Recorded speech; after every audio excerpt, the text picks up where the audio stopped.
bad guess, but it's bananas. Good morning, everyone. I am Ken Jennings, and you are watching Ken's Counseling Couch, a very serious show about very serious subjects that never takes a humorous approach, and we approach everything with 100% sincerity, severity, and nothing can be funny, nothing can be humorous, and if you step out of line, God help you, we will make sure you lose your job. Oh wait, that's the wrong place. Oh shit, I'm in the wrong place. That guy, you told me it was room D, assholes. Why am I in room D? You said it was. This isn't funny. Sorry, it was the people here at this place. I don't know. They're new. I asked to speak to a manager. I don't know. The room I got in, and I don't know. I was supposed to be in the room like I was in yesterday. They had the nice little couch and chair for the therapist and the client to sit on normally. The room they sent me to had whips and chains in this cage underneath a bed or something. I don't know why. It's just, I don't get it. It's concerning to me. Thankfully I've got this person Karen here who's supposed to be helping me. She's supposed to be taking care of me. She said that this is a casting couch position, and I'm not sure what a casting couch is. I thought this was a counseling couch, but I guess that's what the intro is about. So I don't know, but apparently I might get the job, but just have to work really, really hard for it, and show a lot of enthusiasm. So I'm trying to do that right now. So maybe I'll get the job, guys. What do you think? So we'll see. So welcome to the stream, guys. Today is the restream of the Sophie Long stream that got me fired. So we'll be going into detail on that. Due to a couple things, I'm going to preface that now. One, there will be a break at some point. We'll probably take like a 5-minute break because I have to let my dogs out at some point. I let them out already, but they're going to need to go out again because it's going to be a long stream. And two, near the very end of the stream, I will need to figure out a way to kind of censor a part of the chat due to one, someone doxing, two, because of someone requesting respectfully, and they were respectful to me during the stream initially. They had shared something very personal and private, and they requested I not share that. And I am happy to do that and not share that information as they requested. I was having issues with the YouTube video editor to do the blurring of the section of the video. So it was a little bit,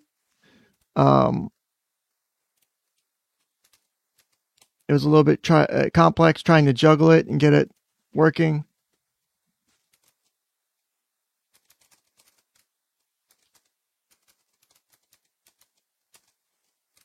So let me go ahead and get things set up on the back end here, and we'll get this show on the road right out the gate. Sorry for the delay. I was trying to get a couple more things set up. I'm trying to slowly switch over from StreamYard to solely doing OBS and Stream Elements. Also, if you're just catching up, if you haven't figured out what's gone on the last few days, I have lost my job due to the Sophie stream. So the real quick summary is I did my streams on Sunday the 19th, or I'm sorry, what was the dates again? It was Sunday the 18th and Monday the 19th.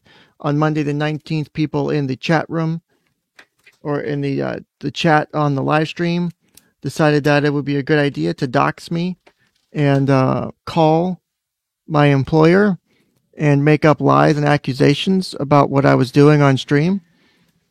So because of that, I ended up going into a meeting the next day on Tuesday. Sat down with my boss for about a half an hour or so, with my boss and clinical supervisor. And after that, I walked out of there all within less than an hour. I walked in the building about 5 minutes till 2, and I was out of the building at 2:47. A job where I've never once had a complaint from a client because of anything I've done incorrect or wrong. Never any accusations from a client of unethical behavior, that I've approached them incorrectly, that I'm using the wrong techniques, that they're not getting any benefit. None of it.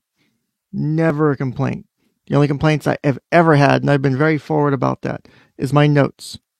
Because I have ADHD, and I struggle with notes because notes are boring. It's the worst part of the job. Everything else I love. Doing notes sucks because it's a requirement for the most part, and it's gay. Not good gay, bad gay. There's a difference, and that's an inside joke for the people who are new here. If you're new here, I'm trans too, technically. So there's all that too. Which I love you, Keck7Go, for the thing you did the last week too. So thank you still for that. Still, people have also accused me in the days following of doxing because someone who I'm an acquaintance / friend with online, in between the Rakita Discord and on Kiwi Farms, who's also a veteran as well, because I'm also a vet too. He was very upset with me losing my job and what happened. And so he took the actions to dox people. I don't condone it, don't endorse it. He's his own person. That's him. That's not me. The only thing I did was I was getting a weird phone calls during the show on Monday, on the 19th. Yes, on Monday the 19th, I was getting weird calls during the show. I shared that number with a few people from a screenshot and said, hey, I don't know who this phone number is. Someone's calling me. And that wasn't a dox because I didn't look up the information. I was asking someone for information and it got shared. It's not my fault you called me. The same person who called me is also the only person to drop my full name in chat, or to drop my real name in chat.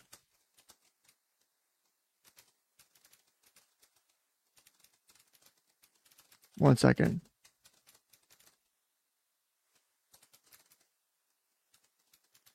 Okay. I had to rename something on a file here. So yeah, this person, and I'm double checking now because I want to make sure I'm right. I found this lovely, lovely, lovely fucking application. It's a Chrome extension, and it's fucking awesome. That lets you basically have the ability to look up all history for chats and stuff, and you can search them all at once. It is fucking beautiful. For example, we'll fuck it and do it live. Let's go ahead and let me pull this up here real quick because I want to show you the awesome power that this has, because it's just so beautiful. I love it so much, and I'm not saying that in that way to come off weird. It's just that great. Let's see, Chrome. Let's see here. Okay. So let me put this up on the screen real quick. So window capture. And then, pardon me as I boomer my way through this, as we all know that Ken likes to do. Because Ken is technically not a boomer, but I'll own the title. Because why not? So let me scroll this down. All right. So what I can do, so this is the actual video link from the stream that I did on Sophie. as you can see. So let me pull up the virtual camera here. Okay, so I go back here. Camera, virtual camera. Okay. All right. So as you can see here, this is the episode 14, part 2. Documents continued, cease and desist from Kelly's lawyer and more. It's unlisted right now. Again, streamed live on July 19th, so you know it's the real deal. So what I have here is the beautiful, and ignore some of this. I have extra Chrome extensions and shit that help me with YouTube analytics. I tried disabling them for this. But this beautiful new program called YouTube Comment Search is so awesome. This thing is beautiful. Sorry, I was just trying to center that. So what I can do is I can search in here for someone like, let's see, who was one of the people who said they had nothing to do with my doxing. So I think it was Critical K was one of them. She said she wasn't trying to contact my employer or anything or whatever, or had said that initially. I think she ended up retracting. But if I go like this and I hit enter, wow, look at all these messages that pop up. So like, look, it can show you, and so you can search not just the chat replay, you can search comments if there's like video comments, and you can also search the chat, the video transcript from the automated transcription for words and phrases. You can search for usernames, you can search for @mentions, you can search for comments from the author, so from like the person who made the video, so from like me. You can look up timestamps and comments for like if you're looking for someone who does timestamps on videos you watch and you want to skip to the good shit. You can do that here as well. But it's beautiful because if you look here, as I zoom in and enhance, which is a dangerous prospect on some of these people. As you can see, so we have the Critical K on the 2021 7/19, it's 17:43, and it even takes you to the time, so I can click right here on the video. He's a pervert, he doesn't care about cease and desist. So I can click that, go up here to the video, so I zoomed in a bit, and it takes me right there, and then live chat will show me, let's see here. So live chat's a little bit weird when you're trying to do it with a replay on unlisted. So bear with me. There we go. So you can see here as we scroll down, Critical K, he's a pervert and doesn't care about cease and desist, 23301.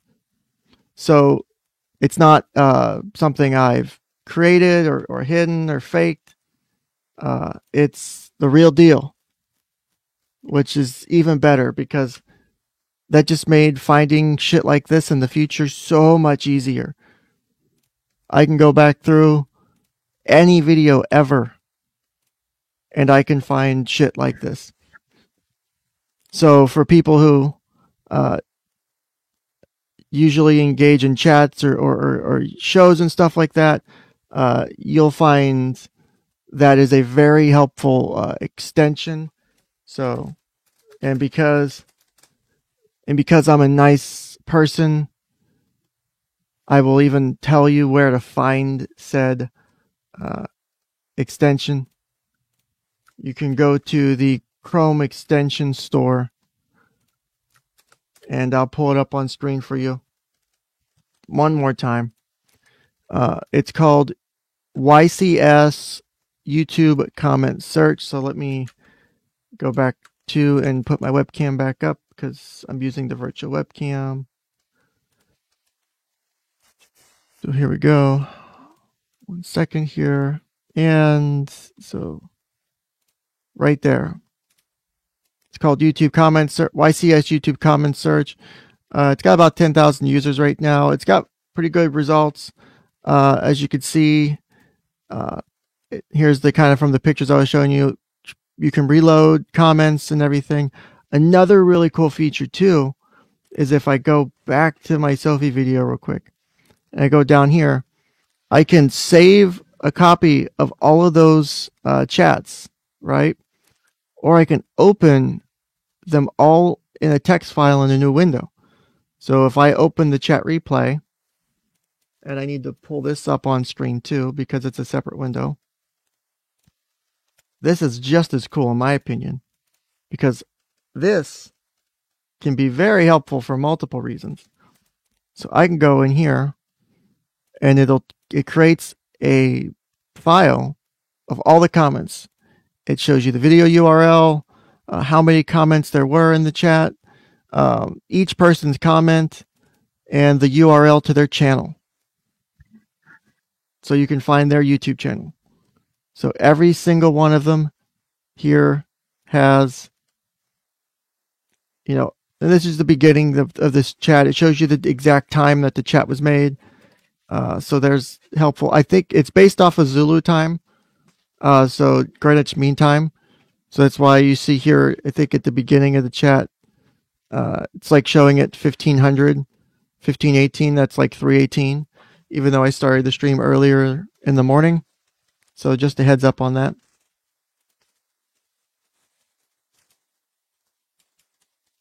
All right. So hopefully that's a helpful tool that you guys like. It's just a general recommendation because I have had to gather this information for the potential for legal action. So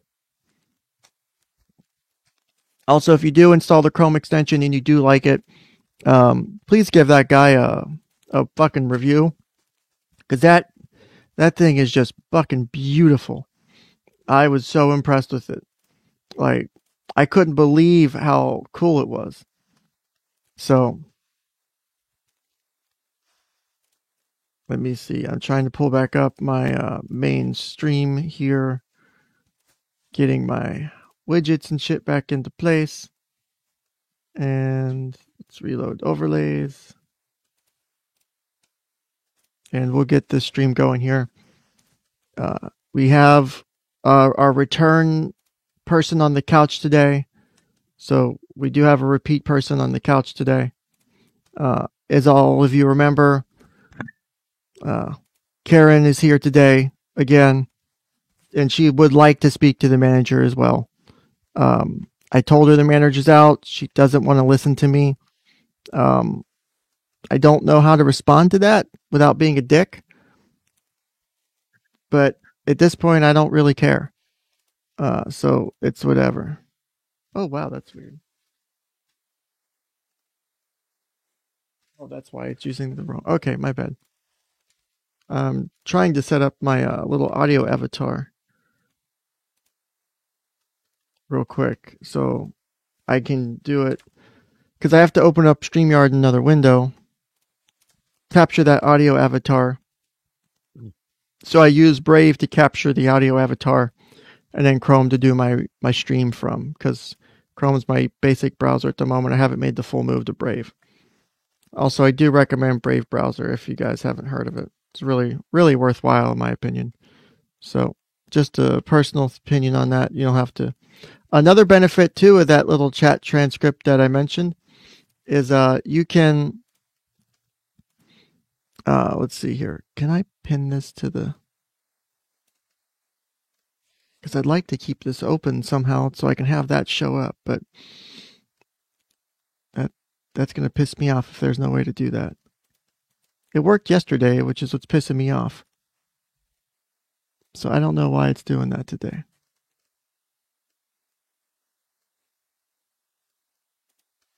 Anyway, say Brave is a very difficult thing. It's a love or hate. It's basically Chrome underneath. It's Chrome. It's the Chrome platform underneath, and then it's just built on top of that is, the rest of it.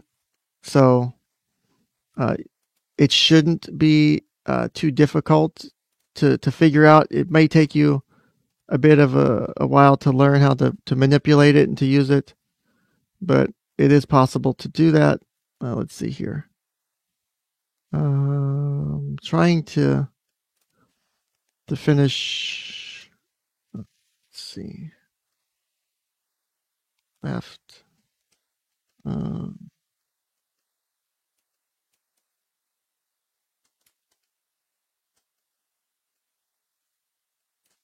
okay, so let's save that, copy that. So I have a new feature as well too. So as you guys might have noticed, I'm unemployed now, as I said, and I can provide the proof again if people still don't believe me on that one. Trust me, I would love to not be unemployed right now. Because I've got a wife who is extremely stressed out about how we're going to pay all the damn bills, which I'm not happy about because I have anxiety too, and when my anxiety gets bad, I know how bad it can get. So I don't want my wife to have to go through the same thing because she has bad anxiety. Okay, perfect. See the new little feature there? I've got GoFundMe alerts. So if anyone decides to donate to the GoFundMe during the stream, I can get it to pop up like that. So I thought that was a cool, nifty little feature. So I'm just testing it to try and get it positioned right where I want it. Oh, it probably helps if I hit save, doesn't it? Uh, that's probably good for now. I'll leave it there for now. All right, so we'll save that, leave that there. Oh my God, stop popping up alerts. It's pissing me off. Okay. And then I just need to make sure my one other overlay is set up and ready to go. Because that one actually is my main alerts overlay, and I do use that one for edit. Okay. So let me finish touching these up. Say hi to Karen, guys. She's here. She's on the couch. She's really fidgety. She doesn't know how to sit still. Um, I've tried talking to her about dealing with her anxiety, about needing to sit and talk to the manager, and how she has to wait her turn, and that she just can't like rush all over the place and like I want to talk to your manager. No, that's not how we do things here. We sit on the couch. We tried to get Karen to lay on the couch yesterday. That did not work for those who were here. You guys saw what happened with that. That did not go well. That was kind of scary. If you guys remember that, so I don't want to have that same thing happen again. My God, that was just no, not okay, not okay. So let's see here. Some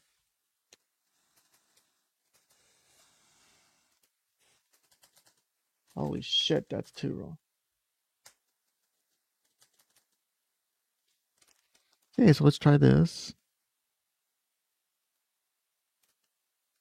and see if this works.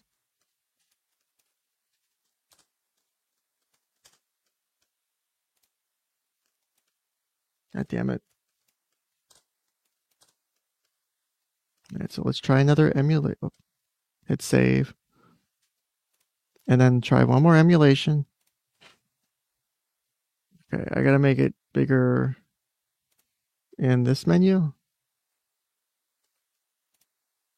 Yeah, I think it's in this menu. God damn it.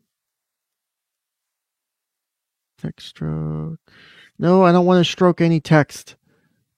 But I do want to make the font bigger. Is that how it works? Yes.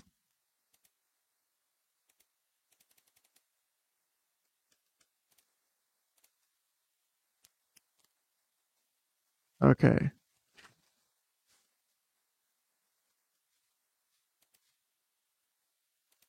I think that works that way. Mm-hmm. Okay. So before so I'm just about to say fuck this for today because I'm tired. I don't even know how I'm awake right now.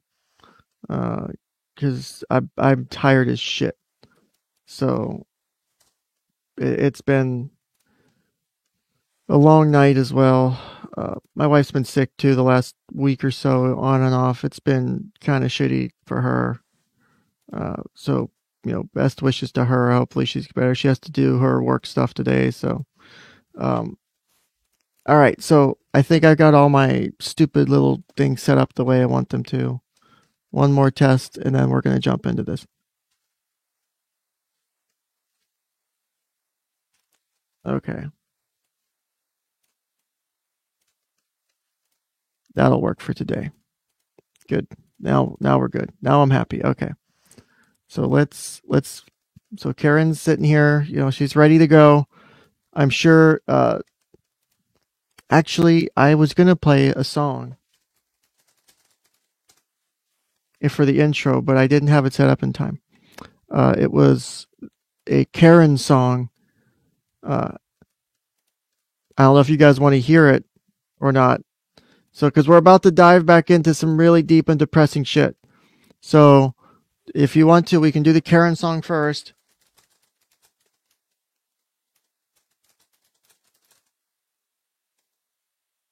Or we can jump into stream.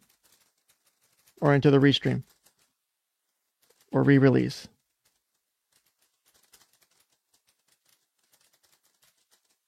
So, I'm going to ask you guys. So, I'll give you guys a minute to pull that. I'm finishing up setting up how I'm going to do the layout for this. So I'm going to pull the camera back down for a second.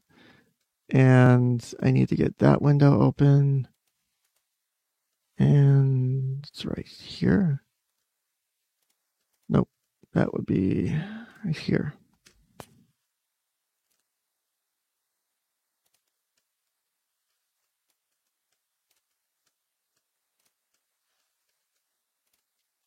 Okay. Default that to 1080p and then pull you up here.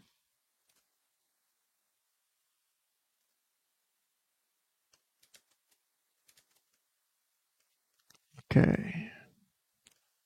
So let me add this to my list of sources. You guys take that poll. Do you want to watch the Karen video real quick? Or do you guys want to do this, get right into this shit?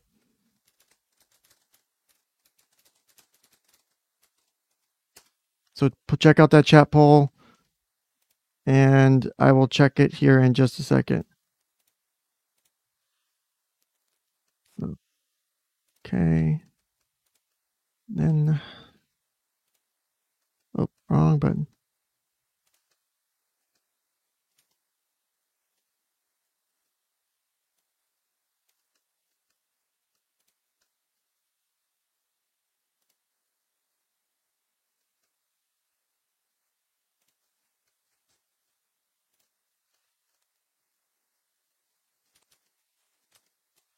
I'm still here. I had to disable a stupid fucking Chrome setting. I have a nice little Chrome extension that's nice. It works really well, but it's definitely going to get in the way today, and I cannot have that. So, let's see. Can I zoom in one more to make this as big as possible? No, I don't care about that thing. Go away. Damn it. I say go away.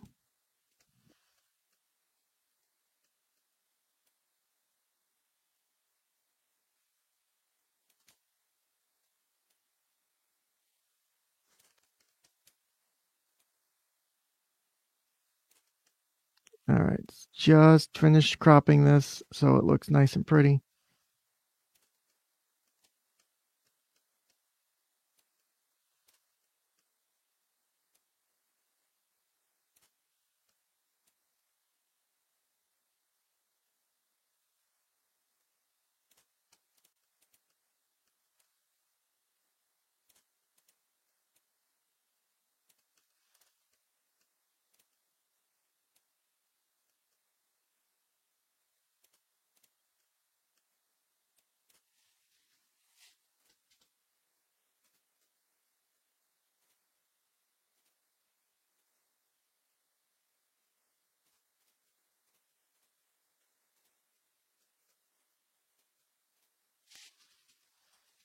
Okay, I think that's good to go now. So let me get this rewound, whatever the fancy word is. All right, let's check out the poll results here. It looks like at 34 votes, we got 62% for Karen's song. All right, it's only 2:43 long. I know that's not what she said. She said it was much longer than that, but we'll just assume that's the case for today. So let me pull this up. We'll do the Karen song real quick. And then it is time to see whether or not Ken actually broke any laws or Ken did anything unethical. This is gonna be fun. Ken is ready. Ken is ready to show that he's actually innocent. All right, let's do this.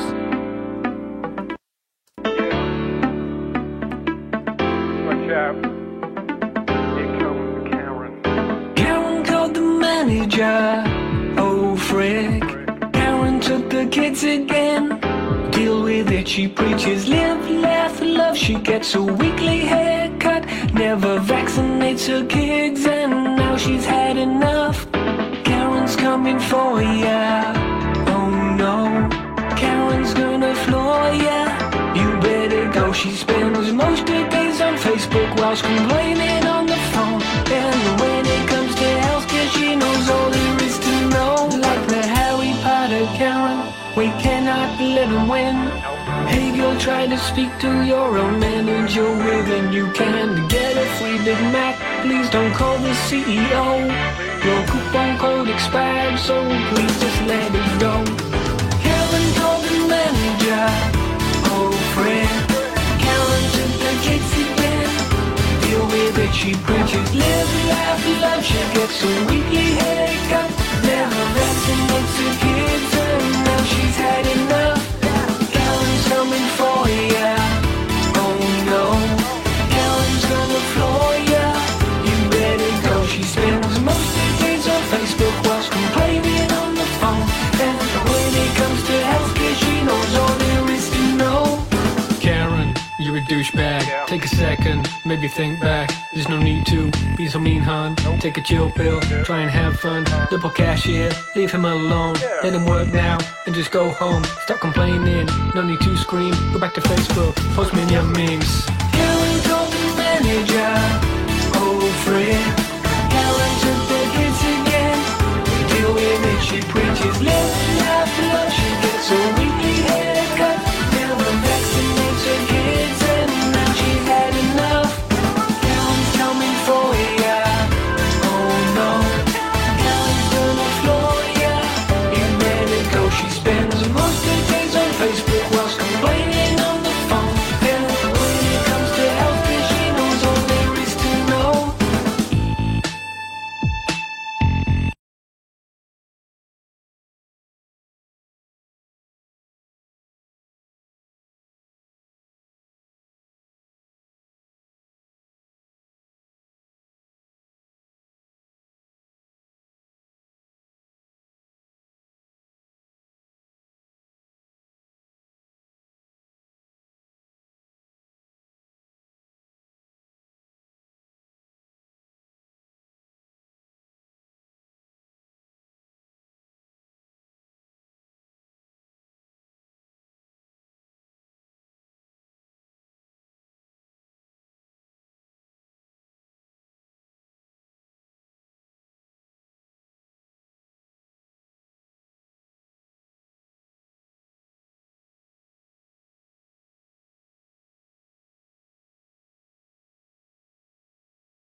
So I have a few different things that real quick I want to touch on is that people have asked me multiple times over and over throughout the week and a half that this has happened. How can I support you? How can I help out with what's going on? I got bullied into setting up a GoFundMe too, effectively. And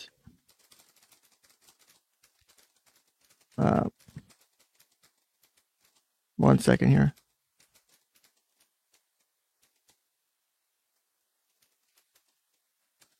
Okay. There we go.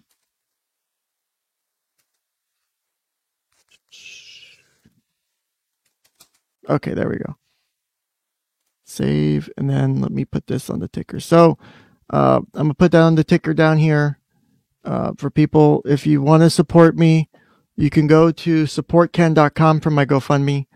I have asked for 10,000. The first 6 or so covers 3 months worth of expenses, depending on how long it takes to figure all this out. and get back up on my feet. Some places it's not easy to find employment when you're in the licensure status I'm in, because places are really shitty about hiring people in that position. Or there's limited to certain types of applications. Like the gig I had was a really good one, and it was sad to lose it. So you can go to supportken.com for my GoFundMe, if you prefer that method. If you want to support me monthly, if you like my content, I am doing lives again. I'm going to be back to at least 2 days a week, maybe more now that I have more free time. So in between job searching and stuff, I will try to get some more content out. I'm trying to do videos too. Definitely wanting to do shorts because I know that helps get my reach out there. So you can go to supportken.com/locals to support me on locals, either one time or monthly. And then if you want to send a super chat, because I'm not fully monetized yet, you can do that at supportken.com/tip. And you can send a quote unquote super chat there. Those messages will get read on stream. Also, if you're a local supporter, Locals live chat is up and running too. So you can comment in Locals live chat. Both Locals live chat and stream tips get priority for being read. I'll do my best to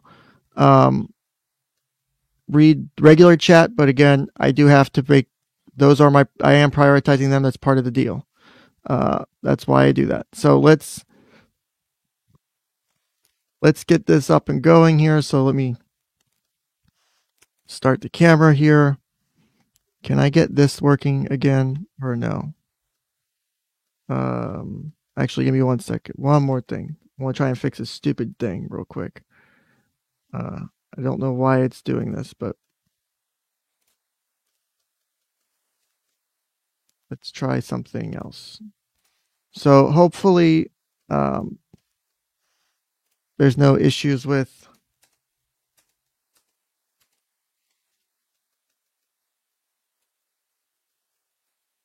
also, as I mentioned earlier, I know people have been getting doxxed or whatever and stuff. I'm not condoning or supporting that. That's people's own actions. I do support the right for people to do whatever they want. I don't have to agree with what people do. I can disagree with people and still talk to them. It's called having a good friendship and good relationship, is having something like that, because if you don't want to have people that solely align with your beliefs.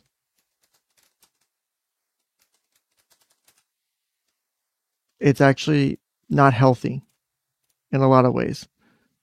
So I definitely recommend to not do stuff like that, because it can hurt you in the long run as far as really getting to understand your own belief systems and being able to be comfortable being challenged on your own beliefs. That's hard for a lot of people, surprisingly. They don't like being challenged on their beliefs. And a lot of that had a role in what happened with me with my termination. And people couldn't stand the fact that I was talking about a case that maybe it was old news, maybe it wasn't, but it bothered them enough to get me fired that they absolutely just had to call my manager. They had to go full Karen on me. So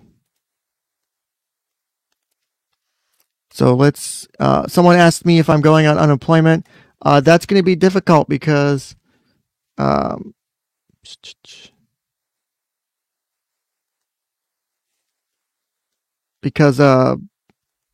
whether or not it's a 1099 or W-2 position, because of the way things changed regarding my tax situation.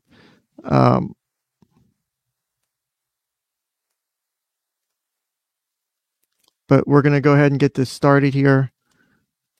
And if I have at any point a need to jump in and comment for some reason, so I'm going to try and let this play straight through. You guys can obviously add your comments in chat. I'm going to try and participate in chat as well. I will do my best to do that. Can't guarantee I'll be great at it. So just a heads up on that. So be prepared for that. And will this come through? Or shit. I need to change my audio out, don't I? Let me see if I can do. Why did I not realize that was going to do that? God damn it. I hate this StreamYard thing sometimes. Can I do that?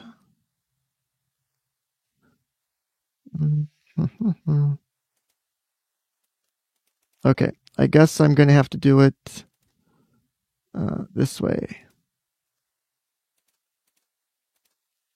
I didn't want to do it this way because I wanted to be able to have live chat up and everything, but we'll just flip back and forth as needed.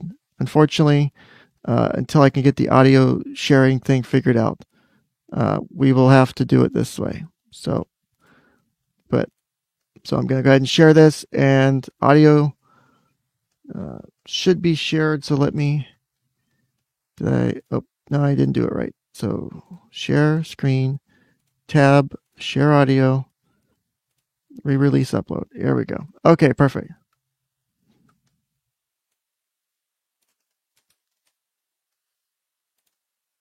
All right. So let's see. Can I do this? It takes up a lot of room. So I'm going to have this on the screen. I will jump in if necessary.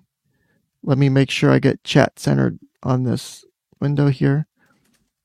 And then if you guys have any comments or things, let me know. I will pause only as needed. But here we go.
Good morning, everyone. Welcome to episode 14, part 2 of Ken's Counseling Couch. I am your host, Ken Jennings. Today is the continuation of the Sophie Long document analysis stream. We started yesterday by briefly summarizing the updates in the case. We discussed the changes that have happened kind of over the course of time. We also had a sudden influx of outside visitors from different parts of the internet, and we spent a good chunk of the rest of the stream engaged with them, trying to communicate with them. And so hopefully some of those people might be back. Hopefully they're here for discussion and would like to continue. I was not able to get the person on stream today who was asking to come on. They were not able to get back in touch with me. And a couple other people I talked to privately wished to remain anonymous and did not wish to have their names outed basically on this topic. So there's that as far as that goes. Now, let's see here. I turned it up. Let me know if that's a bit better. I don't know if I can turn it up more, but I will try if I need to. There's a way if I have to. But all right, I'm going to go back to live. I'm just or the restream. Double checking the things I have open. So my goal for today is to continue where we left off. I went through and double checked the redaction on the one document to make sure.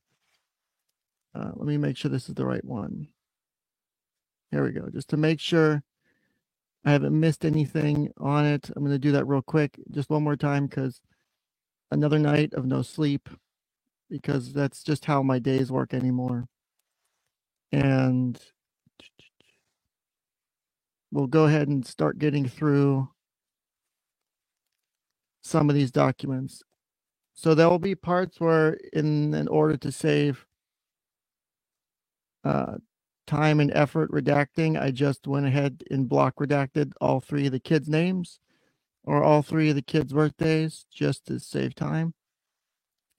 Also, I block redacted telephone numbers and specific addresses for attorneys, just and email addresses. I don't want anyone getting any hate mail or anything like that. Not that I'm responsible for anything like this. Also, let me set the rules at the outset here. We will not threaten anybody in chat, whether it's myself or another person. So no specific targeted threats. I don't care if you make fun of me. You can tell me I'm an idiot, tell me I have no idea what I'm talking about. That's fine. Threats are no bueno. Anything that would violate YouTube's terms of service is potential timeout. Likely you'll be timed out versus banned. If anything, if you get banned, it's because you fucked up really bad. So this is where we're going to pick off from. So if you read the thumbnail for today's show, we are on part 2, cease and desist Boogaloo, because I received a friendly letter from the attorney for Miss Kelly Long yesterday after the stream. I think it actually was sent before the stream ended. I have to double check because I don't remember if, where'd it go here? I'm trying to, here we go. Yes. So the named attorney for Kelly Long, Laura Elkind from Elkind Law, did send me an email and sent me a cease and desist. The irony is she sent me a cease and desist for a document I didn't have necessarily. The funny thing is I don't know, maybe I have it now. There's some irony in that statement, I think. I don't know. Also, I did, let's see, I did wrench Stegus, and Twisted and Colonel should all have wrenches. Let me double check that too. These are my wrenches. These are my frequent flyers. So they're trustworthy people. Stegus jumped in before I had a chance to wrench him. That's why he wasn't popping up blue yet. I think he ran out to get breakfast. So real quick, we're going to go over this cease and desist letter because why not? So let me take a second because I've been trying to play catch up today because I've had to reach out to a lawyer I'm familiar with to request his input on this, because if for some reason I do have that document, and I'm pretty much 99% confident I'm protected under the First Amendment as far as reviewing that document, because one, I have no idea who sent me that document. If that document does exist in my inbox or on Mega Upload or Dropbox or wherever that document may have resided at this point in time, because someone wants that document to be out there. I have no idea who they are. As I stated yesterday, I have no idea who any of these people are. That's the funny part of this. So, also, as I stated earlier, no one's getting blocked today unless you are doing anything that would be a threat to harm someone else or yourself. Say, I have not seen anyone blocked or timed out yet in chat, and I am keeping a separate chat window opened up that lets me pay attention to that better than the integrated StreamYard one. But we will review this. So let me do a snipping of this real quick. And then I need to redact it real quick, because I just find it funny that I think because I don't think my stream ended because I think my stream went for quite a while yesterday, and I think my wife was home uh, before I was actually off the air. And if that's the case, this letter was sent before the stream ended. So this letter was sent during the stream, which okay, whatever. I mean, I don't care either way. Like, and to and because I have nothing against the nothing against the lawyer. She's doing her job. I get that whole thing. But I'm still gonna be nice, and I'm gonna censor her contact information. It's obviously not hard to find. People aren't stupid. But so people don't accuse me of trying to dox and all that fun stuff. So I'm just gonna go ahead and scratch out some of this stuff here.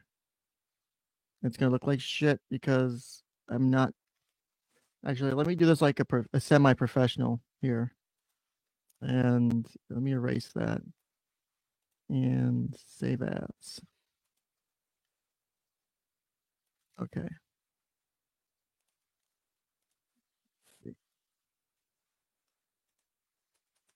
All right. Oops. Let's try that again. Okay. Like I said, it's been a hectic morning, so I haven't necessarily had the chance to do this before today. So I apologize. I apologize for that. But we're gonna go over this cease and desist real quick. Also, Squishy, here's the thing. I understand you were here yesterday, and I appreciate you one showing up, two, engaging, and the same thing. You have the ability to bitch and hate and moan at me. That's fine. I get you don't like what I'm doing, but this is no abuse of anyone's privacy, and this is not abuse of a child. If you're calling this abuse of a child, that's disgusting to me, because the actual abuse to a child is one, the fact that a child had to go through this situation in general, and the fact that, you know, whether or not the allegations happened, she still is experiencing enough trauma to be traumatized by whatever the hell's going on. Two, the parents are at fault for this because they can't act like adults and deal with this shit like adults. Because at the end of the day, I don't care how much you hate your former partner, you're the mother and father of that child. Grow up and get along for 5 fucking minutes to learn to be a parent. That's what that is, right? You know, I don't care about anything else. If you think this is as abusive as shit that's happened, then there's something seriously wrong with you, in my personal opinion. This is nothing that a CNN or MSNBC or Fox wouldn't do if they were doing more than 5-minute segments nowadays. They would go through and analyze what's going on and talk about the case. People do that. It's called journalism. It's called news. I have a right in this country to do so. Nothing I have done, none of the information I have has been obtained through illicit means. I am acting in a journalistic capacity. You don't have to like that. I understand. But if you support the freedoms of this country, you have to respect it.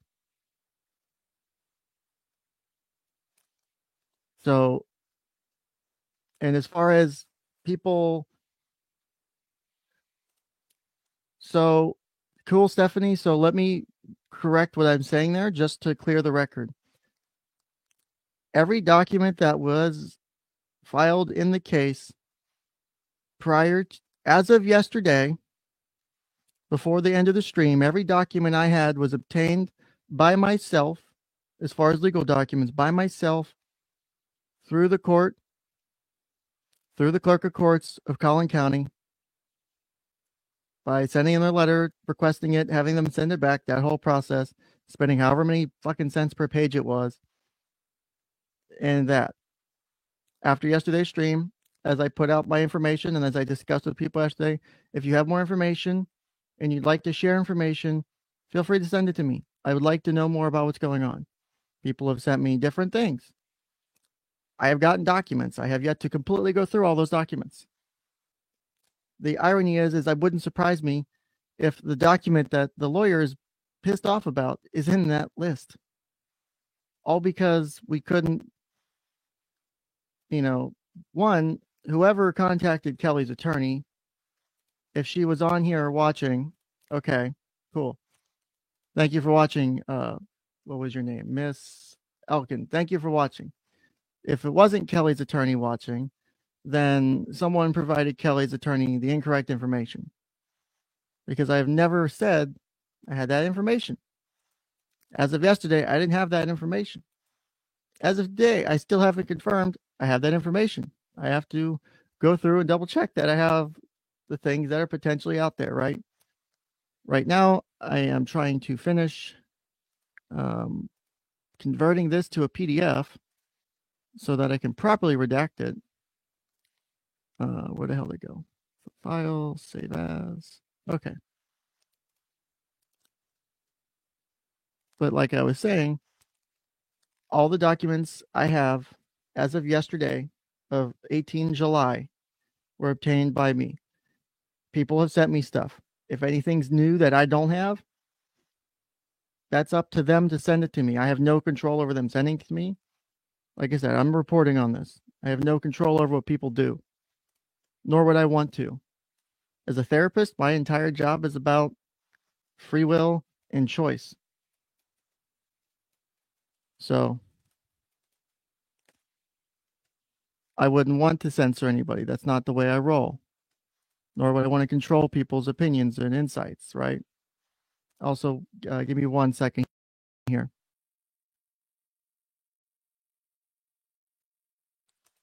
Okay, sorry for the delay. So let me pull this document up and let me try and redact it. So we can go through the fun letter I got yesterday. Because apparently just talking about this issue is enough to cause an uproar on the internet. And again, I'm not taking this lightly. I don't think people get that. As having been in the field I'm in, having worked with people who've been abused, who've been neglected, who've been assaulted, it's not something I take too kindly. It's not something I think is, something that should just be ignored. But we also have a situation where this is clearly, the case has stretched on for so long, and you have, what is it? You have people who, whether they intend to or not, are forgetting that the best interests of their child are not necessarily them. And that applies to all parents and parental figures and adults involved in this. It's possible to be a bad fit as a parent and not know what you're doing, right? That happens all the time. But the irony is that there's actually classes for that stuff, There are ways to get help with that if you don't know how to be a parent. But usually what happens with this is people are so, in these types of cases, people are so adamant about getting back at exes or former spouses or soon to be former spouses that shit just hits the fan so quickly and turns into a clusterfuck so fast that it's just not okay. And nor should it be. And that's part of the problem. If you're leaving your kids behind to deal with this because you think it matters more to, one up your former ex, right? Then cool. You do you, but that's not how I would deal with things, right? So I think I finally properly redacted this so no one can yell at me for not redacting it. So let's do this. So let me close that. I hate how this looks. So here's the document. Let me pull this up on the stream. So share, window, letter. It's the redacted version. Okay, so share.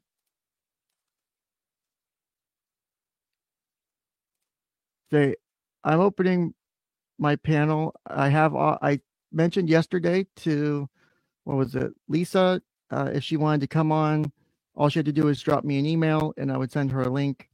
I'm not necessarily bringing on random people. I had enough people in chat yesterday agree with me that she was a trustworthy person. She was a friend of Kelly's or a friend of the person, or was knowledgeable enough of what was going on and that she was legit. I'm not going to have people come on here and just take over the show and scream nonsense. Right. So Cool Stephanie says that you probably have the right to do this legally, but legal versus ethical, moral are two different things. The thing is, yeah, you're right in a way, but is it ethical to suppress the potential? So I have this discussion on the topic a few streams ago with some people I stream with on different occasions on, for example, ways to treat pedophilia and ways to treat and prevent future sex offending. Do we stop potential treatments just because we're uncomfortable with the idea of them? Which we are doing right now, and more people, more little girls, more little boys are getting molested and assaulted because we're uncomfortable with the idea of treating things a different way.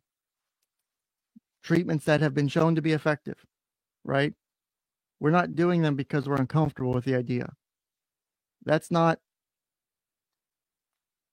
as it relates to this, for example, yes, it's uncomfortable to talk about these things. Yeah, you can consider it potentially legally correct, but you can flirt the moral ethical line. But is it ethical to continue to perpetrate what is effectively future abuses on families, future abuses on children, by letting systems like this that are in place continue to run corruptly, by letting parents see just what the damage gets done to kids who go through shit like this? Maybe a parent goes, well, maybe I shouldn't have done this. Or maybe this brings light to the fact that there are problems. You don't have to, you don't have to agree with what I'm doing, but I will argue with you that what I'm doing isn't necessarily unethical. I would agree it's both moral and ethical and legal to do what I'm doing. Ask your bartender, shouldn't we be focusing on the fact that Sophie's missing? Yes, Sophie's missing. I mentioned this yesterday. I shared the DPS notification, the Texas Department of Public Safety notification, what to look out for, where potentially Michael is headed with Sophie. That is to the extent I can do that. No Amber Alert was issued, obviously. But as far as that goes, I shared that. I want Sophie's safe return. But what's important is we do have the ability to multitask. We don't have to focus our entire energy on just looking for Sophie in the meantime. I can't just go out and drive around where I live. Whether I live near where Sophie lives or not is up for debate.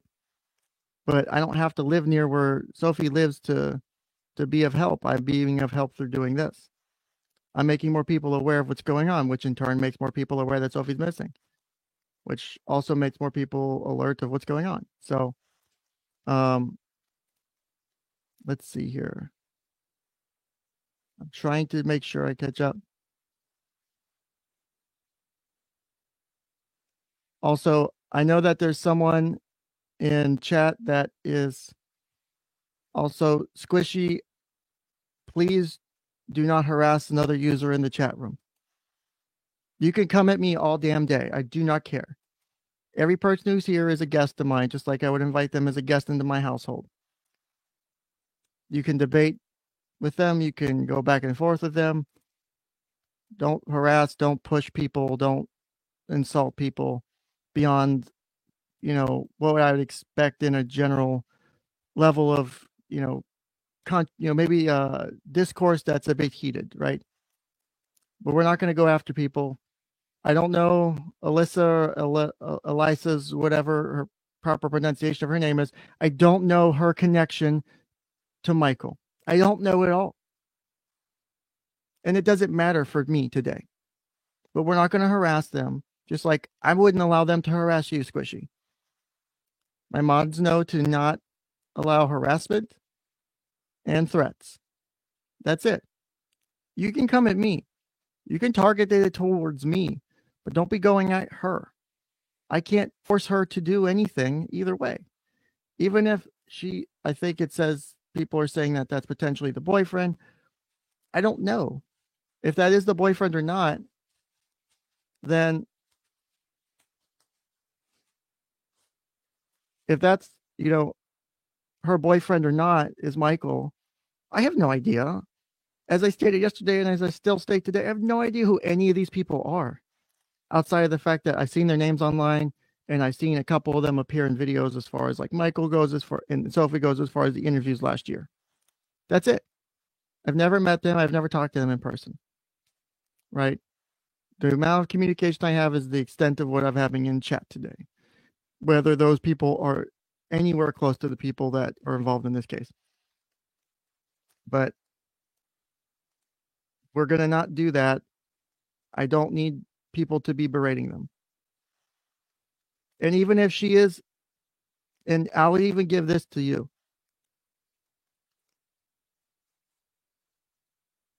You cannot, even if she is the boy, his girlfriend, even if she knows the whereabouts of Michael and Sophie, it's not my job to figure that out. One, I don't care to investigate and interrogate someone through YouTube in my chat. Two,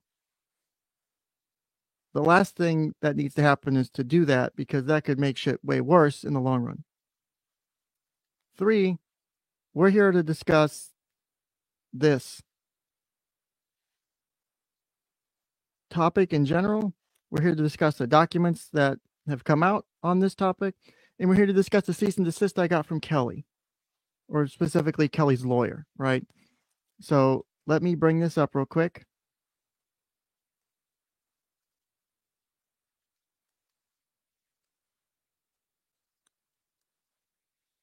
Again, the instructions to my Discord, not my Discord, my YouTube moderators are to time people out. If you get timed out, you will be timed out for 5 minutes. You can speak again. If you need to have something said that bad, if you need to communicate something and you're getting to the point of harassing, you really need to take a step back. That's too far.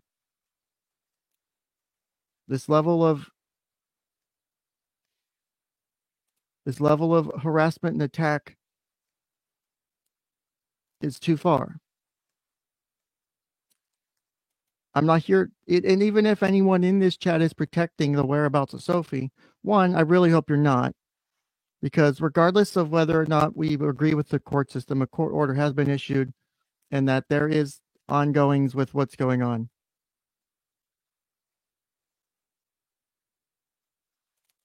Excuse me, how does one prove they are someone's attorney? One, because they're listed as a previous attorney of record for Kelly, and two, the email is coming from their law firm, and it is, God damn it, what did I do? And why did my stupid chat go away? Hold on 1 second.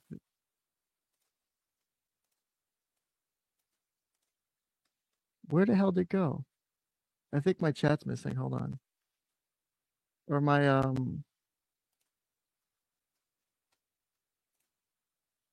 my window's missing.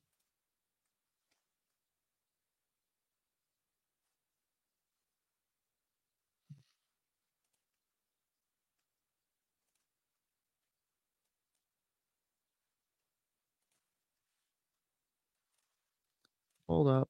This is weird. Oh, I see what happened. Never mind. I think I figured it out.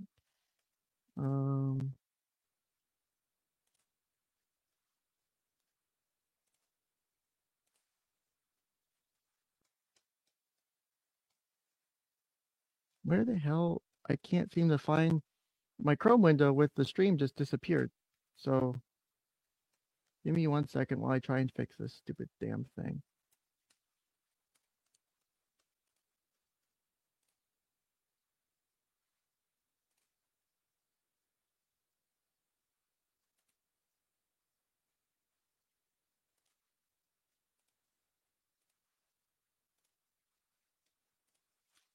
Hey, this is really weird. I don't know why it closed like this on me, but I'm trying to fix it.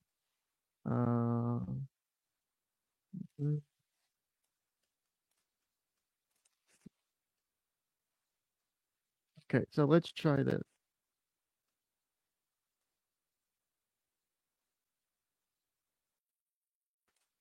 Okay, can you guys hear me?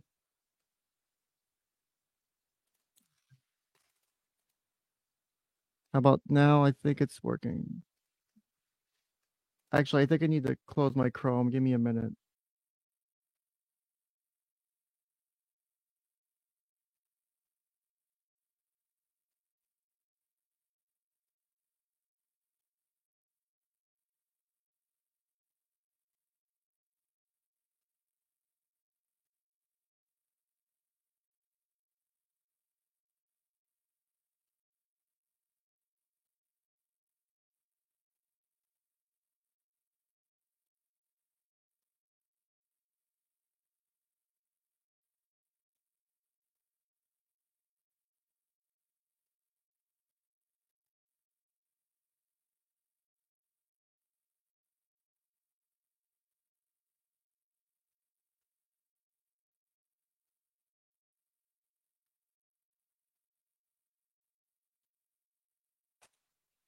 Okay, I think I'm back now. Okay, that looks like it's working correctly. Perfect. Sorry for the delay.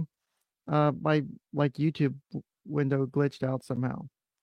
So either way, back to where I was, is the document I received. I'm sorry, not document, the email I received. God, there's so many words today. Jesus. So it was from the attorney that appears to be on record for Miss Long. And it comes from an email that goes to that person's website. It looks like a legitimate website. Doesn't look like it's something that's been thrown up overnight. Doesn't look like it's being spoofed. So, plus, they're also stating that they're the representative of Miss Kelly Long. So, I mean, if you want people's photo ID to verify that they're the attorney of record, go for it. I don't think you're going to get it today, though, unfortunately. So, but we will start with today, this. And let's zoom in a little bit more. I think I can do a little bit more.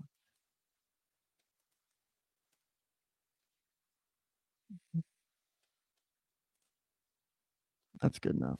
Okay. All right, so here we go. This is the email I received from, oh, wrong document. How did that happen?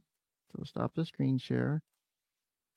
Good thing that was the right wrong document, not the wrong document. Okay. So today's letter is titled Cease and Desist Petition for Writ of Mandamus, Michael Long and Kelly Long. From Laura Elkind of Laura Redacted at elkind-law.com. To me being Ken Jennings. Sent at 5:04. Oh, wrong button too.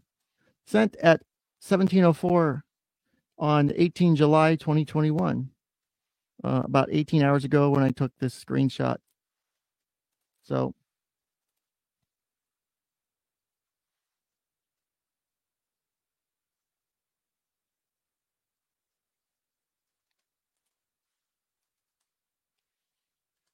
the email starts off, Dear Ken Jennings, I represent Kelly Long. I understand that you are in possession of a petition for writ of mandamus filed recently by Michael Long in the custody dispute with his ex-wife, Kelly. This petition is not part of the public record and is subject to a court sealing order. Furthermore, any hearing transcripts, testimony, and exhibits included in this petition were not and are not open or accessible to the public.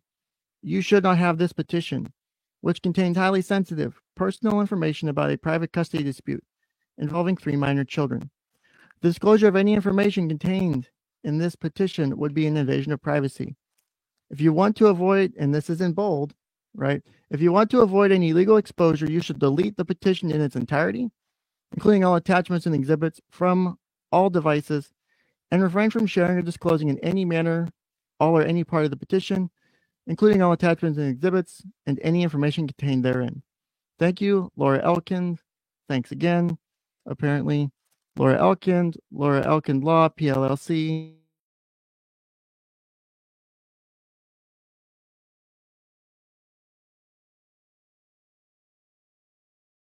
And then Elkind Law as well. Al Summers says, I'm going to be honest, your credentials don't make you qualified to give your professional opinion on this case. You're right. I am not here to give a legal opinion. I never said I was. I'm here to give the opinion from the perspective of a therapist and a counselor. That's all I've ever done. Ask anyone who's watched me from episode 1, who's watched me before I even started my own YouTube channel. The only reason I started my own YouTube channel was because people asked me to do it. I ended up liking it, so I kept doing it. So, but still, at the end of the day, I'm not doing this to make money. Wouldn't be a bad thing to happen, but I'm not here with the sole purpose in mind to do that. Today's episode specifically, I'm here, and just like yesterday's, I'm here to talk about this case and to talk about the severe craziness that's going on with this case, because it's not okay.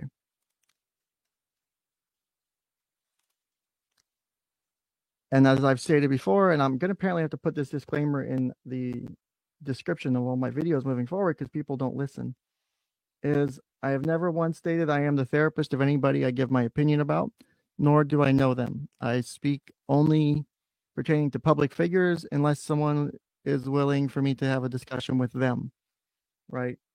So as of this point in time, Kelly Long, Michael Long, Sophie Long, the family has become, for all intents and purposes, under constitutional law, limited purpose public figure. They are a subject of political interest, of newsworthiness, and they have engaged in their own discussion as far as the parents go. And it's not something that, and that usually is applied for defamation law. But in general, I speak only towards those figures in particular for reasons. And again, I'm not here saying, well, it's clear that Michael has this or Kelly has that. No. I point out things I see. I give, I get hints or indications from what I'm seeing, just like I would if I was with a client. No different, based on behavior, statements, things like that. That doesn't mean I'm here to give any sort of legal opinion. Never once said that. I'm sorry if that's the impression you got. And I do apologize if you did get that impression. That was not the impression I'm giving off. So,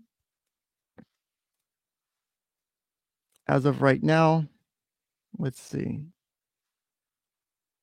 Just double checking this other document for any redactions before we go through it. I think I got everything.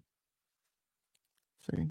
And I'm doing due diligence. You guys were not happy with me yesterday as far as redactions go, so I'm double checking again. Trying to give my trying to be as genuine as I can with this.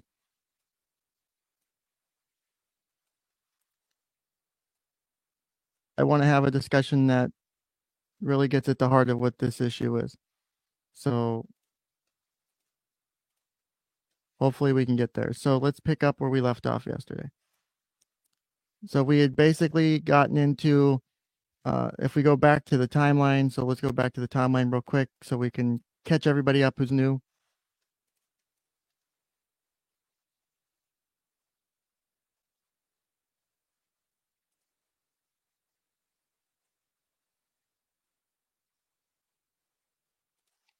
So Sean Tala Asked, Ken, did you get a cease and desist? Is it proven to be true, or is it someone acting out of character?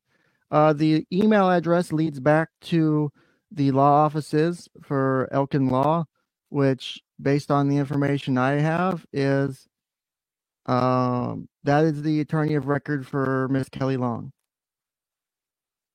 So some people are saying in chat that that's not necessarily the case, that she's not the attorney of record. So, oh, come on. Is my connection unstable?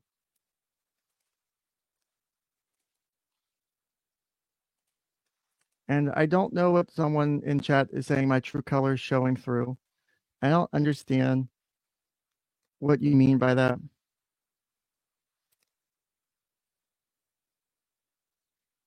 But let's see. But to, again, Shantala, as you were asking, that does appear to be a valid email from Miss Kelly Long's attorney, or Mrs. Kelly Long's attorney.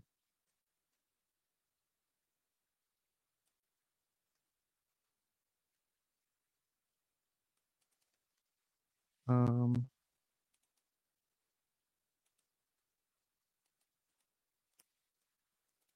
see here. 1 second.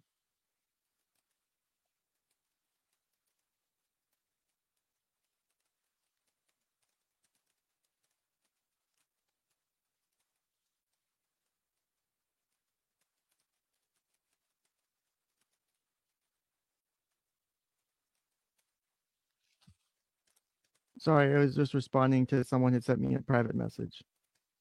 So let me.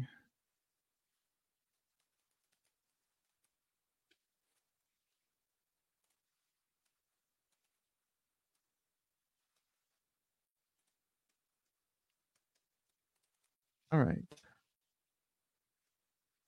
As I was saying, let's go ahead and review the timeline.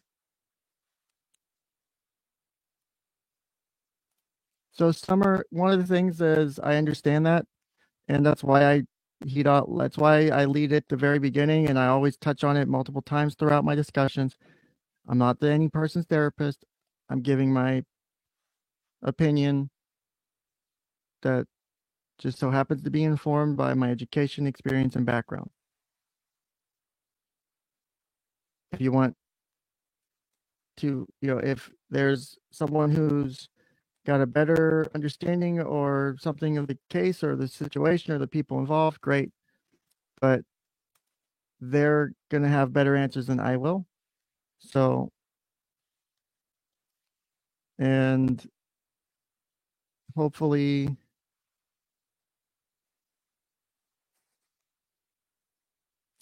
hopefully I don't want people to, and I don't want anyone to walk away from this today thinking that I'm the sole authority on this. No.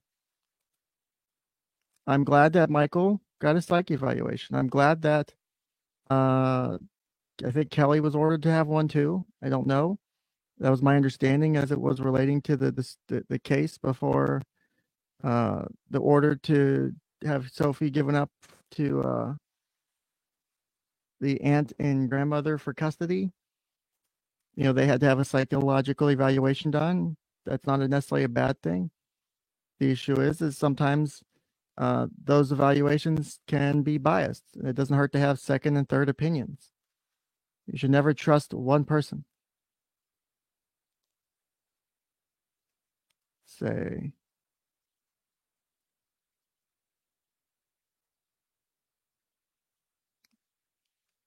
So I keep seeing in chat, apparently Squishy Cat is wanting to get on. Squishy Cat, one, I have no email from you if you sent me one.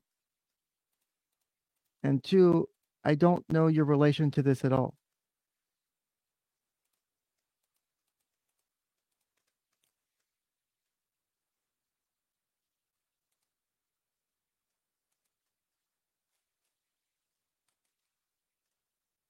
I have no way. I had multiple people support Lisa yesterday for coming on, and Lisa was wanting to come on and wasn't necessarily pressuring to come on. That speaks to me different than someone who's pushing to come on. I've seen, and I'm sure some of my mods know this from other streams we all watched together, what happens when you do that.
So I'm going to ask my mods this because I haven't been able to pay attention to chat.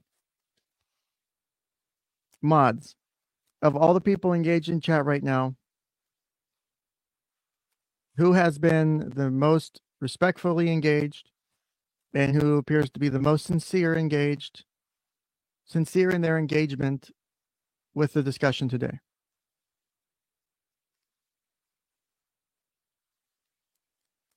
Because I want that person on my stream if they're going to jump on.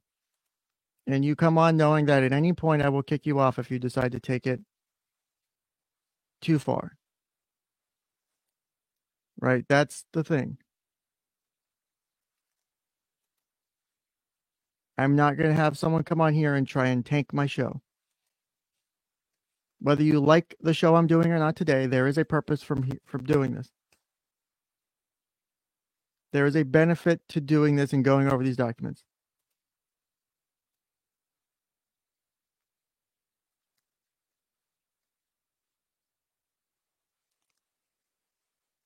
It looks like I'm getting, and from my read so far is I think, and people please correct me if I'm wrong, Summer has been the most respectful so far.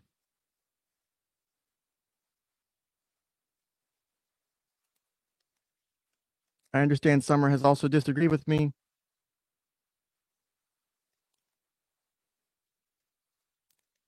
But I'm fine with disagreement. I'm fine with discourse. I'm not going to have someone come on here and fling shit all day.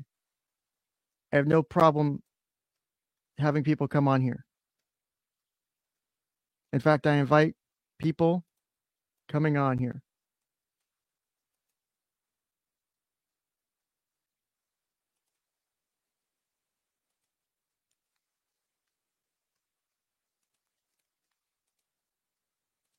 So how about this?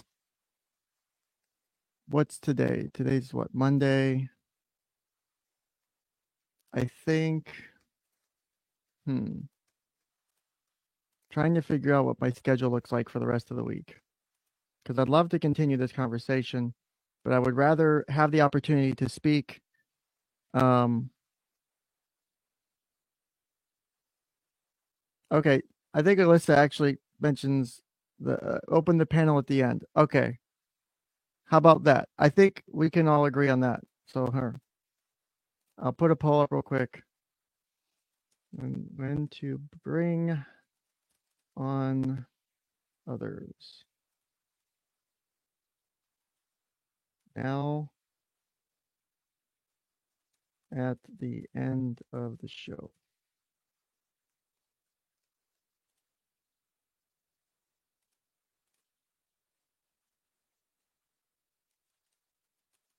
And because the third option doesn't hurt either, because it's also potentially an option. I'm going to ask that. Doesn't necessarily mean I'm going to stick to it, but I am going to put it out there.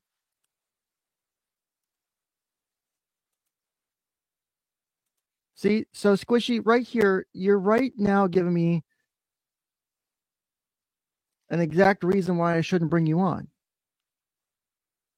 I have no idea what you mean by this statement, because this is where it's funny, is I get there are other people who may be involved and might be close to Michael and who another party's involved in this who are in the know and might be getting shit underneath the table. But I don't know anybody, so I don't know who I'm protecting.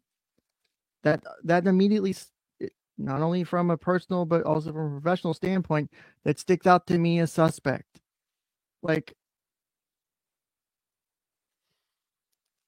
and I don't want to have this turn into a shit show. That's the point. I'm willing to engage with you guys. I'm happy to engage with the chat, but I'm not going to have someone come on here and pretend that this is their thing.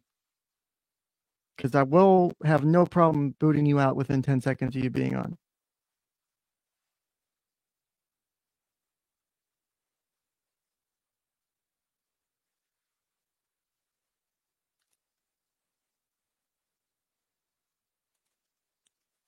So let's...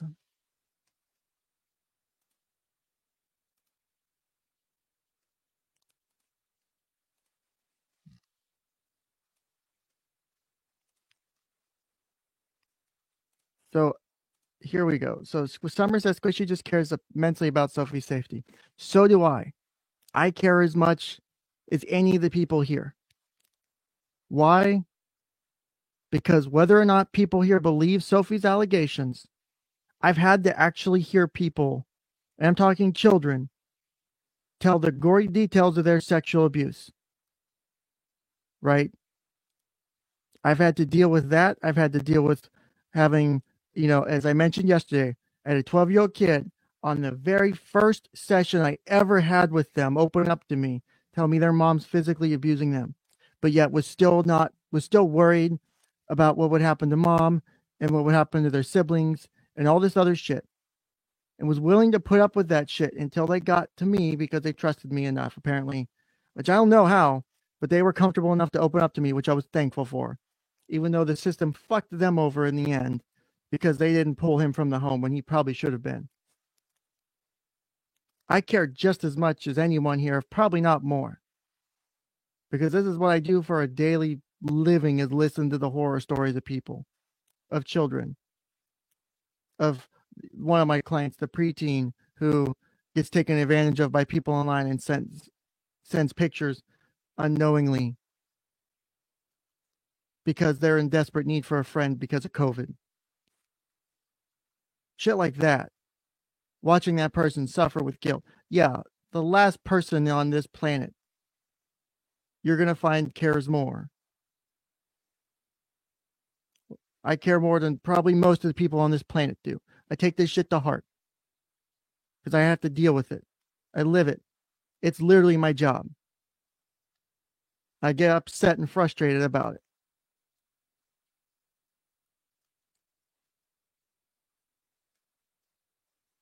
I listened to the video of Sophie telling her allegations, and whether you agree with Sophie's allegations or not, as a therapist, as someone who does this, and as someone who listens to this and understands child development, understands the cognitive functionings of the brain and how children learn language and all of that shit, there's too many pieces there to just say, well, it's likely she was brainwashed to me. As far as that goes, you got to be goddamn Houdini to pull that off, to teach a child to brainwash them in that specific of a context and not have fall over elsewhere, right? That's difficult. I couldn't even do it, and I know how to do it because every kid's different. And you could try with one kid and get the same results, or you can get another kid, you might get somewhere.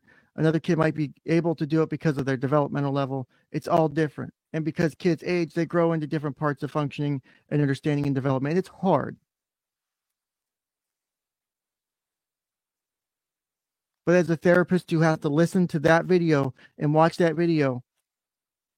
It's not just because a kid's crying that I'm like, oh, poor kid, she must have been abused. No, there's way too many tells. There's way too many signs. There's too much that sticks out. So when I sit there and watch that video, in my head, everything I've ever heard replays in my mind. Every awful thing I've ever had to deal with as a therapist, in my former life as in the emergency medical services, and as a firefighter, all that shit comes back all at once. All the trauma and all the horrors, all of that pain and suffering, it's all eating at me in every moment of that video. Because I see a kid in that moment who's asking for help and can't get it. And how am I, whenever not only does the information there tell me that this is likely leading to be truthful, there's also the fact that false allegations of sexual abuse from kids are very low, like low. Like research has been done on it. So, not meaning to go off topic.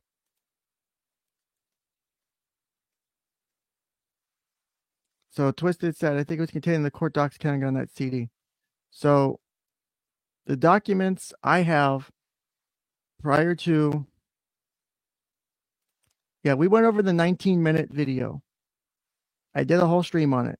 It's a few episodes ago. I think it was like, what episode was that actually? I think it was episode, where the hell is it?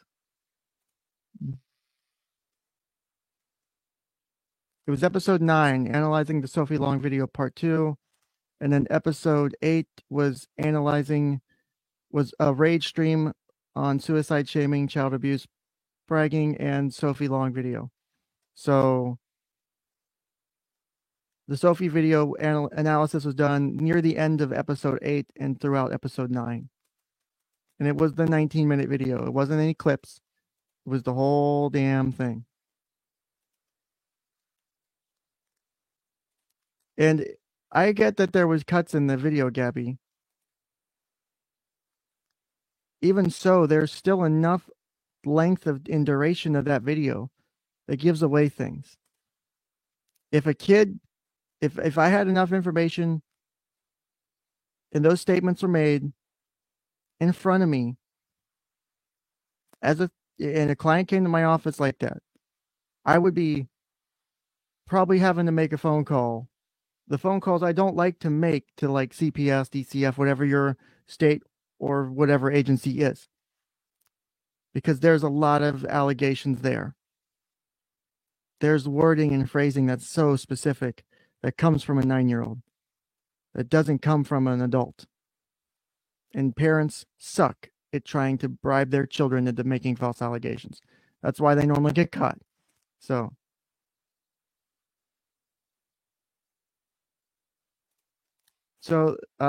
Cool Stephanie asks, this is a professional question. Would the example you gave about the preteens secretly sending explicit pics online be a mandated report or no? So that's a good question. That's where the level of detail that I have from my client is enough to where I don't know if they were necessarily explicit in the sense that they would be illegal images, but they were images that the client wasn't happy that were sent. And those could be just images because she's not comfortable with her body, because she's a preteen / teenager now, and all that. And that's where I actually have issues with mandated reporting laws to a certain degree, because it does remove discretion from the therapist. And I had this discussion a couple of streams ago with someone else about whether or not therapists should have discretion on mandated reporting, because there could be a minor accusation that could tear apart a family that is fake. And in my capacity with the information I know from working with the client, I could be on point, because if I fail to report, I risk, legal liability, basically. That's usually how most states work with it. So,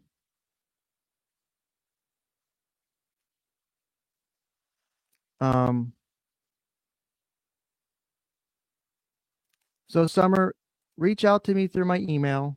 I'm gonna go ahead and put my ticker up.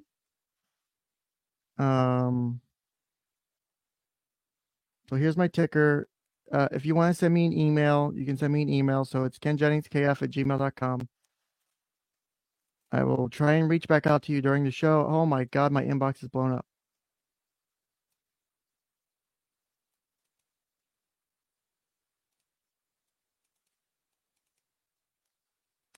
So I'm getting great emails already from everybody. So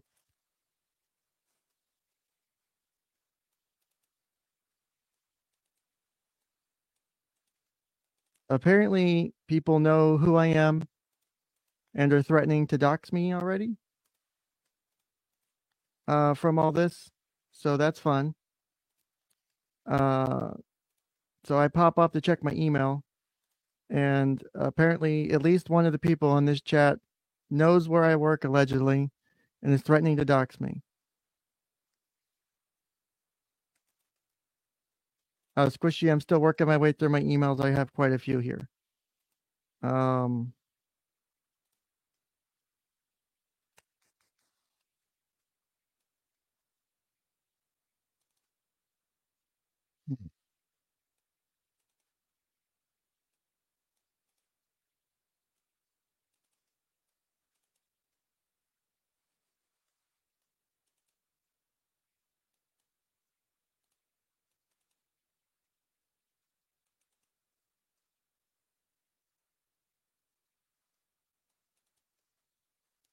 Okay, that's interesting. That's really interesting. Okay. So,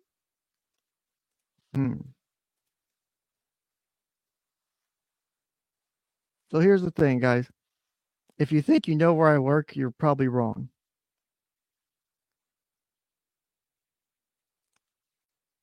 The best people on the internet at doxing haven't doxed me yet. One, because I've gotten into their good favor for the most part. Two, because I've hidden myself behind multiple layers for this exact fucking reason.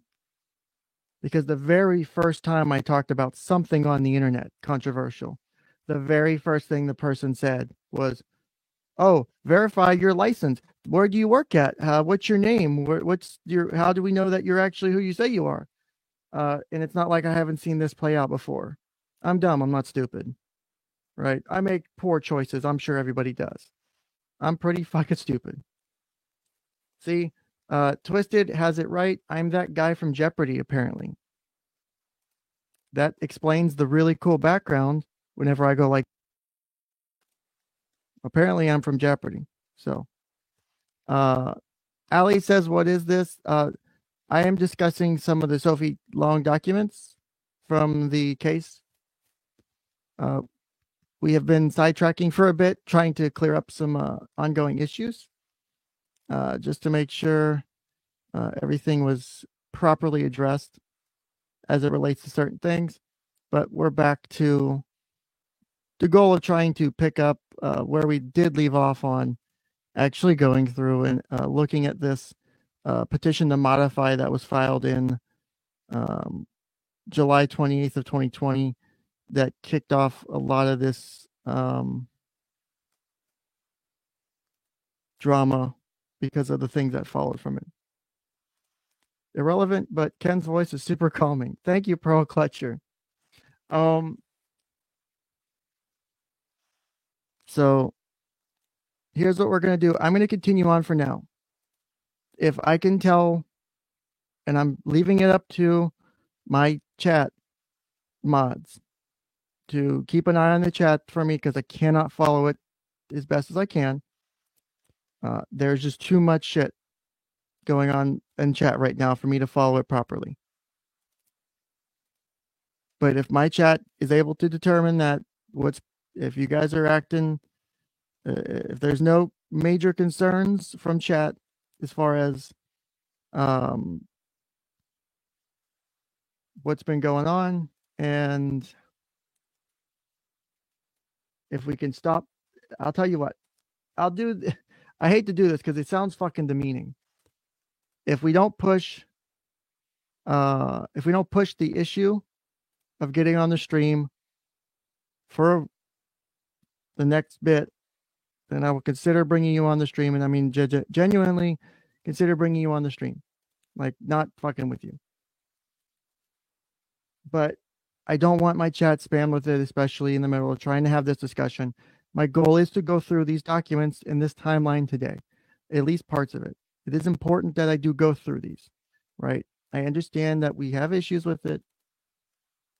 So, oh, okay, I guess I need to do that too. Also, someone wanted to know yesterday whether or not I was actually lying about whether or not the documents I obtained were from one of the parties of the case, or whether or not I obtained them through the clerk of courts. I will prove that to you in about 10 seconds, because I managed to find my lovely link to where I keep the documents themselves. Oh, come on, stupid link. Here we go. Most important part to this is, let me get a screenshot of this so I can do this properly. Okay, so because I don't want to release, because in an effort to organize all these documents, because there's a fuckload of them,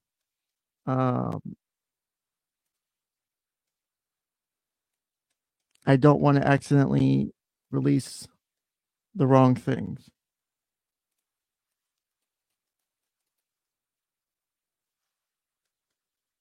And I'm trying to juggle things between 2 monitors, multiple windows, and multiple virtual desktops in an effort to have these conversations with you guys today. And I am literally, and I have no problem doing it, I am taking the time to engage with you guys in chat. I don't have to. I'm doing it because I feel like it's important to do, just as much as I would anything else. So, okay, there we go. So the way I know that the document, so the way you can tell that the documents I obtained were from the court itself, and I'm going to show this on my window real quick, is through the snipping tool. Okay. So here we go. So this is the snipping tool I took a snipping of the documents I have. The originals, because I did rename some of them to help organize them, because I actually renamed and sorted everything by date filed, by time filed, in an effort to help build the timeline and to help organize things. So the documents that come from the courthouse from Collin County, so they have their title, they have the date of the request apparently, or the date of the either day of request or the date that the clerk of courts got the records together. It looks like the time that the document was moved, a different number here, which I haven't yet figured out. And then the real important piece is right here, that's the hash number. So that's like a file hash. So that file hash is unique to any file on their system. I think it's an SHA-1 or SHA-512 hash. I don't know.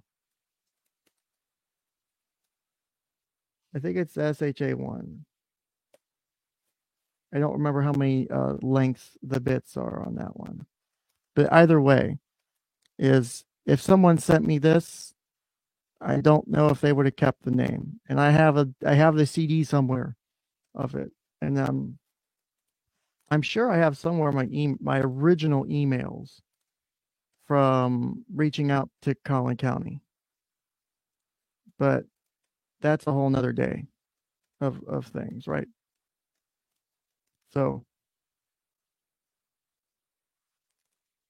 Sean Tullis said, we saw your name on the request list and thought you were reported back then.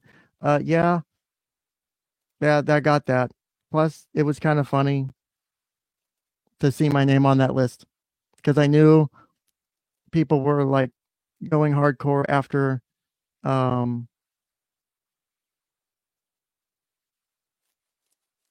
they were going after people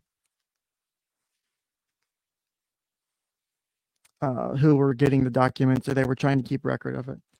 Excuse me, Al says, I'm glad you took your OnlyFans link off the running banner.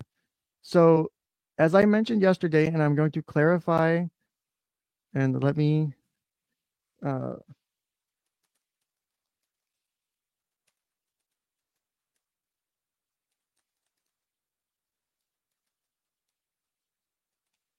do this. So I'm going to post this real quick just to put it on the screen. So the OnlyFans page is a gag. It's a joke. People who follow me or know me know that is a running joke. Before I had the ability to get monetization for my, and I didn't actually have it set up till like a week ago. And as of right now, there's literally nothing on it.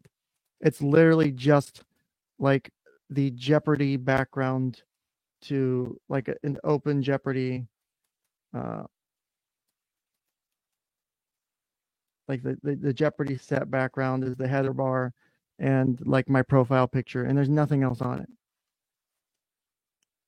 But I did take it off for today, obviously, because we're talking about this. But for people who were upset about yesterday, it is literally a joke. I don't actually have an OnlyFans. I don't post nudes online unless yeah, I don't post nudes online because that's not my thing. That's what Tumblr's for. But Tumblr got rid of nudes. See, that's a joke. See, but that is literally a joke. It's not real. It's not real. I wasn't advertising my OnlyFans off the name of Sophie.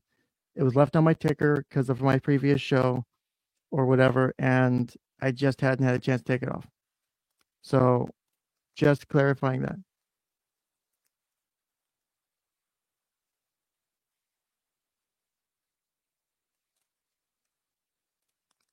So, yes, I understand why it wasn't a good look, and I understand why people came in pretty upset. I get it. I'm fine with that. I get that. I get it looked really bad. It did. But it was a joke. People who follow me and people who listen to me regularly, I live off of dark humor and sarcasm because it's how I have to get through my days some days. Again, therapist, dark shit, bad shit. So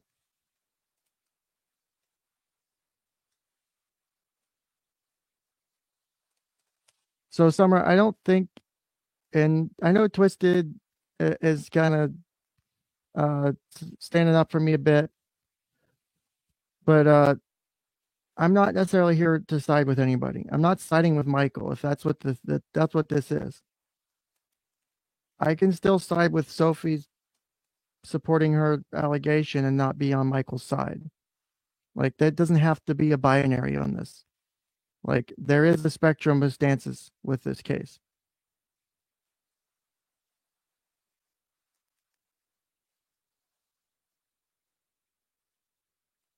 Yeah, see, Colonel Cran's exactly like this show usually has fewer than 10 viewers. Thanks for reminding me of the old days, Colonel. But yes, so I have had an influx of new viewers, which thank you guys for coming. I do appreciate it. I understand it's a hot topic, not the store. But at the end of the day, I honestly don't give a shit about either parent in this case. Because there have been ways to handle this case. Sorry, one of my dogs is moving stuff around. There have been ways to handle this case that were not done properly, to put it the way. And so this never had to get to the way it did. No custody case does, right? That's the point. No case ever needs to get to this level. And the fact that it does is disgusting, in my opinion. And that's the problem. So let's go ahead and pick up. I have one more chat I wanted to highlight. Summer said, I think that's how it's felt. Most people say you have to support Michael to support Sophie. No, you can support Sophie without supporting either parent or any of the other parties involved. You can support Sophie and say, fuck mom, fuck dad, fuck everyone else, right? Pardon my language. If you haven't realized, I curse a lot. Thank you, bad habits from firefighters/military. So that all comes into play. So, and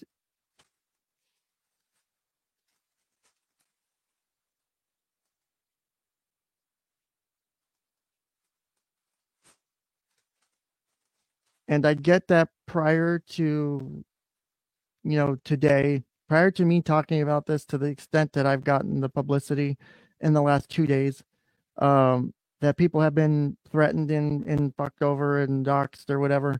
I'm not okay with any of that. I can't control what you people do. So Riff Randall, mods shouldn't be blocking people. If you're going after anyone in chat, you'll be timed out. The only people who are getting banned are people who are making threats of harm to self or others, or severely breaking YouTube's terms of service. I don't care if you harass me. I truly don't. Because one, I'm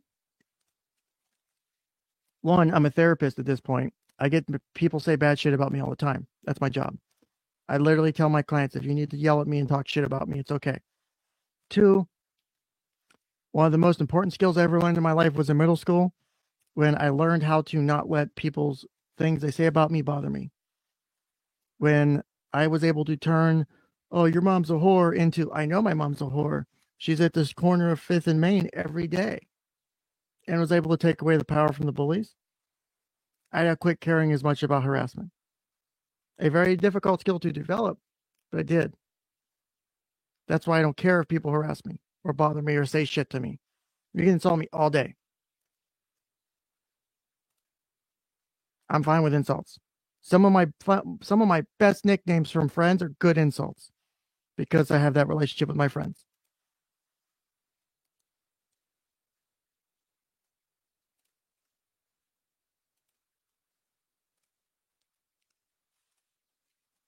Hold on.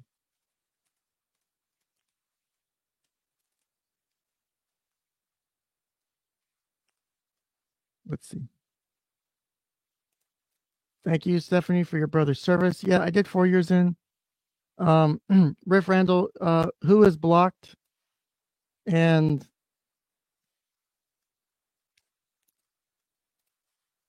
give me 1 second. I'm trying to respond to.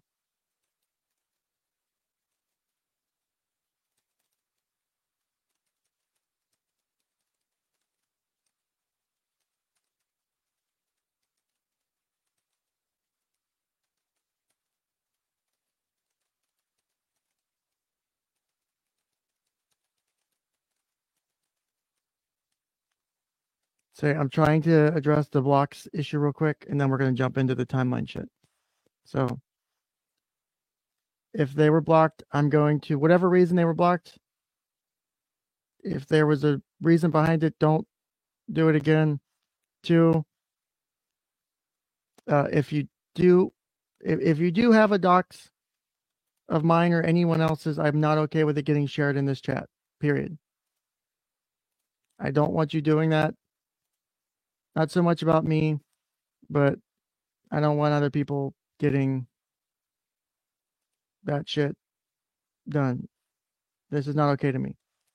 So you guys give me like a minute or two as I try to figure out how to unblock people who have been blocked. I apologize if the mods have come off a little heavy-handed. I hadn't required mods until like literally yesterday. So this is new. So please bear with me as I do manage and kind of learn the limits of my community and my moderators. I trust my mods. They're people I trust. I'm assuming they went a little too heavy-handed. Okay, I see how to deal with it. So mods, I figure how to unblock the two people. I have just unhidden them from the chat. They should both be able to return to chat now with no problem. So if there are any issues, let's see. Okay, so you guys should be back in chat now. I'm sorry if you were blocked. Welcome back. Again, please only time out unless there's threats of harm or significant violations of YouTube TOS. So, but Gabby should be unblocked, and whoever else was blocked is also unblocked now. So, also, Gabby, I do, if you're still listening, I do request when you come back and join us in the chat, please don't take it out on my mods. If you want to take it out on anyone, take it out on me. At the end of the day, I'm responsible for my mods. I used to be in management too. I used to manage like 30 people. I know how hard it is. So welcome back. Thank you for coming back. I'm sorry that you were blocked. But please feel free to take it out on me if you do need to let that anger out. It's okay. You're literally talking to a therapist. That's my job. You can let it out. Tell me your feelings. One of my clients who's 10 makes that joke to me all the time. She's like, all you say is ask me about my feelings. And she says it every session. And it's the funniest shit. And she's really good at picking out when I'm going to ask that specific question too. And the irony is she'd probably make a good therapist in like a dozen years. So, as I said, also, if you haven't noticed, I have ADHD, so I sidetrack a bit, as we've sort of noticed in the last hour 17. Not that that's happened much. So here's also, let's do this, 1 hour, 18. Okay. I'm also trying to start keeping my own timestamps to put into my descriptions so I can make it easier for people who watch my videos, because I usually do long discussions. Also, give me 1 second. I have to mute real quick. Okay, I'm back. So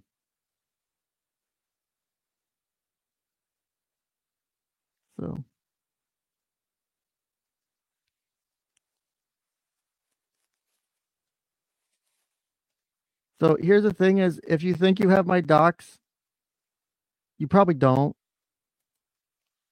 I promise you, I've gone to lengths unimaginable to hide myself.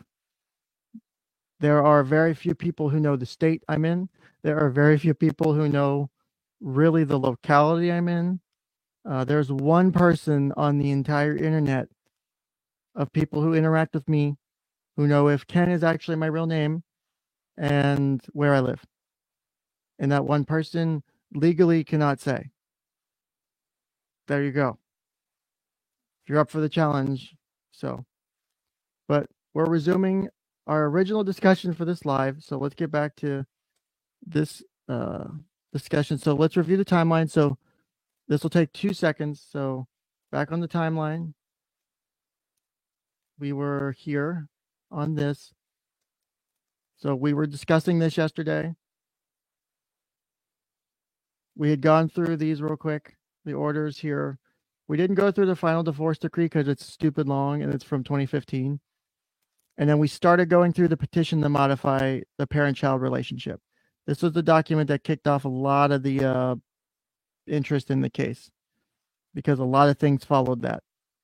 So we're going to go from that to back to, so I just wanted to show that real quick so everyone knew where we were. And then we were picking up on, let me make sure I've applied all the redactions and, okay, so close that.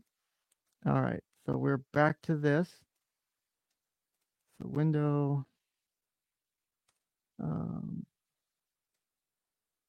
okay, that's the right one. All right, so this window's up and we're back. Okay. And so comment so I can get my highlighter out because the highlighter is the best part of this. Oh. And thankfully that showed up the right thing this time. We fixed that last time. So here we go. All right. So parties affected following in the suit. So this was a document filed by the petitioner, Michael Long, father to Sophie and the other 2 siblings. The other parties affected in this suit would be Kelly Long, the mother. Process would be served at her address, which is redacted here. Insurance information, blah, blah, blah. Children's property, no changes to the property since the order. No protective order has been, or order, anything like that. So there's nothing in place. So 9, modification of conservatorship, possession and access. So this is where we get into the good stuff. So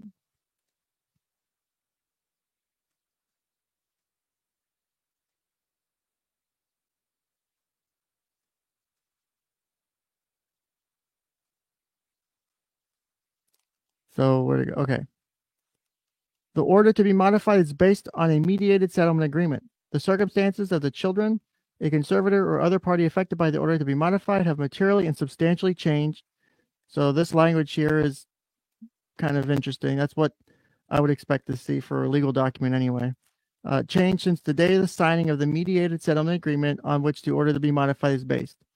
The order to be modified is based on a mediated settlement agreement. This suit to modify the designation of the person having the exclusive right to designate the primary residence of the children is filed within 1 year after the date of the signing of the mediated settlement agreement on which the order to be modified is based. See the affidavit of Courtney Chalmers attached in Exhibit A. Petitioner requests that he be appointed as the person who has the right to designate the primary residence of his children. Preceding the filing of the suit, respondent has engaged in a history or pattern of child neglect. So the dad is alleging that the mother has engaged in the history or pattern of child neglect. Petitioner requests that the court consider this conduct in appointing the petitioner as sole managing conservator. So dad wants to be the sole managing conservator, or the parties as joint managing conservators. Petitioner requests that the terms and conditions for access to or possession of the children be modified to provide as follows. Respondent should be denied access to the children until further notice to the court. So that's a big ask. Any access or possession should be supervised and or provided for the safety of the children. That's actually, I would expect that's actually not unreasonable, I think, in context of what the ask is, right? So there's a history or pattern of child neglect committed by respondent by Jacob Bellington. So for those unfamiliar, Jacob Bellington, at the time, I don't know if this is still the case. Jacob was the partner, paramour, boyfriend of the mother. So he resides in respondent's household, and Uncle Dan, Daniel Wayne Apperson, who was permitted by respondent to have unsupervised access to the children during respondent's period of possession or access to the children. Petitioner requests the court to deny respondent access to the children.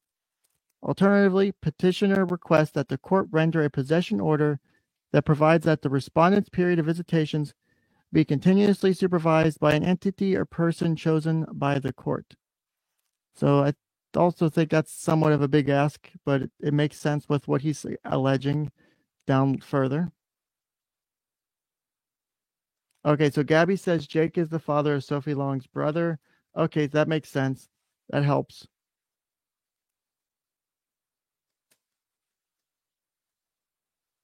Let's see here.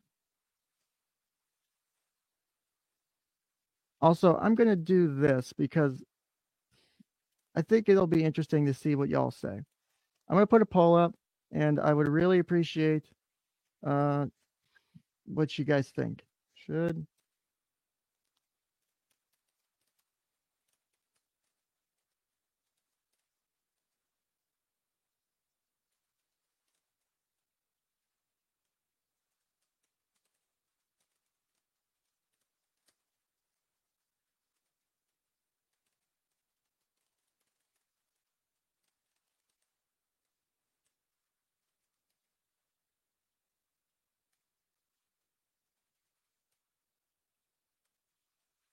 All right, so I'm putting this poll up in chat. It's a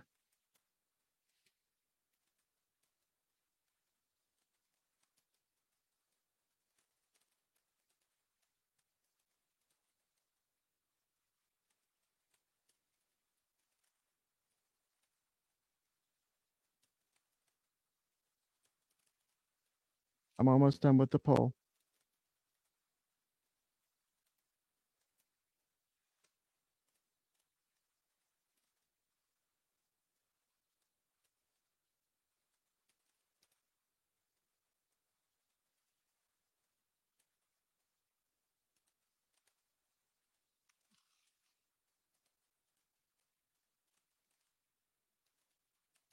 Okay.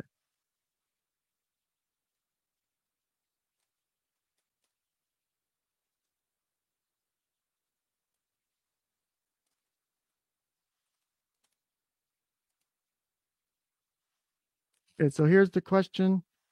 I'm asking you guys if we should watch the video because I see there's still some discourse on the. Did it not go through? Wait. Okay, okay, the poll's running. My bad. I thought it wasn't running.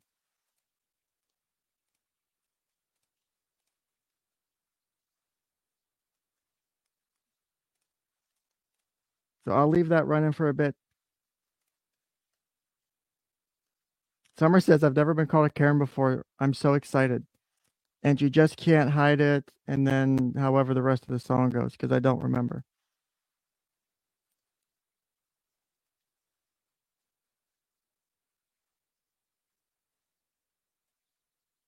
So the people who don't, so what I mean by that is not necessarily the context of, they don't know the context of what's going on at all. It's necessarily context of why I, being a counselor, a therapist, right, take the stance that I very much support the likeliness of Sophie's allegations being true. That's what I mean as far as reviewing the video. Because I still am very confident in my determination that Sophie's telling the truth. So I don't know if people would be, if it would be helpful for people to see that, for me to go through that, for people to understand that. That's what I'm saying.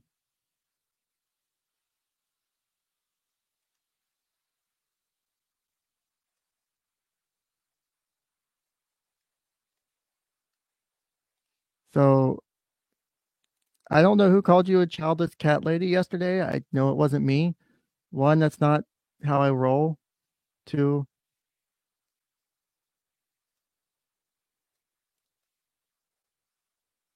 let's see here. Where is... So Gabby says Sophie's 10, her brain is nowhere near fully developed. That's my point. Is the way she speaks is what you would expect from an accurate or likely accurate retelling of a 10-year-old's allegations of an abuse, not from the primed or coached or brainwashed allegations of a parent to a child. The way they will tell that allegation will be different. Sometimes it's very obvious, sometimes not so much. There are ways to determine the difference. Also, I see that there's been at least one or two people.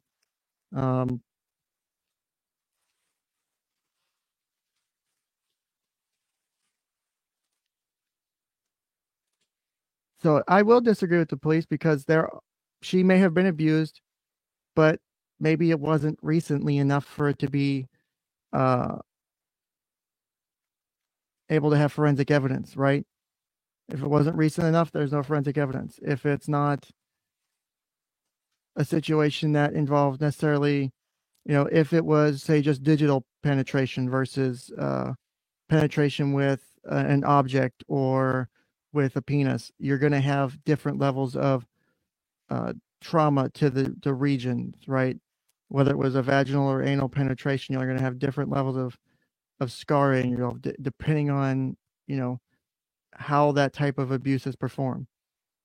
There are ways to perform abuse that don't leave marks as well. Not all abuse is necessarily penetration either. So again, it also comes down to other pieces of it as well. The police do screw up on this, as we know very well from Me Too. Whether you support that movement or not, they have allegedly screwed up quite a bit. I'm usually mixed on being a fan of the cops or not. I'm not necessarily wrong with them, but I get that. But it's also possible that there's other shit at play. There are other things that have gone on as well. I understand Heidi is requesting me to stop, but as I mentioned earlier, this is, one, a difficult topic. Two, there are times where this needs to be discussed, and this is necessarily the case, right? So here's the thing: is you should always have the viewpoint of maybe the police are wrong. How many times have the police arrested someone for example, possession of a drug that they actually never had because it was planted on them? It's not a bad thing to be generally cautious or suspicious of the government as a whole because of the level of power they have over your average person. I cannot fight a prosecutor. They have unlimited resources effectively. I have a limited income. It is not a bad thing for me to be suspicious of the way they act if the way they're acting and have historically acted shows that maybe they have acted in bad faith in the past. How many times have we seen it in the news where how many states' police departments or investigative units where rape kits and shit have gone untested for years because of whatever reason, and evidence gets dropped? How many times have and I've seen this one more than I can count. How many times do we see people who have been interviewed or have gone to the police and say, I've been raped, I've been assaulted, and the police interview it in a way that, one, not necessarily trauma informed, so it's not helping the victim in that moment. Two, doesn't do anything to support that person, and sometimes comes off accusatory of, well, going back to the old trope of, well, you shouldn't have worn a skirt that short, or you shouldn't have been, coming off so sexualized. Like, you get police who do that. I had a case involving my family not too long ago where my loved one and we're still having to deal with this shit. We had someone attempt a sexual type of crime against my wife. Thankfully, it never got that far. But the police that showed up that day, they were pretty dismissive. They were more mad about the fact that I was trying to keep my wife safe than about the fact that the guy was, at least the one cop was. The other cop was pretty chill. He was actually kind of helpful. But one of the cops that we mostly talked to was a dick and was very dismissive and didn't really seem to care. They didn't even look for evidence. It wasn't until days later when detectives came out, they actually found the evidence that mattered. At that point, it was too late because it had been sitting out. It hadn't been addressed, and it was moot at that point, right? But nonetheless, cops fuck up. I fuck up, right? I tell every single client that walks in my door, I will make mistakes today when I'm talking to you. I will make mistakes today in my practice. But that's okay, because everyone makes mistakes. It's how you grow from them. You should never assume someone's always 100% in the right and never is unable to make mistakes. That's a bad place to work from. If you assume that there's perfection in your perfection, you set yourself up for failure, whether in your own personal goals, in your life, or in your family's goals, or even in something like this. If you assume the police are perfect in everything they do, then that can cut both ways. That can cut against the arguments you may be making that go against, for example, say you support mom. That can go against your arguments that support Kelly, right? It's all in how it's structured. My philosophy is you should be able to make very well reasoned arguments for both sides of the debate you're on. I can make arguments that support Kelly's side of this, and I can make arguments that support Michael's side of this based on evidence and the facts and the record. Whether I agree with that or not, this is its own issue. But I can make the argument because I understand the information. I can make the argument, mom's in the wrong, dad's in the wrong. This and that shouldn't have happened. This or that was actually occurring, or this or that wasn't occurring. That's how you truly understand a topic. You've got to be willing to be uncomfortable. And that's with therapy anyway. You have to be willing to be uncomfortable the moment you walk in the door.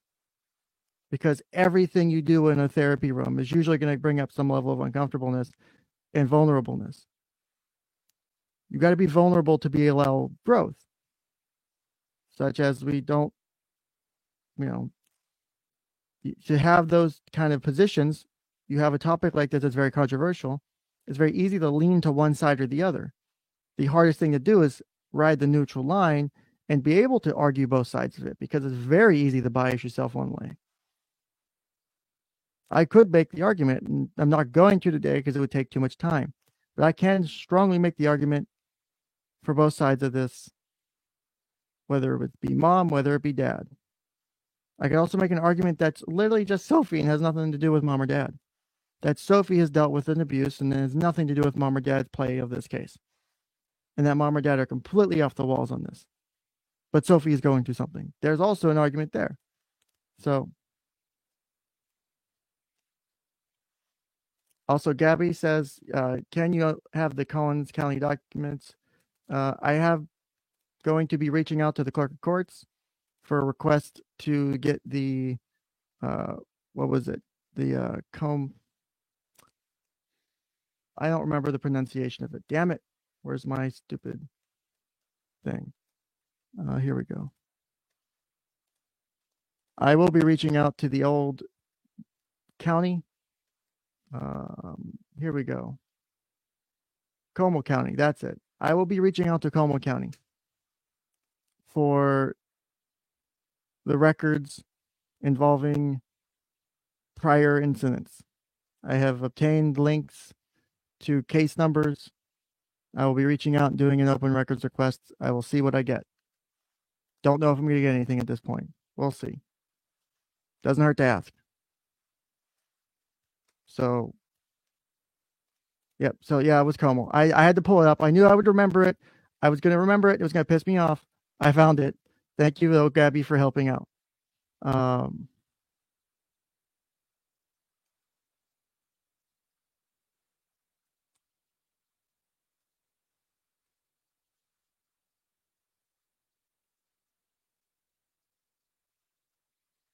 see.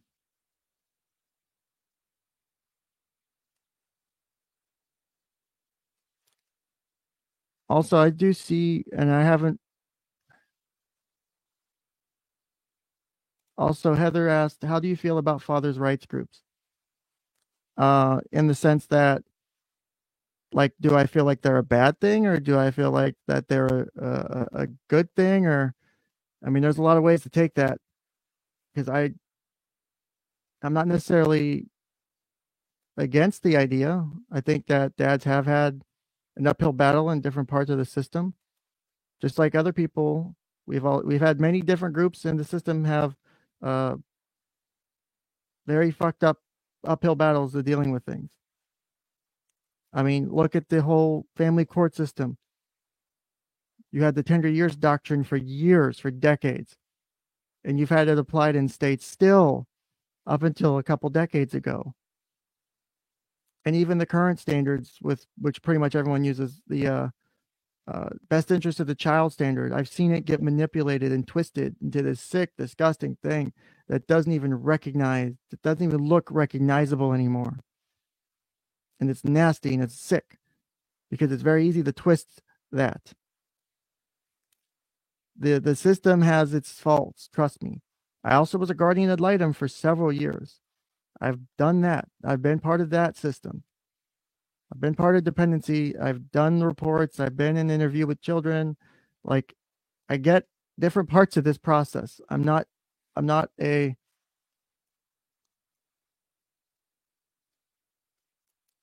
and so Cool Stephanie says, what do you think of the psychologist treating Estelle that her behavior symptoms were inconsistent with victims of SA? He had 30 years experience. Is that something that came out after the records, or was that something that happened during the records up till mid-September 2020? Because if it's not in the records I have, then I wouldn't know of it. I'm open to, like I said, more info. If you got that report, or if you got something along the lines, then also, excuse me, Al says, assuming that the police aren't trauma informed is just based on anecdote. So this is where we have a bit of a hold on.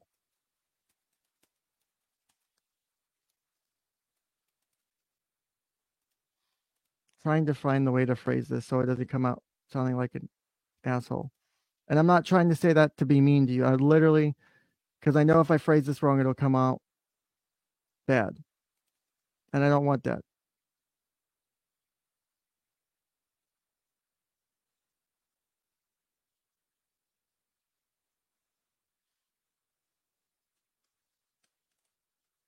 So, what I mean by this is, and I'm not trying to use an anecdote here. I'm not using a personal anecdote. There is consistent evidence to back up across the country issues with the police system as it handles and deals with rape, incest, abuse, all of it. There are failings of the system in multiple places. That doesn't mean every police department's like that and every police officer is bad. No. There are good police officers just as there are bad police officers. But because you have, if we want to argue, that kind of stance, because I saw your comment before about just assuming they're wrong. I'm not necessarily saying assuming they're wrong. I'm saying it's okay to question their determination. Just like I have I tell all my clients, you can question everything I tell you. You can push back on every damn thing I say. You can disagree with my diagnosis. You can ask for a second opinion, and I will happily support you to go get one. I'll even point you towards the experts if you want to talk to them, because I have no problem being questioned. It should not be a problem for a police to be questioned, to have them second guessed, because sometimes they do make mistakes. How many times do people spend decades in prison over mistakes from the police? Whether accidents, mistakes, like accidental mistakes, or malicious mistakes. Like, I get it. I understand it can look conspiratorial and all that shit, coming off like, oh, don't trust the police. I'm not saying that. The police serve a purpose. They're very helpful. But they also fuck up too. Also, I wasn't trying to necessarily get graphic. I just, by nature, easily will have those discussions. I have no problem having those discussions. That's why in my office of however many people, I'm like the only one that's open to taking on like cases of sexual abuse and child abuse, because I know how to have those conversations and I'm comfortable using the language with kids. I've literally had to teach sex ed to 2 kids in the last 3 weeks because of different things that have gone on, which both the kid and the parents were fine with, and everyone was happy with the outcome. But a lot of parents don't know how to have that conversation. I'm comfortable having that because, one, it's a lot safer to have that conversation sometimes in the therapy office too. I also use terminology like, I don't use replacement words. I use anatomical terms because, one, you should teach your kids anatomical terms for their body because it's helpful for multiple reasons. Most important being medical and stuff like this case alleges, right? If your kid goes, my hoo-ha hurts, to a doctor, the doctor's going to go, well, what's your hoo-ha? Because that's very inspecific. Or if your child goes, well, my labia hurts. Well, that's a lot more specific. Even if it's a 6 or 7-year-old saying it or a 4 or 5-year-old saying it, it shouldn't be a bad word. People teach their kids it's bad words. From my perspective and from this perspective of like the clinical side, it's good for your kids to know that, because if they do get, say, molested, right? Don't want that. But if it does happen, they can go into court and testify and say, this man touched me on this part of my body, and this is, how I felt. Like, it's very specific. You're not trying to weave definitions in and out. That's how people do get off on those cases, is because kids don't have the right terms and because there's misunderstandings in translation. It's sad. It does happen. But as I said, And Heidi, I know my goal, I wasn't like necessarily trying to say that in the sense of like, you know, I was speaking as far as like the level of trauma that there can be. And I'm not speaking it, for any specific reason, like to be like shocking or whatever. It's one, like I said, I do this for a living. That's how I speak the issue. I don't hide behind facades and shit on the topic. These are uncomfortable topics. I get that's the problem. I get that's a problem. I get that makes people uncomfortable. I'm sorry if it does. But sometimes those conversations are necessary because you have to know the difference in that for just on that topic, there are different types of sexual abuse and the level of trauma they cause. Right. Also, cool. Stephanie says, have you watched Zeitgeist series of videos on this? No, but I have a playlist for them that I'm either going to go over on stream and do a series of streams on them because I think it would be cool. And if I don't, I'm at least going to listen to them on my own because one, I'm really curious to hear his take on it because I've been looking for another professional like myself. Obviously, he's a psychiatrist. I'm not. I have a different level of degree. He's a higher level of degree than I am. So I'm curious to hear his takes on it. I'm curious to hear his insight on it. But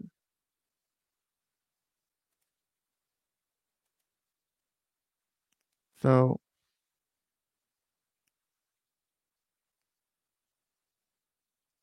also, Shantala asked that I put a trigger warning up because of the sensitive subject and clinical descriptions. Due to the nature of the show, I will go ahead and add that. I normally wouldn't, but I think, due to this being a very sensitive subject and we are,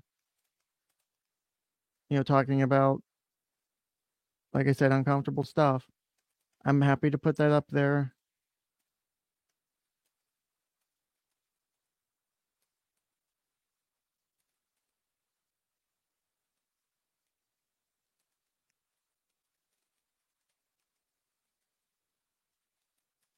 Give me a moment while I pause and type up this morning.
Okay, I think that's roughly good there. Me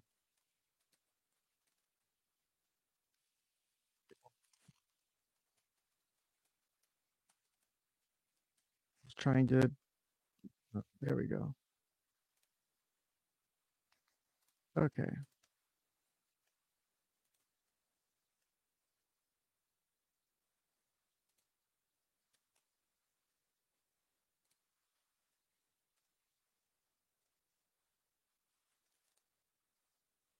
All right, I think that works. Okay. So I'm going to save that and we'll redo the ticker. Perfect. So there you go. Hopefully that helps address that issue. I am the real Ken Jennings. Say, I heard a Psych Guy seems pretty cool. I'm looking for and you know what? I'm glad Psych Guy gets his things across that way. That's his type of show. I have my own type of show.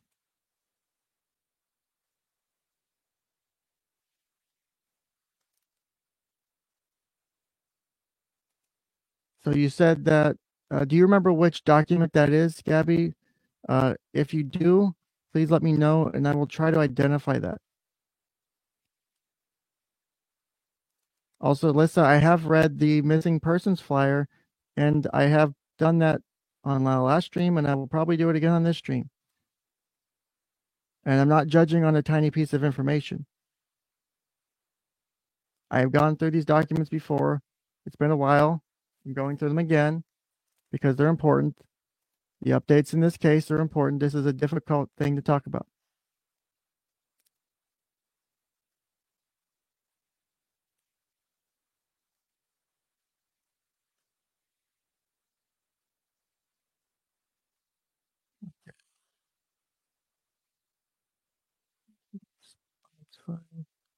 Also, I see that too. I will make note of that as well and see if I can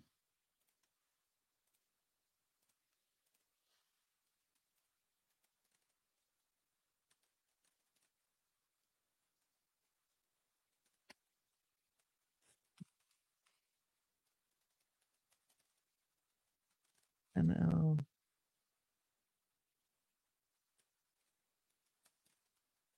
Okay. But that is information that would be helpful. Thank you, Gabby, as well. I'm trying to write down the stuff as I can. Let's see.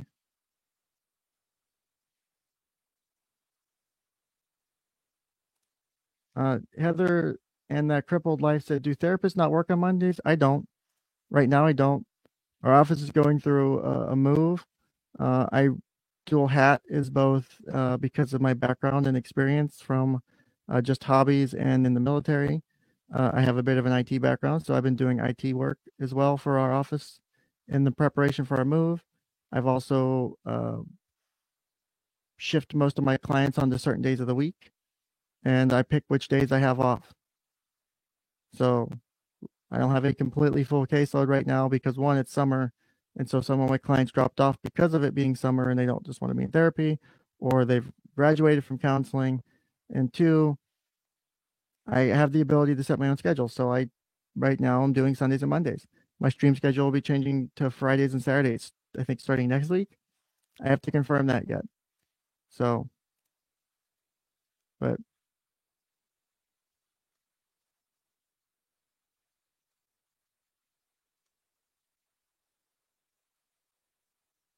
I don't understand why there's so much hate on using the real words.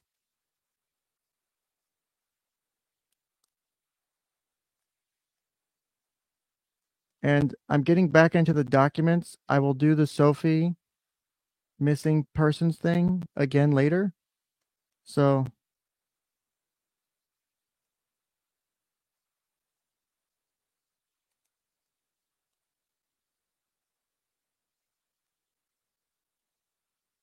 all right. I just wanted to make sure I didn't miss any other chat. I'm trying to multitask here. This isn't my forte. Normally I do like one thing at a time, one client at a time, or a family at a time. I don't multitask well. I can, but I have to be like on my game. So, all right, where do we leave off at? All right, to the order be modified based on a mediated settlement agreement, the circumstances of the children or a person affected by the order of materially and substantially changed since the day of the signing of the mediated settlement agreement on which the order to be modified is based, and the support payments previously ordered should be modified based on the possession of the children by petitioner. The requested modification is in the best interest of the children. I love that language. It's so easy to put that in there, but it's half the time not always the case.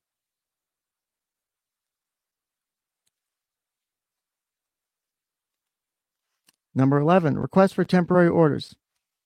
Petitioner requests the court, after notice and hearing, to make temporary orders for the safety and welfare of the children, including but not limited to the following: appointing petitioner as temporary sole managing conservator, or in the alternative, appointing petitioner and respondent temporary joint managing conservators, and designating petitioner as the conservator who has the exclusive right to designate the primary residence of the children. Ordering respondent to provide support for the children, including the payment of child support and medical and dental support in the manner specified by the court while this case is pending. Ordering reasonable periods of electronic communication between the children and petitioner to supplement petitioner's periods of possession of the children. Awarding petitioner the exclusive right to enroll the children in school. Denying respondent access to the children, or alternatively, rendering a possession order, providing that respondent's period of visitation be continuously supervised. Ordering respondent to execute all necessarily, starting over. Ordering respondent to execute all necessary releases required by petitioner to obtain any discovery allowed by the Texas Rules of Civil Procedure. Ordering respondent to execute all necessary releases pursuant to the Health Insurance Portability and Accountability Act, HIPAA, and 45 CFR Section 164 to permit petitioner to obtain healthcare information regarding the children. Let's see here.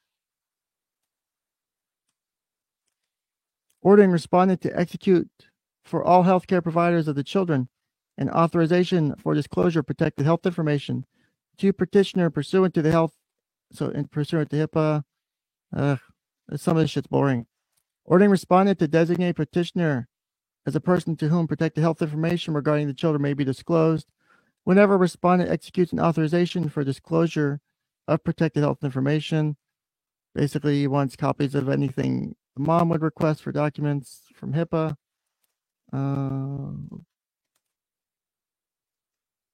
Okay. This is limited to. Give me 1 second while I need to fix something. Hold on. Let's go.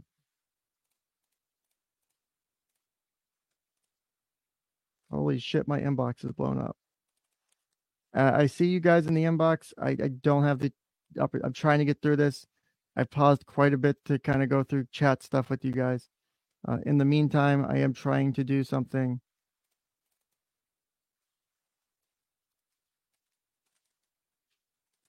Trying to do something real quick on a pause.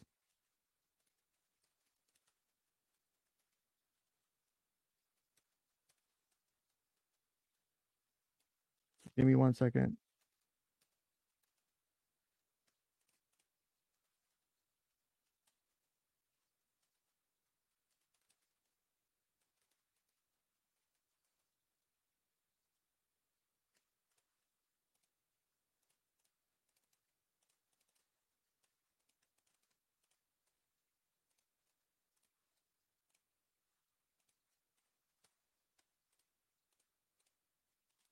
One more minute.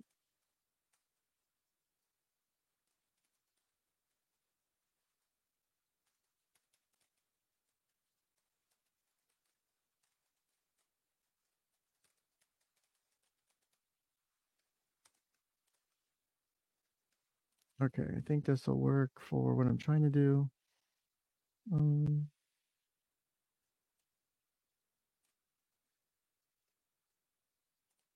Okay, let's try this on for size and see if that works. Curious to see what happens.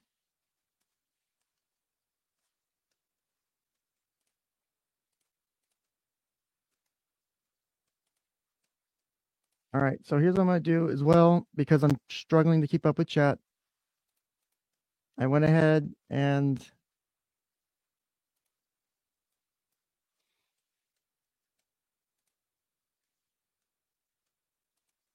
I made something that I think will help with this issue. Oh shit! How do I fix that?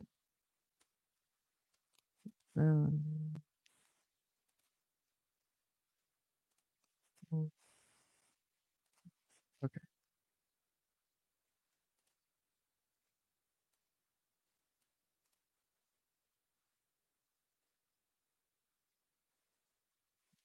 Like, fucking copy that. Okay.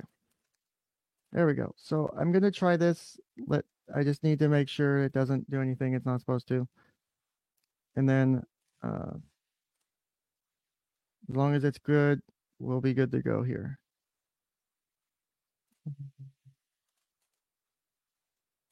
Because I know I'm trying to juggle multiple things here. And I want to see if it works properly.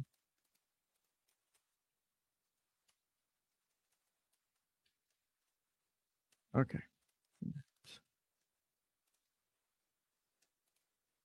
All right.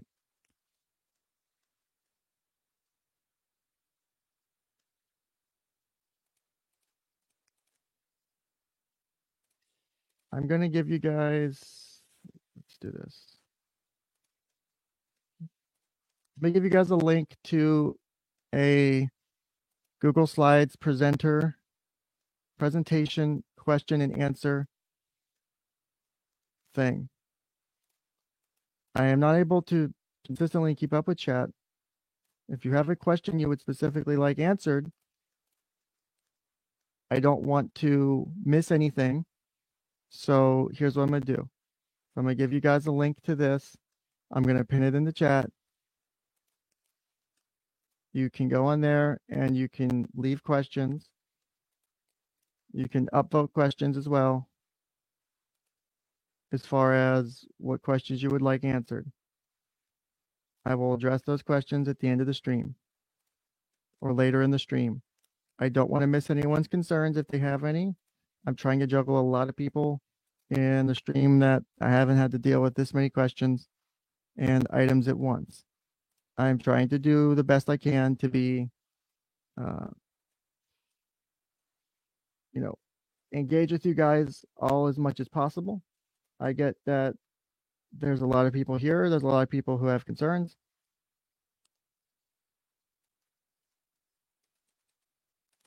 So feel free to check this out. If you want to use it, go for it. If you don't, don't. Again, it's an option. You don't have to use it, like it. It's just there. I will be reading these, though, at the end, because that's one of the ways I can actually keep track of the what's going on as far as specific questions people have towards me. And I'm not trying to ignore anybody.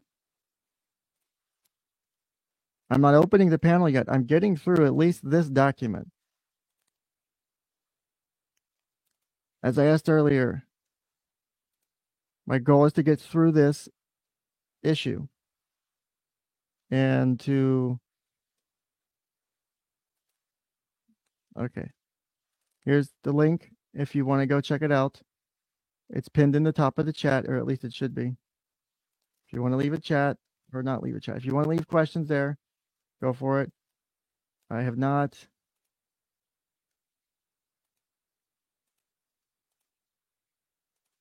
I'm also ending the previous poll because I got the answer I wanted from that. So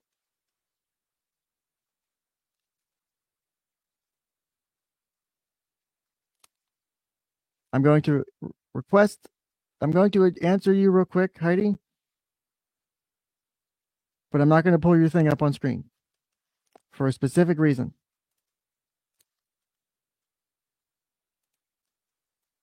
I don't know where you guys are getting this. I have never said that Michael was not wrong. I have said not only today, but yesterday, that this is a situation where everybody has made mistakes and everybody has done shit wrong. I'm not happy with any of the adults involved in this, whether it be the court, mom, dad, anyone else. Everyone's done something wrong. Everyone's done something wrong to the detriment of Sophie and her siblings. You may disagree with me on that, but I am not supporting Michael as people are saying. Heidi, I understand it's old information. What's important is to understand from the beginning to the current state of what's going on. And I can only read things as much as I can get through them. I've only gotten through a couple pages because I've spent time specifically talking to you guys, which I don't have a problem with. But it's important to go through this and go through, because I'm not just going through dad's stuff. I'm going through mom's responses and counter petitions. Those are just as important to the situation, because I don't feel like they were fully ever, no one's fully gone through and in depth really kind of thought it through without picking sides. I'm not here to pick sides. And if you don't like how I'm doing it, you don't have to participate.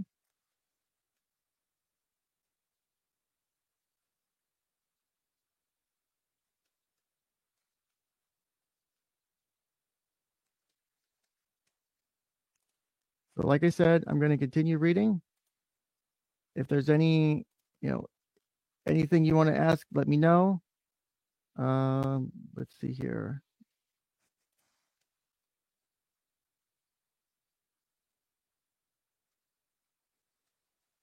Let's see. Okay. 1 second.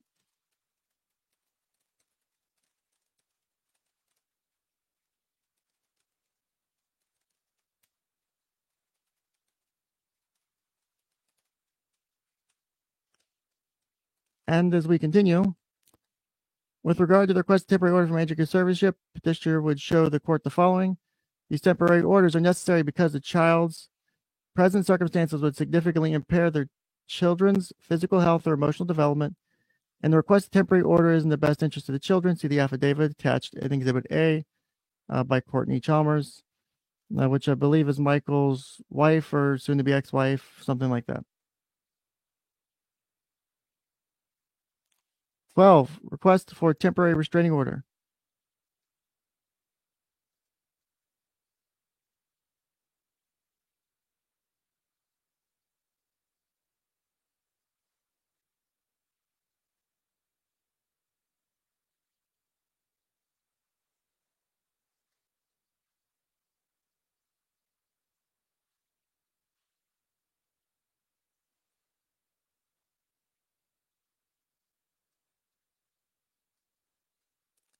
So, Heidi, I think you have a bias at this point, and I'm sorry that you do. That's actually kind of sad. You have devolved into nothing but an internet meme at this point. And it's honestly sad. You have devolved into the go educate yourself. And as I mentioned this yesterday, I can go and Google shit about this case and get answers supporting mom or supporting dad. All it takes is a very minimal tweak of your language in the search, which is why I asked people yesterday, if they feel I don't have the right information, please let me know where to find it and I will go look for it. Because I can't just Google it and assume I'm going to stumble across the right information. And as I mentioned yesterday, and as I mentioned earlier, Sophie's kidnapping was not okay. Whether or not dad feels justified in that is its own issue. There is a court order that was out there. Dad should have turned his child over. The last thing that helps Sophie is to take off with her. I have yet to disagree with that. I don't think I will. There will be very few things that would make me disagree with that statement. You were arguing against yourself, Heidi. That's the problem right now. You feel as you have put up this image of me that you think I am, and that's not the case. One, the goal of this is to help more people be aware of this case. Two, is to address the issue. And three, it's to go through it and actually, from my perspective, like as the counselor side, look at what's gone on and see the impacts that have happened from it. Just like when I watched the video, the impacts I thought came from it, and I thought the validity of the statements. Agree or disagree with that? You feel free to. At the end of the day, I side with Sophie. I don't side with mom or dad. So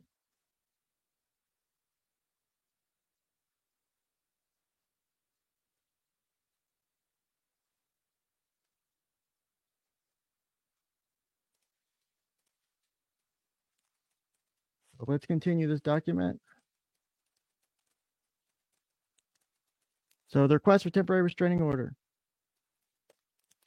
Petitioner requests the court to dispense with the necessity of a bond, and petitioner requests that respondent be temporarily restrained immediately without hearing, and after notice and hearing be temporarily enjoined, pending further order from this court from disturbing the peace of the children and or of another party, withdrawing the children from enrollment in school or daycare facility where the children are presently enrolled,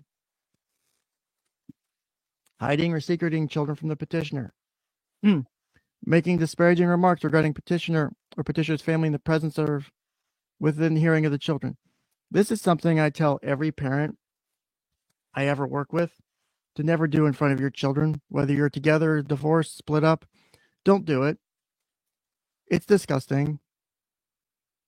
It's a fucked up thing to do to your children. Your children don't need to be party to your hate towards your partner. Let them figure it out as they get older. They'll thank you for it later. Discussing any litigation concerning the children in presence or within hearing of the children. Canceling, altering, failing to renew or pay premiums on, or in any manner affecting the level of coverage that existed at the time the suit was filed, of any health or dental insurance policy insuring the children. As the basis for the extraordinary relief requested below, petitioner would show that before filing of this petition, respondent has engaged in the conduct stated in the affidavit of Courtney Chalmers as attached Exhibit A. Based on that affidavit, petitioner requests the court grant the following relief. Issue an order excluding respondent from possession or access to the children, and that would be Sophie and her siblings that are blacked out.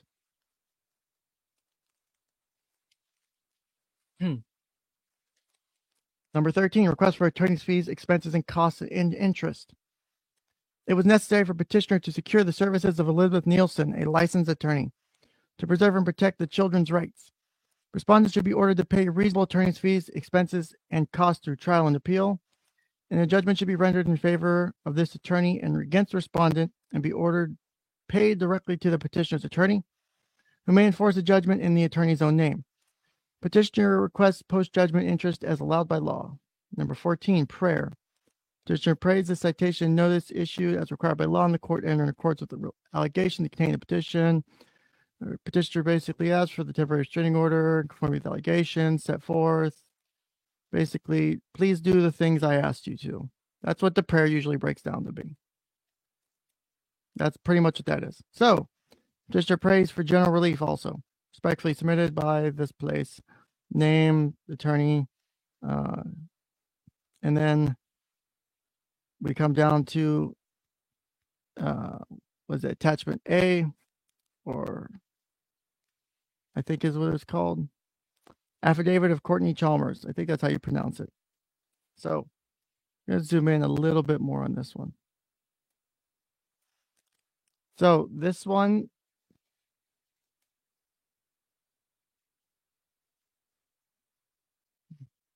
that's weird. Sorry, I was getting a phone call from someone I don't know.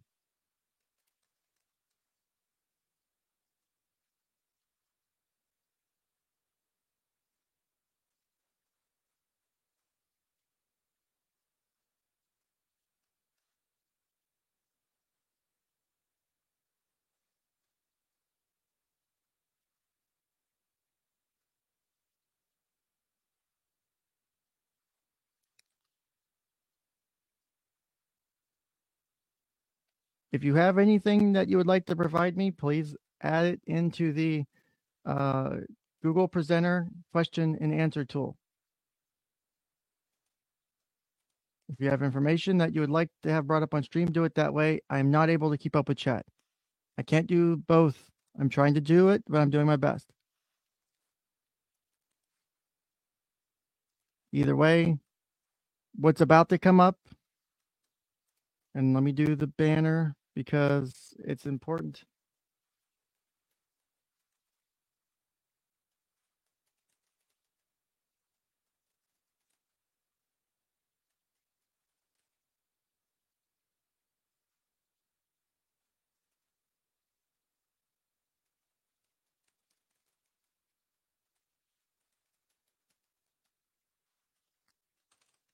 All right, so I'm going to put this up. This part is going to contain information that involves the allegations of sexual abuse against a minor child. As a result of the allegations, you're going to hear language that involves kind of some of it's colorful, some of it's using anatomical terms, some of it's kind of detailed. At this point, I'm not here to argue the validity of the language of this affidavit.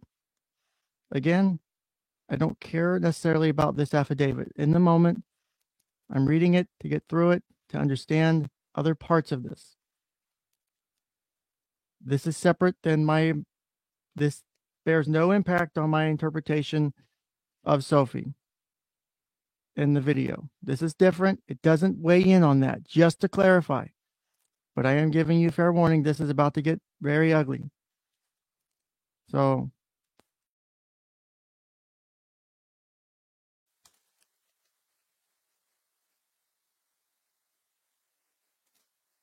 okay, we're pausing for a minute because we have to address a couple things. So I've been paying attention to the chat. Also, let me put this up. So this is how we're going to show that I'm talking. As you'll see that banner at the bottom. So I've been trying to keep the banners consistent to help keep track of what's going on. So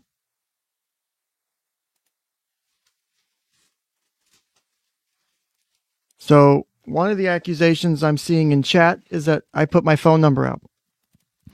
This is also something that was a false rumor spread by at least one person I know for a fact because I listened to their stream. Kaylee with a T spread this information, and it's not true. The phone number that, if any phone number was shared, it was my 440 Kiwi Ken number, which never ties back to my personal number because it's a Google Voice number through Google Workspace, and it has no way to tie back to me. It's for people to call and leave voicemails, and I have it set up to do not disturb so it doesn't ring my phone on purpose because I don't want people calling me and shit and getting mixed up with my regular Google Voice I use for work. So I did not give my phone number out to call people. If anyone has proof of that, I would love to see it because that was never sent in an email. That was never posted in chat. Why would I give out my personal or work number to anybody on a stream to call me when I could just bring them up on stream? That doesn't make any goddamn sense to me. So what we're going to do real quick is there's a couple things that I'd like to address. First one is I had no intention. I never gave out my phone number. And if my phone number was shared with anybody, that was not of my doing. I wouldn't do that. I've been doing this stuff online for, excuse me. I've been doing these little interviews or streams and shit with different people online for about a year now. I've really just started my channel up this year in 2021.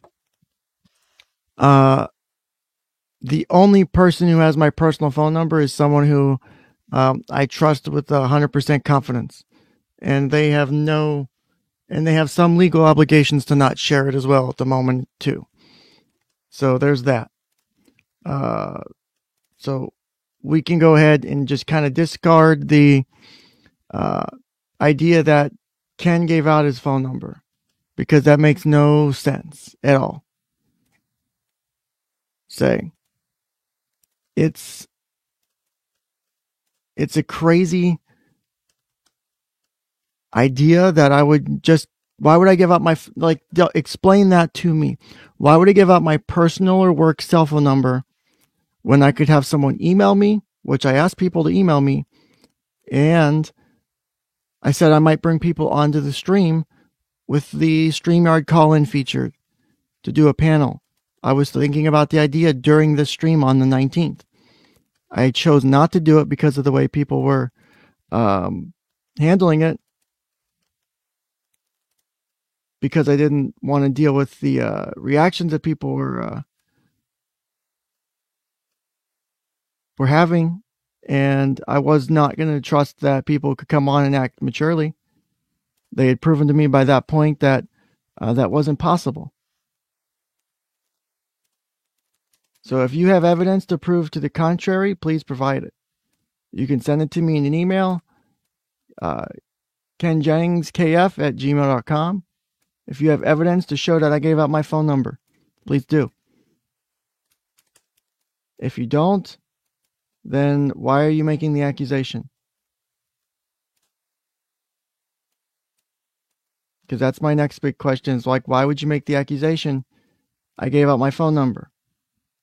Because I can tell you for a fact, I listened to all of that stream with Kaylee with the T the other day, the 2-something hours of it, however many days ago it was. And there were so many things she had wrong. Horrible, like off, not even close. Like, one stating I've been doxing, which is not true. I haven't doxed a single person. People have been doxed as a result of what happened. That is not of my doing. It's not of my request. I've told people I don't want that. I don't like doxing. I think doxing's stupid, personally. But I don't control the internet. And anytime someone tries to control the internet, it normally doesn't work in their favor. If you know anything about the internet, not your personal army is a pretty frequent phrase. So just something to consider when you think about the idea of, I don't have enough pull to get people to do shit for me. I recognize that. But still, if you're going to make the accusation, back it up with evidence. Like, if you can prove it to me, back it up. If it was during this stream, if I gave out my phone number during this stream, it will come up. It will either be said in the chat, which is it's the live chat, not top chat, so it's showing every chat, and it would either be said by me during the stream. So if it was said then, it would come up. My emails, any emails I have, I don't think I actually have any outgoing emails to Lisa. So I couldn't give Lisa or anyone my phone number because, one, I didn't have an outgoing email to her. So still, please do explain how, on that idea, how am I talking, or how am I giving out my phone number? Because you still haven't provided the information. Say, Pixar, it didn't happen, as Twisted Puppet says. And just so, if you want to send the information, send it to my Gmail.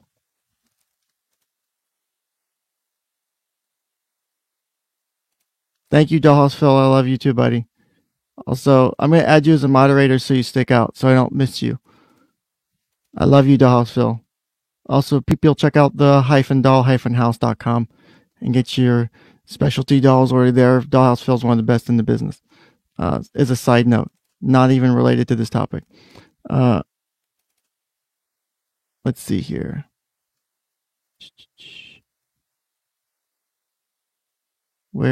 So did the person who, I believe it was Pamela, do you have evidence, or does someone have evidence of me handing out the phone number?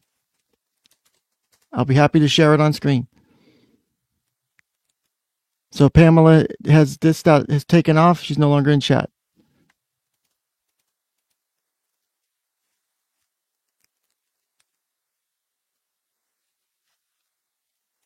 So Pamela has stopped talking. Or Pamela's not even here anymore, it looks like. Pamela, that's sad. If you're still listening, that's sad. You chickened out when you got called on your shit. If you have faith and trust in what you're doing, you can do it without a problem. If you're going to make an accusation, back it up. That's all I'm asking. I have no problem. Like, I have always told every client I've ever worked with from the moment I meet them, in my very first session with every single client I've ever worked with, I've always told them, I make mistakes every day. I'll make mistakes in this very first session with you. I'm my biggest critic. Call me out if I do something wrong. Call me out if I do something you don't like. If I'm not handling it, go to my boss who will deal with it. But I will be sure to fucking address it first.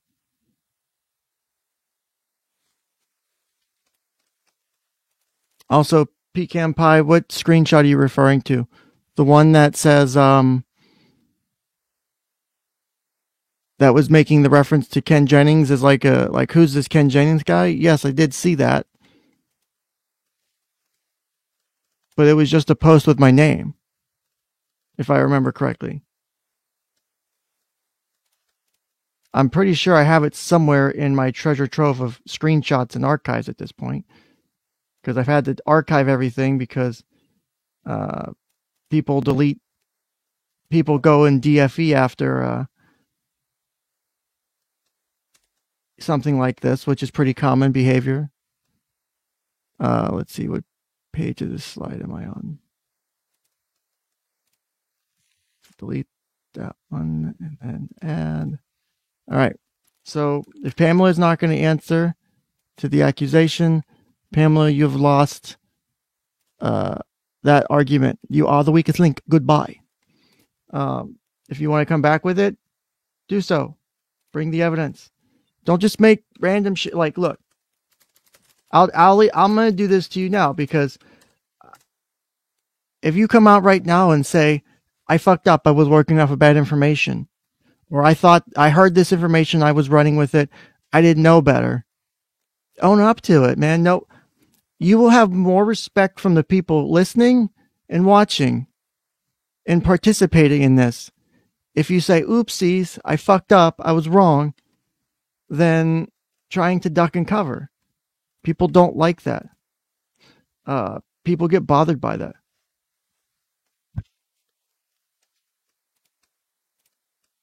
I have always gone to my clients, I've always gone to people I've worked with and said, oops, I made a mistake. And I've also done the opposite. I fought with people in positions of authority above me when I knew I was right. And I won on a couple of those. Did I get in trouble because I pushed back? Yes. But I was fucking certain I was right on something. I can't discuss the details because of what it was, because it was relating to my military job. But I was absolutely 100% confident, and it related to what my job was and the analysis type I did. And I was very confident in what I was doing and in the results I got. I was willing to bet my job I was correct on it, and I would have. That's how confident I was. And so I basically, as an E4, yelled at the civilian equivalent of a captain in the Air Force or a major in the Air Force. Like screaming and yelling at him because he was questioning my skill set and ability. And I was very young and hot-headed at the time a little bit. And I lost my temper and I got upset because of how he was accusing me. I didn't like it for obvious reasons. It's not fun when people when people question your ability to do something or tell you you're wrong, or that when you know differently. Obviously, this is my stream. I'm going to know if I said something. We, one, have video evidence, which is part of the re-release and the reason for it. And two, we have a transcript that you can pull from the chat too. I'm pretty sure the mentioned telephone number probably isn't in there for many reasons, because I don't think I had a need to freaking mention it. So also real quick, we're going to go over one more thing. Let's see here.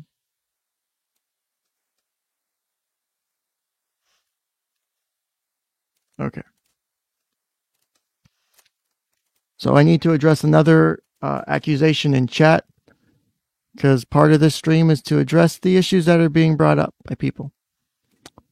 Part of the reason for doing this re-release and doing it as a stream was because I did a whole stream yesterday talking about literally reading the Code of Ethics for my profession from the front to the back cover.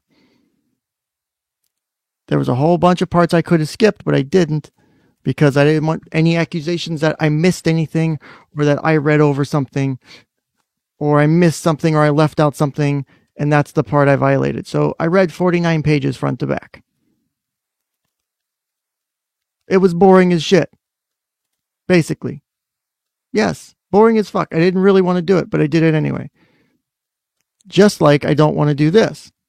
Because I don't like having to do shit like this. This is not fun for me. Here we go. Let me put this over here so it's on a different... How do I fucking do this thing? Okay. So I'm also being told and seen in chat that I am being called out, or someone is claiming that they did not say anything negative about me as it relates to the discussion of sexual assault to Sophie. That they didn't say anything that was like negative or that would hurt me. Or that looks bad. I have proof to the alternative to that. So I'm going to take down my little stream banner real quick because it's blocking shit. But I also need to take down the other one too. Give me 1 second. I got to find which folder that's in. Damn it. 1 second here.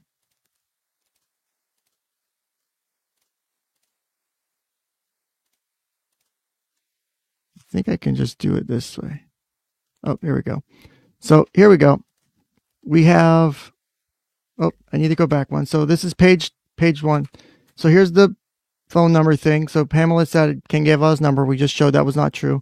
Gabby said, and this is in relation to, and this has the timestamps like I was discussing earlier. This is in relation to the use of anatomical terms as it relates to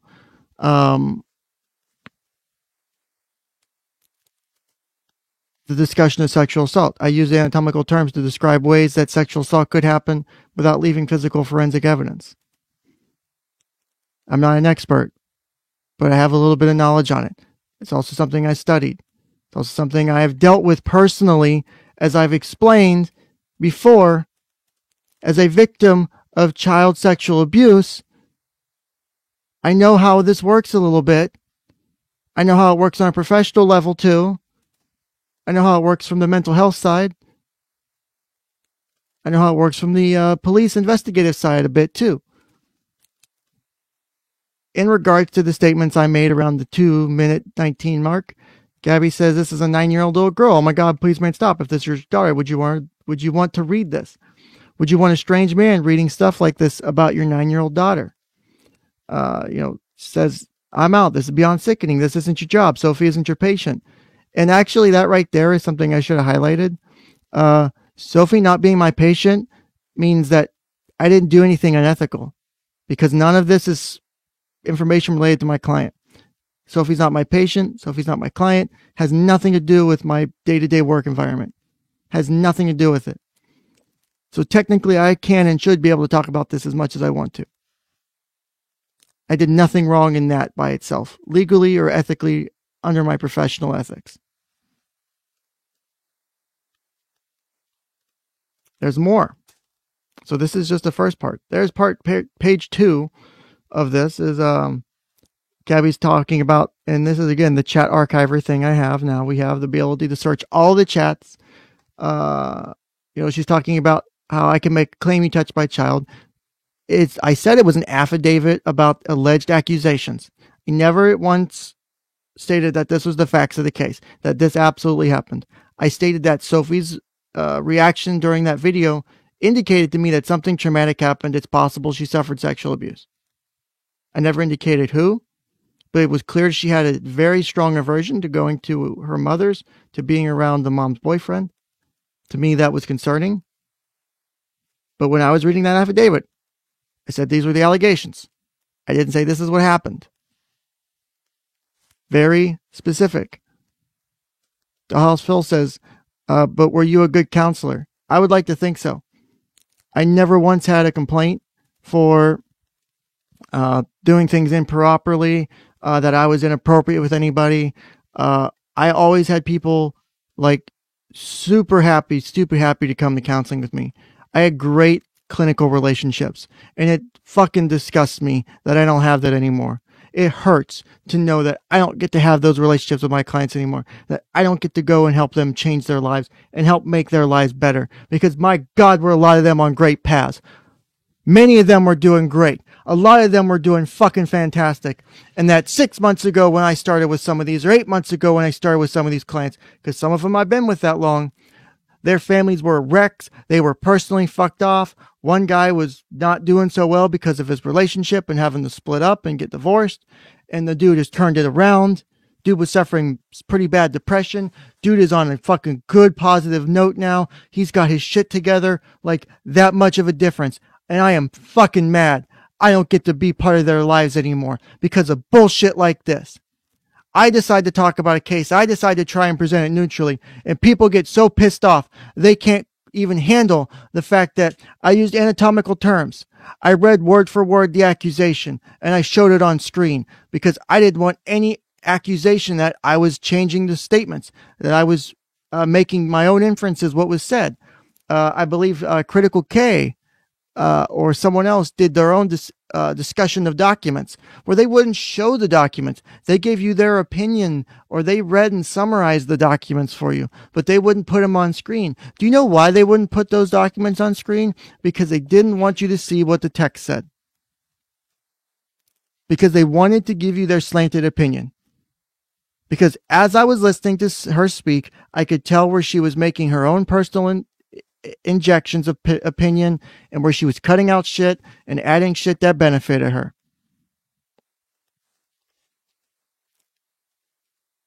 That's why I put the documents on screen, because everyone deserves the right to see these documents.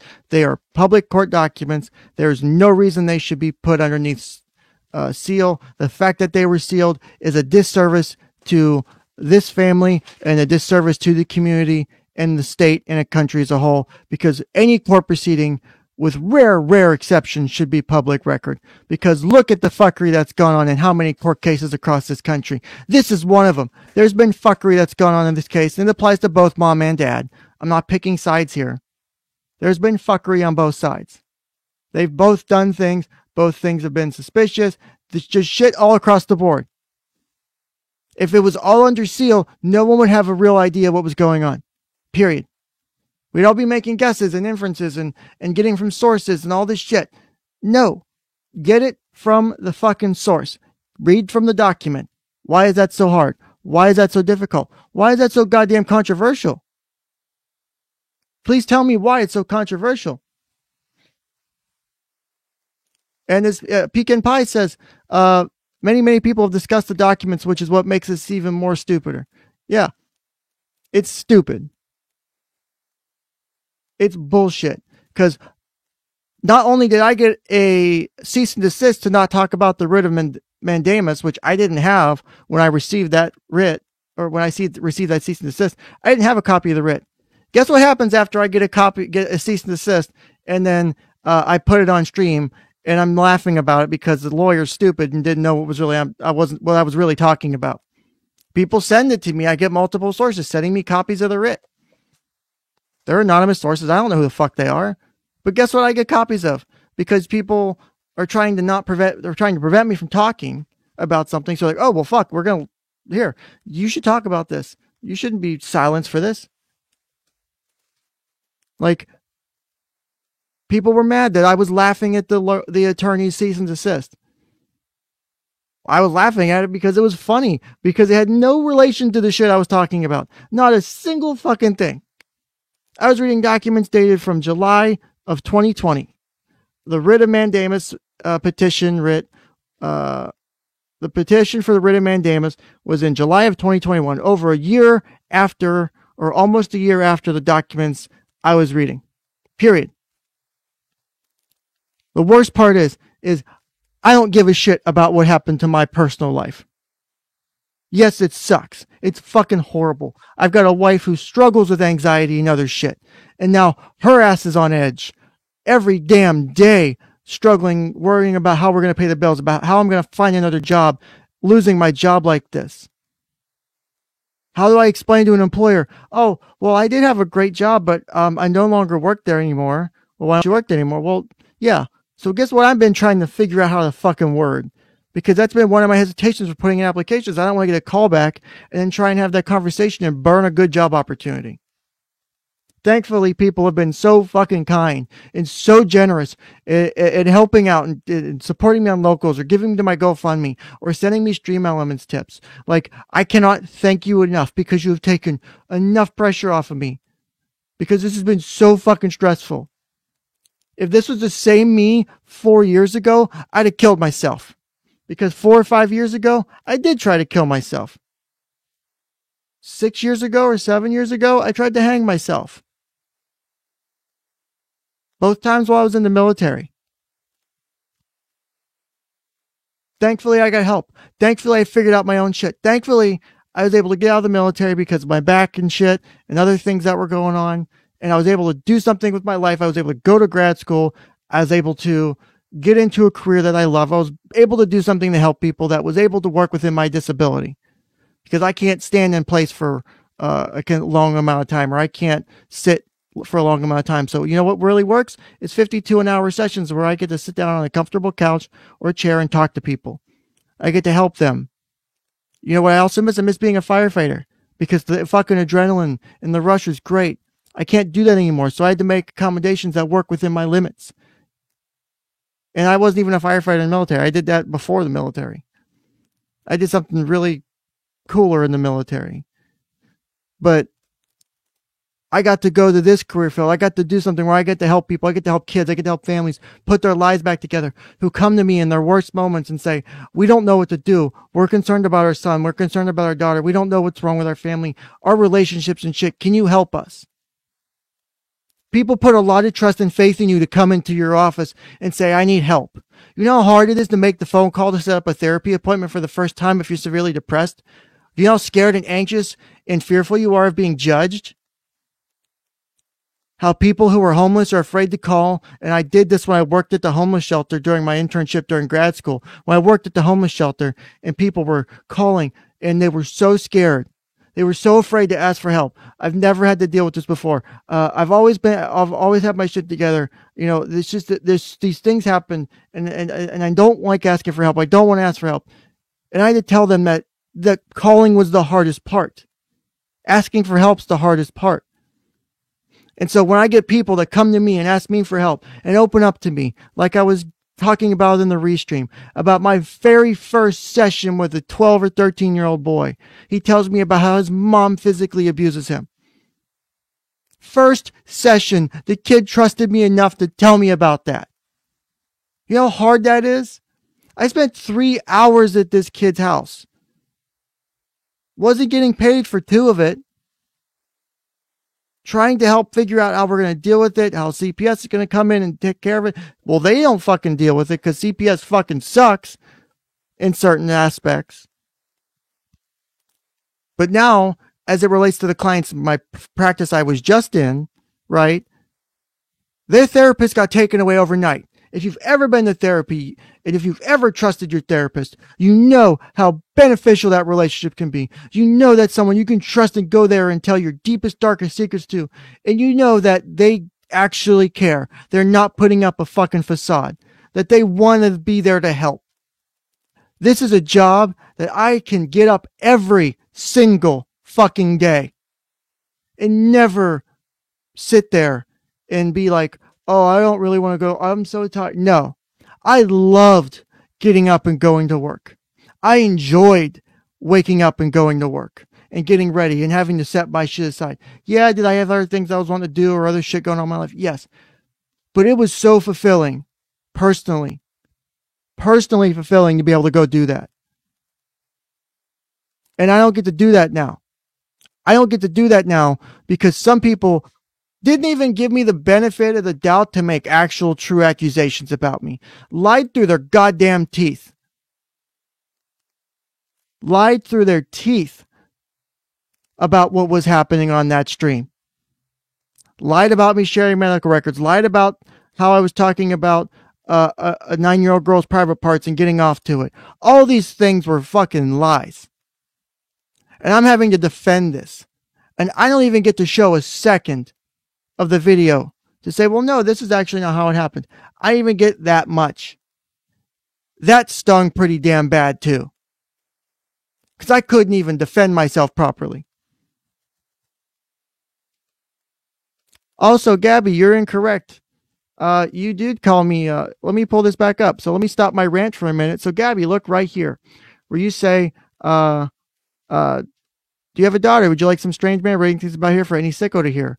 Where else is it? We go back. Let's see. This is not your girl. Stop. Let's see. I have another part of it. If you're really a therapist that works with children, this makes it even more disturbing. It looks like you were really excited about me losing my job. Well, it looks like Ken's about to lose his job. Looks like people are calling your job. As a parent, I definitely would not want you to see my child. The insinuations you make are pretty specific there, Gabby. They're very specific insinuations. To counsel children, then come on a live talking about a 9-year-old's private area is at the very least sickening. I was using clinical and anatomical terms to describe different ways sexual abuse happens. How that can go by and get slipped past the radar. Yet that gets morphed into me being a sicko and me being me being this kind of pervert, me getting off to reading it. That me highlighting certain sections of the document is I'm getting some sick enjoyment of it, because it wasn't just you, Gabby, that said things like this. How can you do that? I don't necessarily care about the harm you caused to my family. I care about the harm you caused to the dozens of people that my life was intertwined with, that they didn't get a choice in this. It's not like it's a sales job where you can pick up another client and like, Bob was helping you with your new car. He had to leave. We've got Mike here to help you out, or we got Phil here to help you out. We got some new guy here or some other experienced guy here who can take over for you. They can get brought up to speed. It's different when it's a therapist, because you trust a therapist with your most intimate, deepest, darkest shit, the things that are horrible. You tell these people things about how you were raped, how you were molested, how your parents beat you. These are the things that you tell that person, and you're going to pull that away from them. That's the things that's fucking sick. The fact that it was misinterpreted in such a way that I didn't even get a chance to defend myself against the truth. I had to try and defend myself against lies upon lies upon lies that were stacked so fucking high you could barely see the truth. That's the shit that pisses me off. And honestly, even as pissed off as I am right now, and it's upsetting, because I'm not upset for me. I'm upset for the people's lives that I'm still intertwined with, technically, who now they're going to wonder, why did Ken abandon me? Why did Ken stop being my counselor all of a sudden? Because kids don't understand some of this shit. My boss can't say, oh, well, he was fired for terminated for this reason. No, she just he left the company. That's all she can say. And then I got to figure out a way to do this. Like, this is not okay. If you take anything away from this fucking last week and a half, don't do this shit to people. Deal with it online. Have online fights online. If you had evidence that I was assaulting or hurting a child, then maybe. You have no evidence. You have your own interpretation because you don't like the fact that I'm reading some allegation. You don't like the fact that I'm reading an allegation that, for all intents and purposes, may be false. You may be absolutely correct that the allegation never happened and it's false. But as I stated with my both Sunday and Monday stream, the purpose was to go through the record from beginning to end. To do that, you have to read the documents from beginning to end. You can't just skip over shit.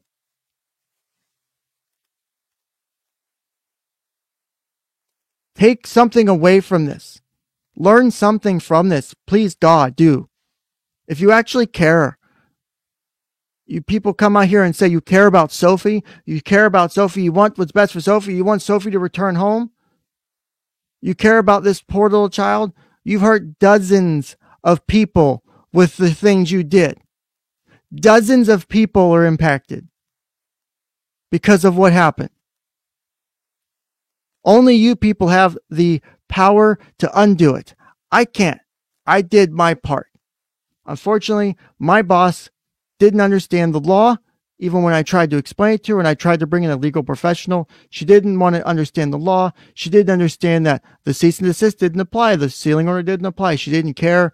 And I've proven I have done nothing unethical by going through the ethical requirements of my profession and shown that I've done nothing that would hit those ethical requirements and I would be incorrect on. Not a single one. 49 pages. Not one. Not a single one that I came close to being unethical on. And I'm redoing the stream and I'm putting the stream back up for everyone to see for fucking proof that I did nothing wrong. And honestly, even with as mad as I am and upset as I am, because I'm upset about my clients, I've always not really given a shit about me personally. I've always put other people before myself. It's been a personal trait going back to fucking being in elementary and middle school. Always done it. If you would apologize and admit you were wrong, people, I would be okay with that. And if you tried to undo the damage you did, I would even be more happy for that. I wouldn't even hold it against you if you just owned up to it. Period. That's it. Because one of my jobs is to help people own up to shit they do, the mistakes they made, and help them move past it. So naturally, it comes out in what I do, and it's how I deal with people in general. I've had people go and do horrible things. I've helped them move past. I don't judge them for it.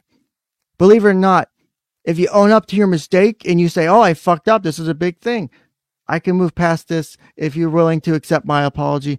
I accept your apology. Yeah, you made a big mistake. You fucked up.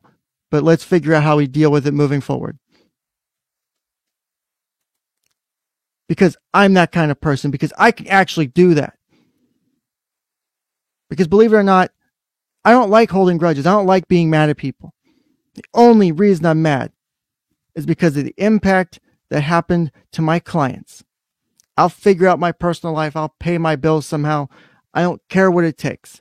That's the last thing I care about.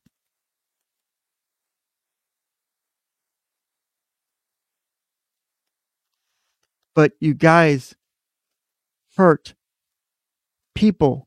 You hurt children. You state you're standing up for Sophie. You're trying to protect one child. In your effort to try and protect one child, you have caused significant damage and trauma to at least a dozen kids.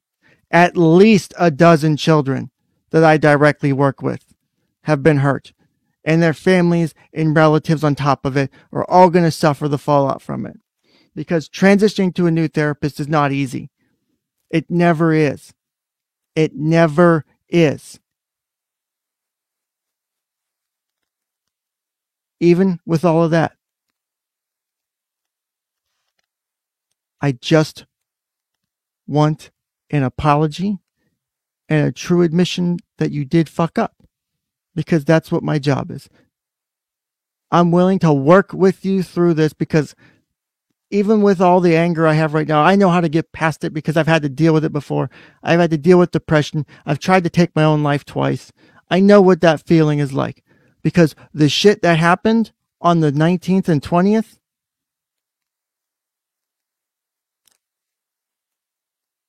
had I not learned the shit I learned in therapy, because I had a good therapist who cared about me and who spent time with me and I would see as often as I could because the VA is a shithole sometimes and it takes months to get appointments. I had a therapist who helped me work through shit. I had to leave my the office of my former employer and drive straight to the VA to do a walk-in appointment with a therapist because I was that depressed by what happened. Because I couldn't believe I just lost my job. I couldn't believe I lost my job. I couldn't believe my clients were going to suffer from it over some bullshit lies. 5 years ago, I'd have come home and put a bullet in my head. Because it would have been that bad. This would have topped anything else I've ever dealt with. And I've dealt with, as the father, 8 miscarriages with my wife and my ex-girlfriend combined. My ex-girlfriend 2, my wife 6. I've dealt with 8 miscarriages. As someone who's only wanted to be a dad since they were 17 years old, I still haven't gotten that goal in my life. And every single one of those is harder. That's put me in horrible places of depression.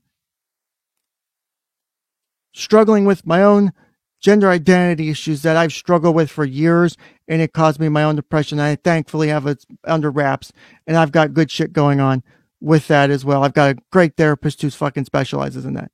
You guys took away from at least a dozen or more people the same kind of relationship I had with my therapist, that same level of interaction, that same level of trust. Like I mentioned on the fucking restream that's been going on, I had to have a kid, 9-year-old girl. I had to do, okay, first experience with porn. Okay, now we got to figure out what this means and go through it. Walk through it with the kid. She was nervous at first, opened up to me by the end of the first session, and in the second session on the topic. We had gone through it, I explained puberty, explained sex and all that. Great interaction. Mom was very happy. Kid was very happy. Nothing wrong. Used the same kind of terms I used in this situation here. All anatomical terms, explained it, explained the purposes and all that shit. At the right appropriate level and degree for that kid, not a single issue. Not a single problem. This kid who I helped salvage the relationship with her mother because they were not doing so well. And this is a 9-year-old. Helped salvage the relationship with her mother and help them rebuild trust they hadn't seen in such a long time. That they were communicating, that they were going back and forth. And now I don't know, and I know that the mom, I can pull up the damn text messages and censor them, saying, my daughter, she loves doing sessions with you. She looks forward to them. She's always asking, when's my next session? When's my next session with Ken? Always. Because she's like, every time she ends a session, every time she leaves a session, she's always doing better. She's always smiling. She's always doing more upbeat.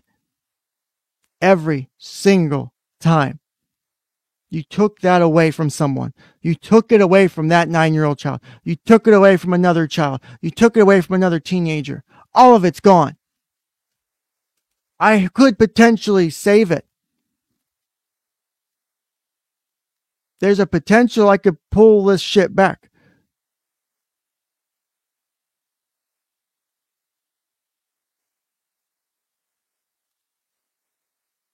If you guys truly care about children and you truly care about kids getting abused and getting neglected and parental alienation and all this other shit, if you truly care about the topic, you need to realize the damage you did caused harm to more than a dozen children. More than a dozen children have been directly impacted by what you did. So you can sit here and spout Sophie's name off all damn day. You don't give a shit if you participated in that. And I know for a fact the name of one of them because they were the person that called my cell phone and they were the person whose name was on the email complaint that my boss read off to me and that I got to read. So I know and their email complaint had lies in it too. So I know for a fact that person had a hand in this.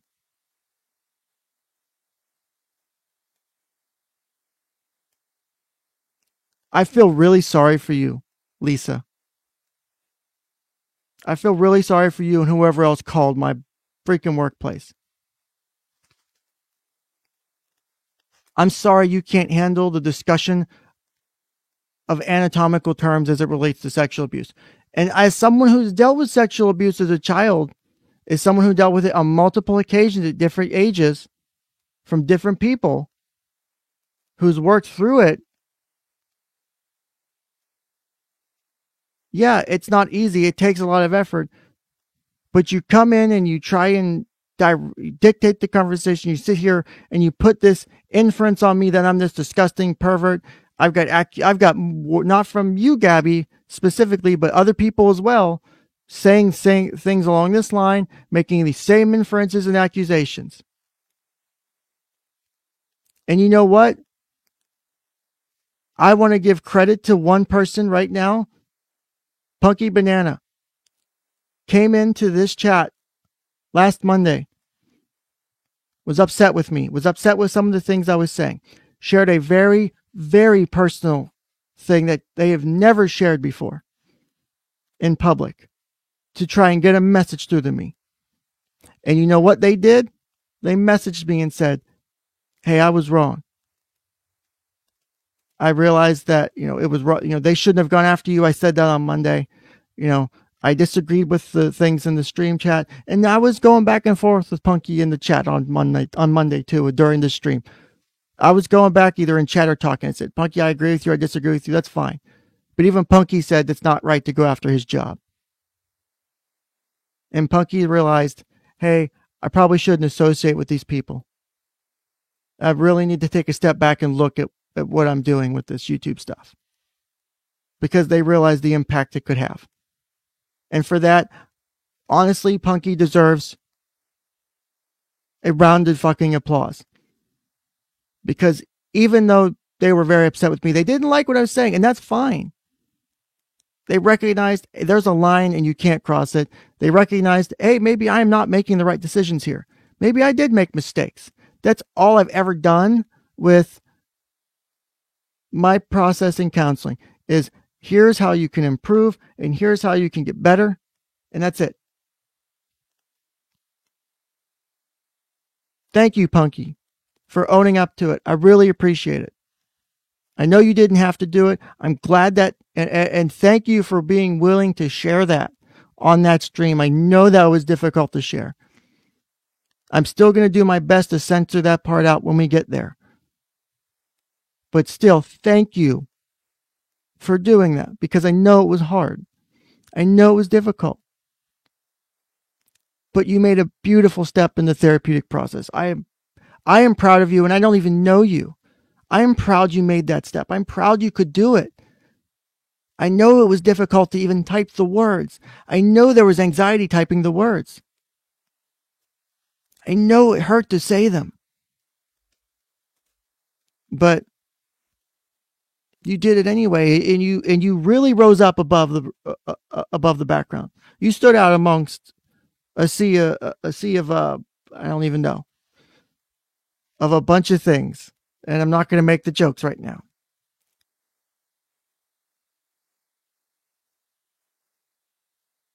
It's awful to go through something like this.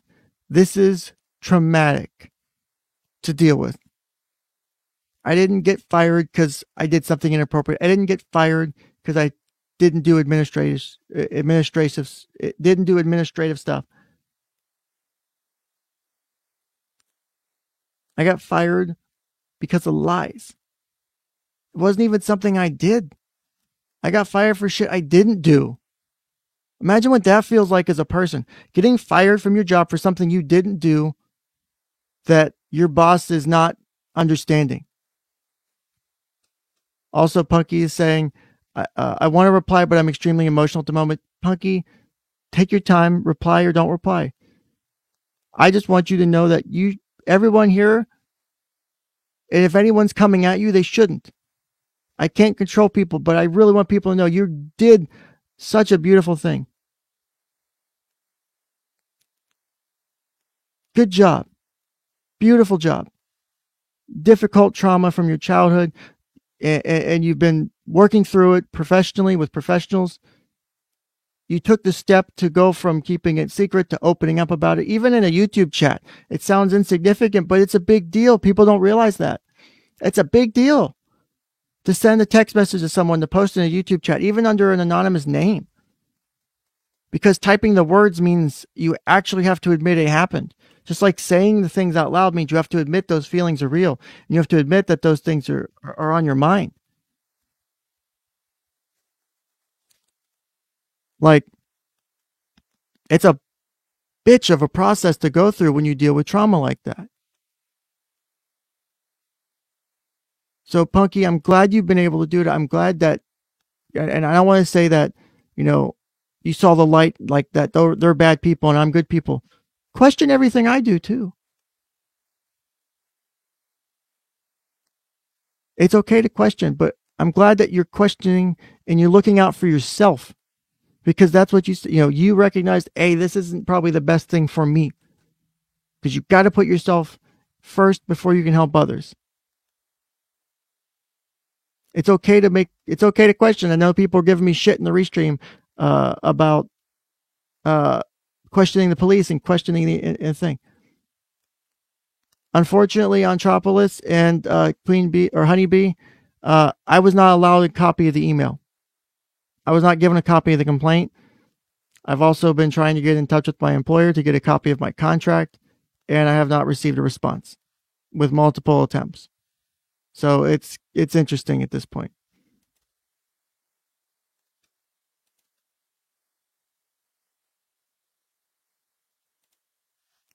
But also, Dollhouse Phil, I do see you in chat. I do know there's people out there that believe in me, because y'all have helped raise money for me to help keep me from losing my house, to help me pay the bills and put food on my table. I do know there's people out there that believe in me. I do know you believe in me, Dollhouse Phil. We've talked a lot behind the scenes, and we've had fun discussions together. And I know you believe in me and support me. So I appreciate it. Like everyone here, everyone who's taking their time to be here cannot even begin to explain how much passion and energy it's keeping me from sitting and just laying on the couch all day. It's having me come and do streams still, even though people have told me, no, you shouldn't do that. No, you can't both be a therapist and do YouTube streaming the way you do. Because I'm not a professional. I'm not doing it in a certain way. Well, I have my own style. Guess what? It works. People come to my streams for a reason. Yeah, I don't have 1,000 views. I don't care. Every person that comes is one person I like to enjoy and spending my time with. If 5 people watch my stream, I'm fine. And guess what? I enjoyed having 5 to 10 people watch my streams. That's just as fine as having 30 or 50 or 100. But I enjoy it. And I know that there's people out there who believe in me. I know that for every person that was talking shit about me in my own chat last week, that was calling me these horrible things, I know for every one of them, there was 10 people that have, supported me or helped raise money for me or helped give me, help give me the things I need to not feel like shit right now.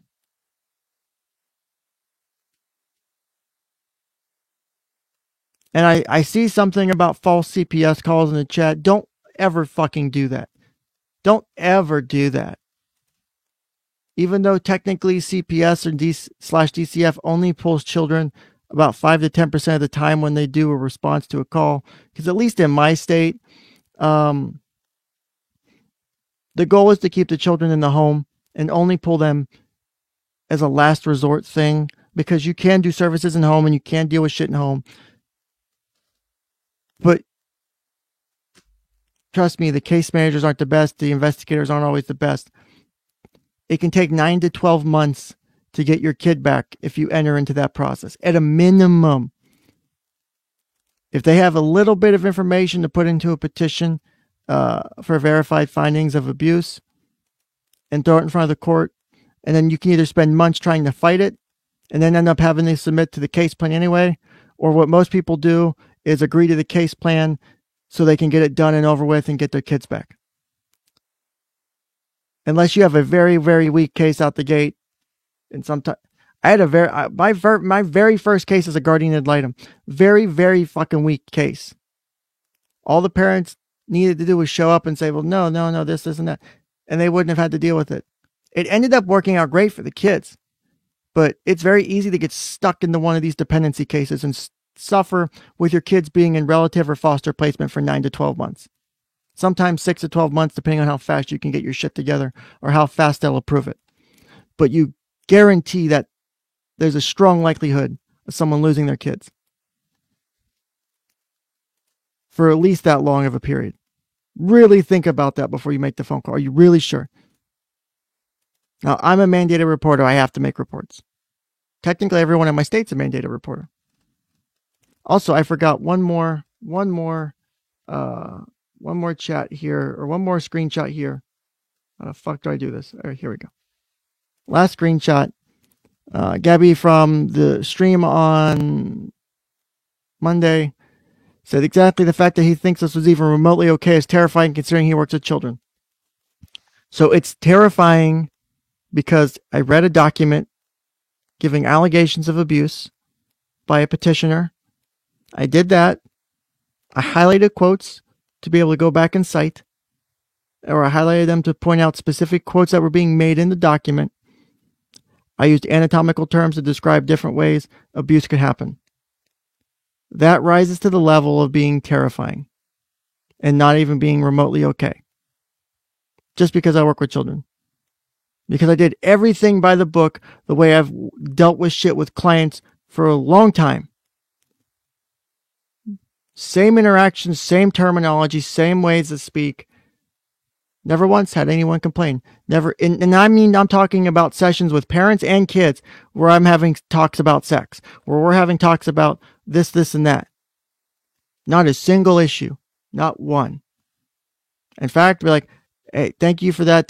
I know those, it's a difficult topic. Thank you for helping us with this. Or, you handled that well. Or, you taught us how to deal with this in the future for our kids and for any situations like that. Like that, I didn't know I could deal with it or how I could address it. Every single thing like that. That mechanism is there to help.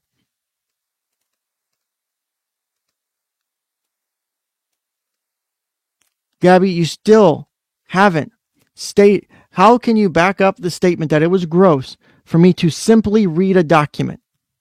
How is reading a document and giving anatomical descriptions of abuse and how it can get slipped past forensic investigation? How is that gross? Like, you're not able to justify it. Like, no offense, but it's a weak opinion.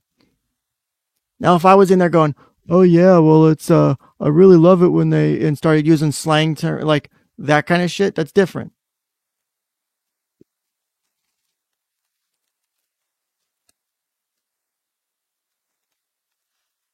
Good point, Shadefire. So when the news reports on some kind of horrific crime in the public, is the reporter gross for delivering the news? Good point.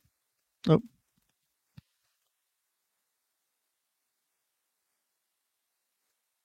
It's a really good point. Honestly, I don't think Gabby's trolling. I think Gabby truly believes it.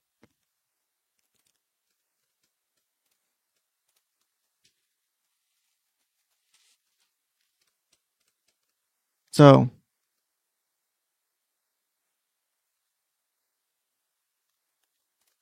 I've never heard in the news people talking about digitally penetrating children. Guess what? It happens.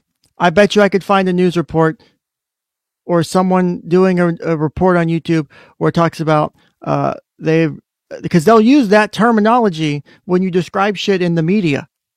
Is they're not going to use something like fingered or shit like that. They're going to say the perpetrator digitally penetrated the child or digitally penetrated the victim. That's common terminology. It's common parlance in this issue.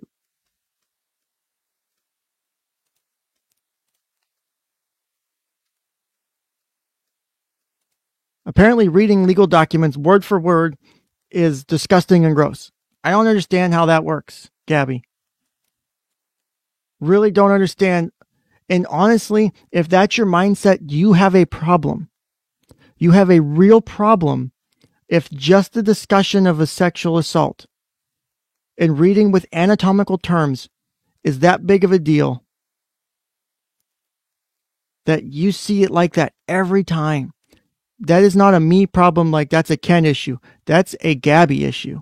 Gabby has a core underlying misinterpretation, a core misunderstanding of shit. Do what on my next live then? What do you mean?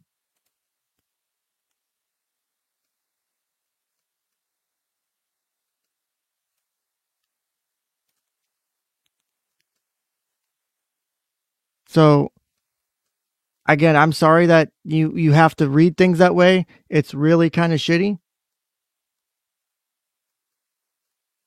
I am sorry that you can't understand that people use anatomical terms. That's a you problem. That's not a Ken problem.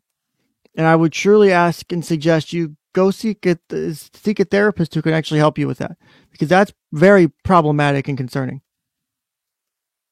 So we're going to get back to the restream now. I know I'll let you in here. I really need to try and get through this before 5.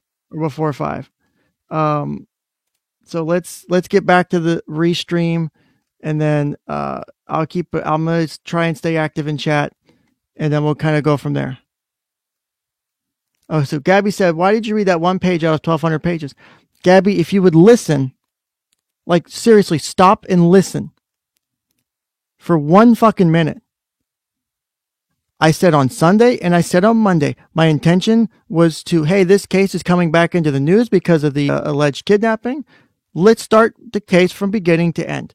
So I took the documents I had from Collin County on a CD I bought that I obtained legally, and I was under no order to not release, that I could in a journalistic capacity report on with no legal issues, that I have a protected right in my country to do so. I said, I put together a actual timeline to read from beginning of June 2020. Here's the divorce petitions here. We're going through these documents. I was going through them sequentially. That was the next document sequentially, because it was, okay, the case gets moved to Collin County. Boom, you have this request to change the parent-child relationship order, and you have this affidavit stating there's abuse. That was literally the next thing in order. I was getting to the other 1,200 pages. You didn't give me the damn chance, Gabby. So how can you sit there and call me out and say, well, you read that one page? I read that one page because it was literally the next page on the fucking list. When you read things, you normally go in order from one to the other to the other. You go from page 1 to page 2 to page 3. That's what I was doing. I'm sorry you can't understand that. Say, it really makes no sense to me. You're either being disingenuous on purpose, or you truly have an issue with understanding this topic. And I'm not trying to insinuate you being disingenuous either. But either you're being disingenuous, or you truly have a misunderstanding, a cognitive distortion on understanding this idea. And that's its own issue. And I'm sorry you do. But I literally was reading the shit in order.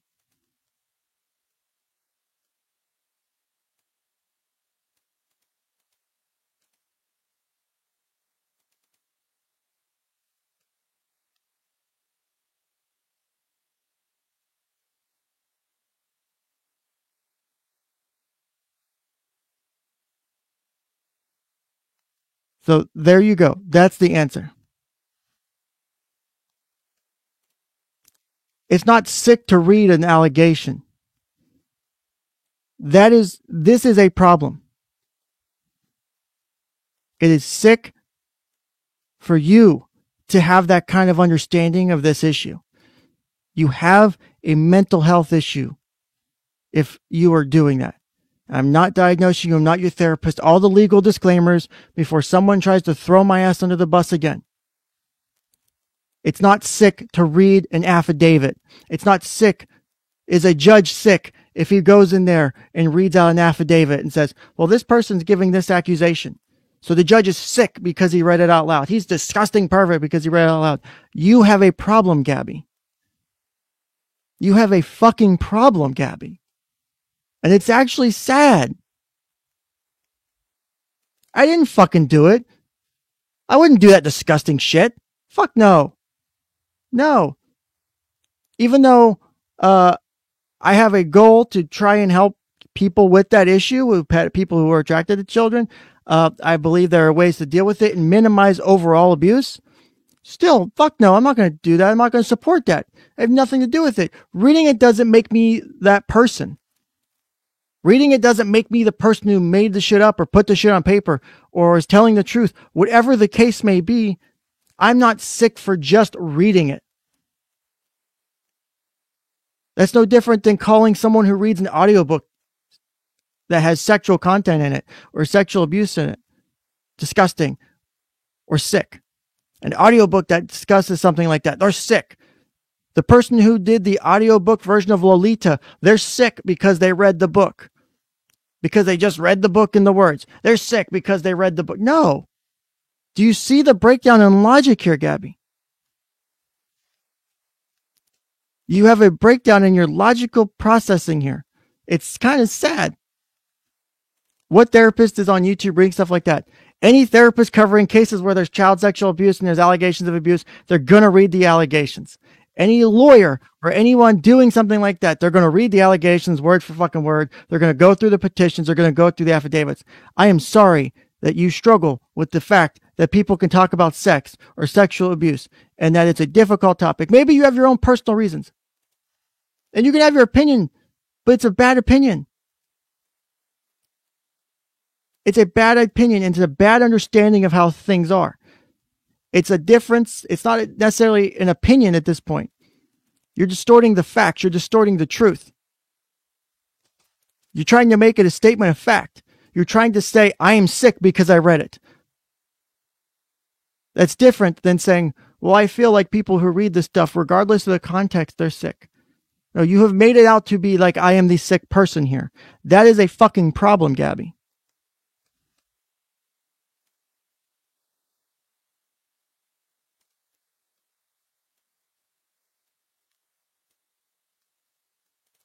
First, Gabby, you have misgendered me. Did you not remember Critical K's stream where Keck7Go went on there and explained that you were misgendering me? If you want to play that game, why does it matter if it's a man or woman reading this?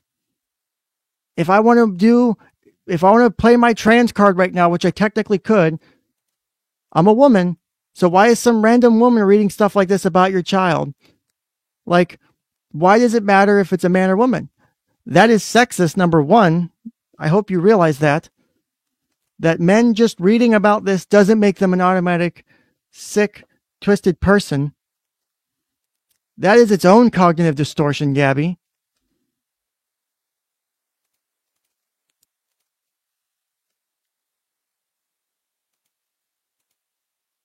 Okay, so Gabby says, I have 2 daughters. Hearing some random man read... hearing some random man read stuff, I don't understand what the read stuff like this about them would make me sick. Are you talking about reading stuff about it in general or reading stuff about your kid specifically? Because that's a different statement. If it's an in general, like it's about some random person down the street whose kids got assaulted, or if it's about your kids because your kids were dealing with it in their cases in the news or their cases in the legal documents and shit. Because that's different. Now, if it's your kids, it's different. I could understand that.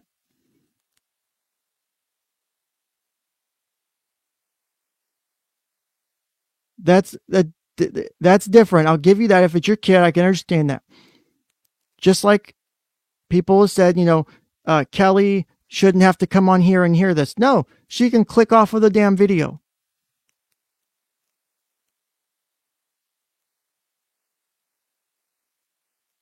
It's not my responsibility to do and bend everything to your will. If you don't like it, turn the video off.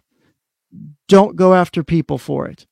It's not your fucking problem to do that. It's not your goal, and you're not righteous or virtuous for it.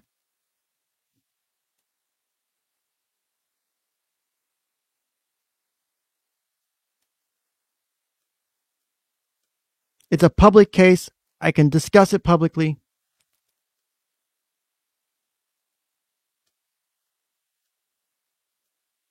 Oh, look. Hi, Lisa. Lisa says, hi, Ken. Any chance I could come on stream and talk? Why should I give you the time of day when you were directly involved in my termination? You were directly involved in me losing my job and directly involved in more than 24 people seriously having their lives impacted.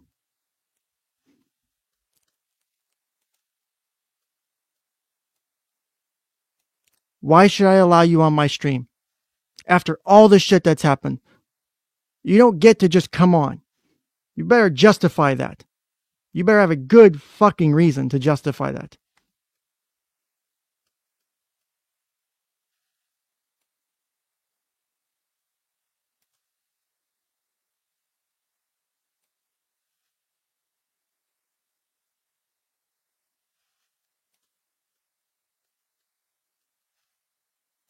What are you trying to clear up? If I'm going to let you on, I need specifics. I am not letting anyone on this stream that I do not know, especially when I know for a fact they had something to do with the loss of my job.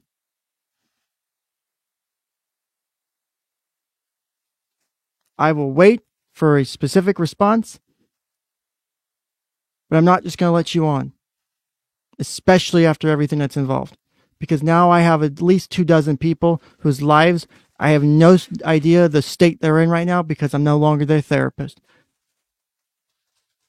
Because of phone calls that were made and things that were emailed.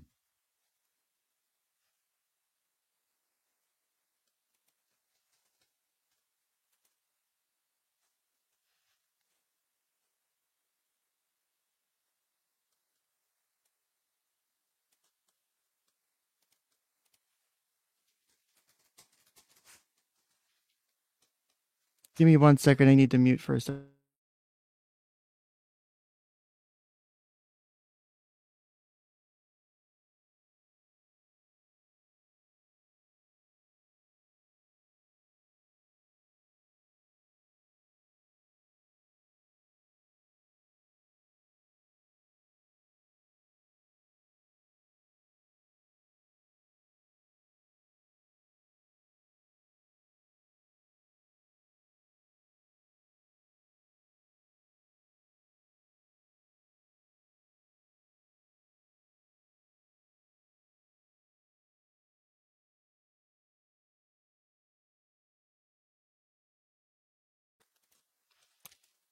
Lisa, how about this? Send me the same email. Send me the email. I will read it. I remember that email almost word for word. If it's the same email, so I know it's you, because I guarantee you I can point out multiple lies in that email. Multiple lies I had to defend myself against. Bullshit. You couldn't even tell the truth, Lisa. You couldn't even tell the damn truth. That's part of the problem that I'm pissed off about.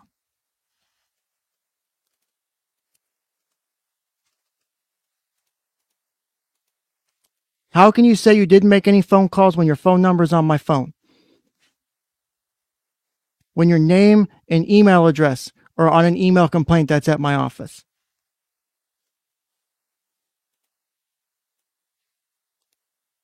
I never gave out my phone number to call. If you found my phone number, you found it a different way.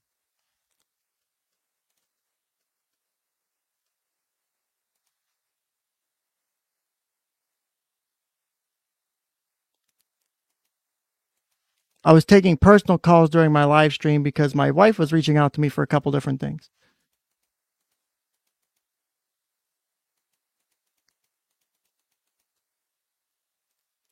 You may not have called my job, but you sent an email, and that email was one of the main reasons and one of the main sources used for my termination. It was the one specific thing that was sourced for the termination.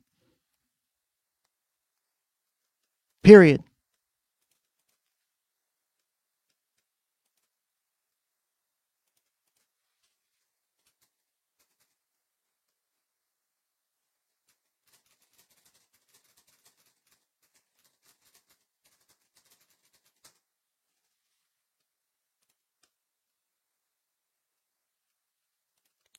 If you want to send the email so I can verify its authenticity, please do. If not, because I would love to read the email to people to see the shit that was actually said.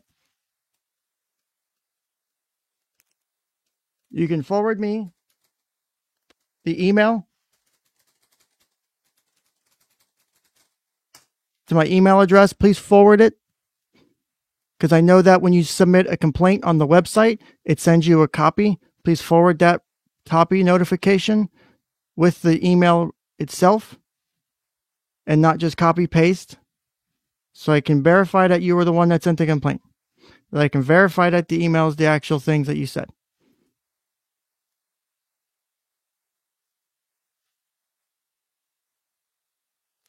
Yes, Lisa, you may have said that, but you also lied about what happened. You made specifically false statements of fact. about what happened on that stream that resulted in my termination.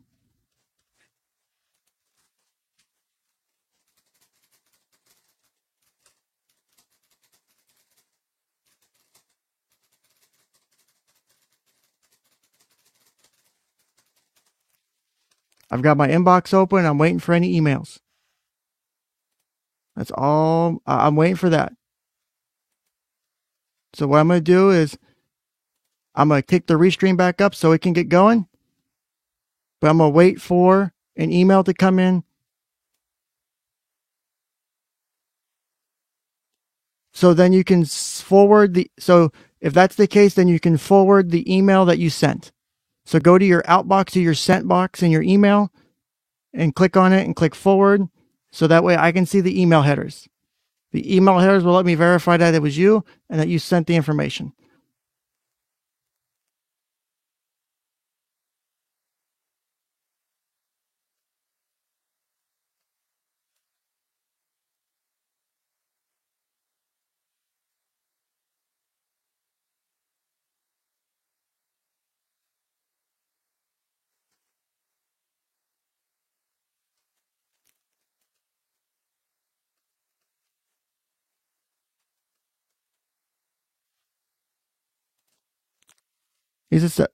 Well, no, I'm saying is, if you send it straight through email, then because people also reached out through their website contact form, and when you submitted something through the website contact form, it would send you a receipt basically that says, "Thank you for submitting the form through blank blank blank blanks counseling, whatever company. Here's your message receipt." So that way you had your own copy of what was sent. If you actually just send it directly with an email address, then you can just go to your sent box and forward the email. It should be that simple. And depending on whoever your mail provider is, Gmail or whatever.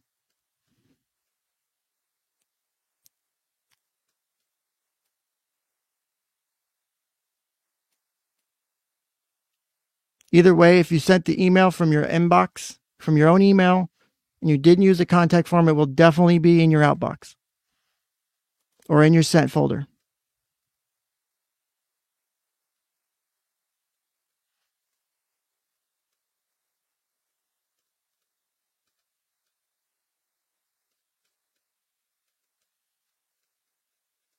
Real quick, I need to respond. I need to message someone real quick. I'm keeping an eye out on my inbox still. It's wide open. Quick, where the fuck is my? I need to send this message.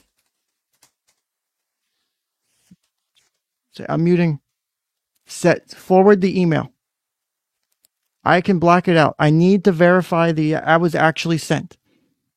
Just forward the email. I will redact your name. I will redact all of the shit. But I need to see it unredacted to verify.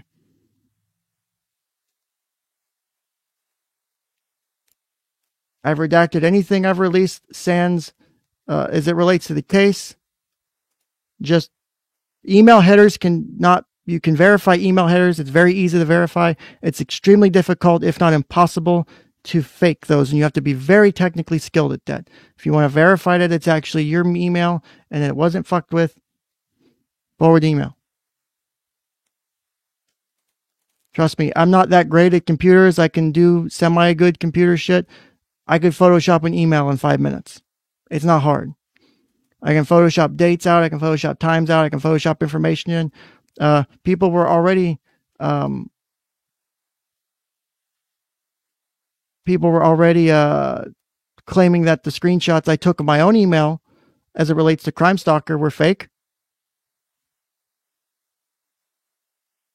Yes, on Tropolis, this will be left up.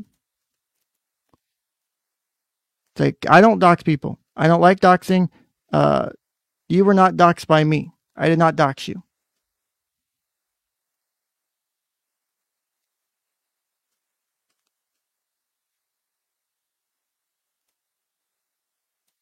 Bubbly, but Ken says he knows what the email said, so what is the need for the confirmation? The need is so that the information can be verified that was the email sent on that date at that time, and that it wasn't faked and it wasn't photoshopped. Yes, I remember what was in the email. I do not have a photographic memory. I remember pretty much the contents of it, and I'll be like, yep, that's what was said. I can tell you because I remember. One thing I'm good at is seeing like the structure of something or the layout of something and remembering that very well. I still remember my ex-girlfriend's house from middle school, the layout of it and where everything is. And I haven't fucking talked to her in years. Like, just as an example, like I have that sort of thing, like, but remembering certain things. But if you want to verify that the information's true from the source, forwarding the email is the best way to do it. So I'm going to continue the restream.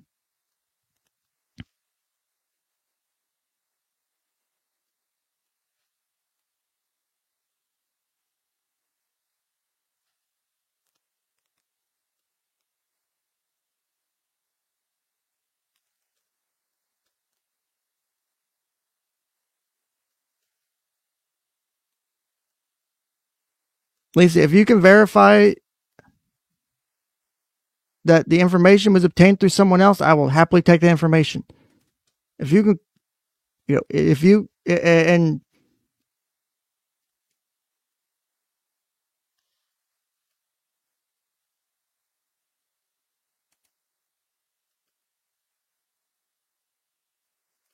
but I will wait for that email to come in.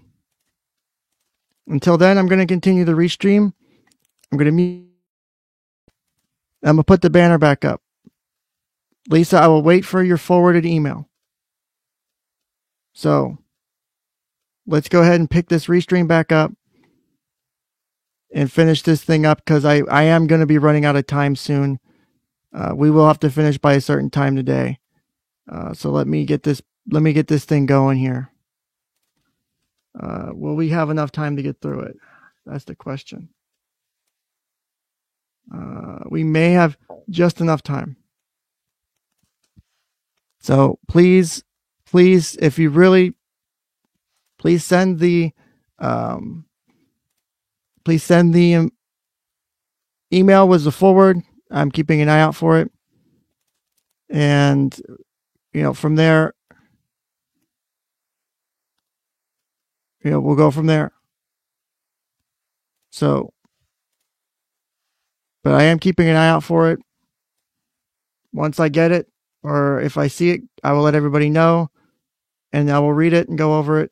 I will have it verified, and I will verify it, and then we can go over it. And then if Lisa has anything to say about it, we'll go from there. But I'm not bringing anybody on. If you're going to come on, Lisa, I want a forwarded email to verify. Period. But let's get this thing going. I'm muting myself again. Let me make sure the screen audio is all the way up. And all the way up. All right, here we go. Let's get this baby going again. All right, so Ken is muting himself on the live. Back to the restream.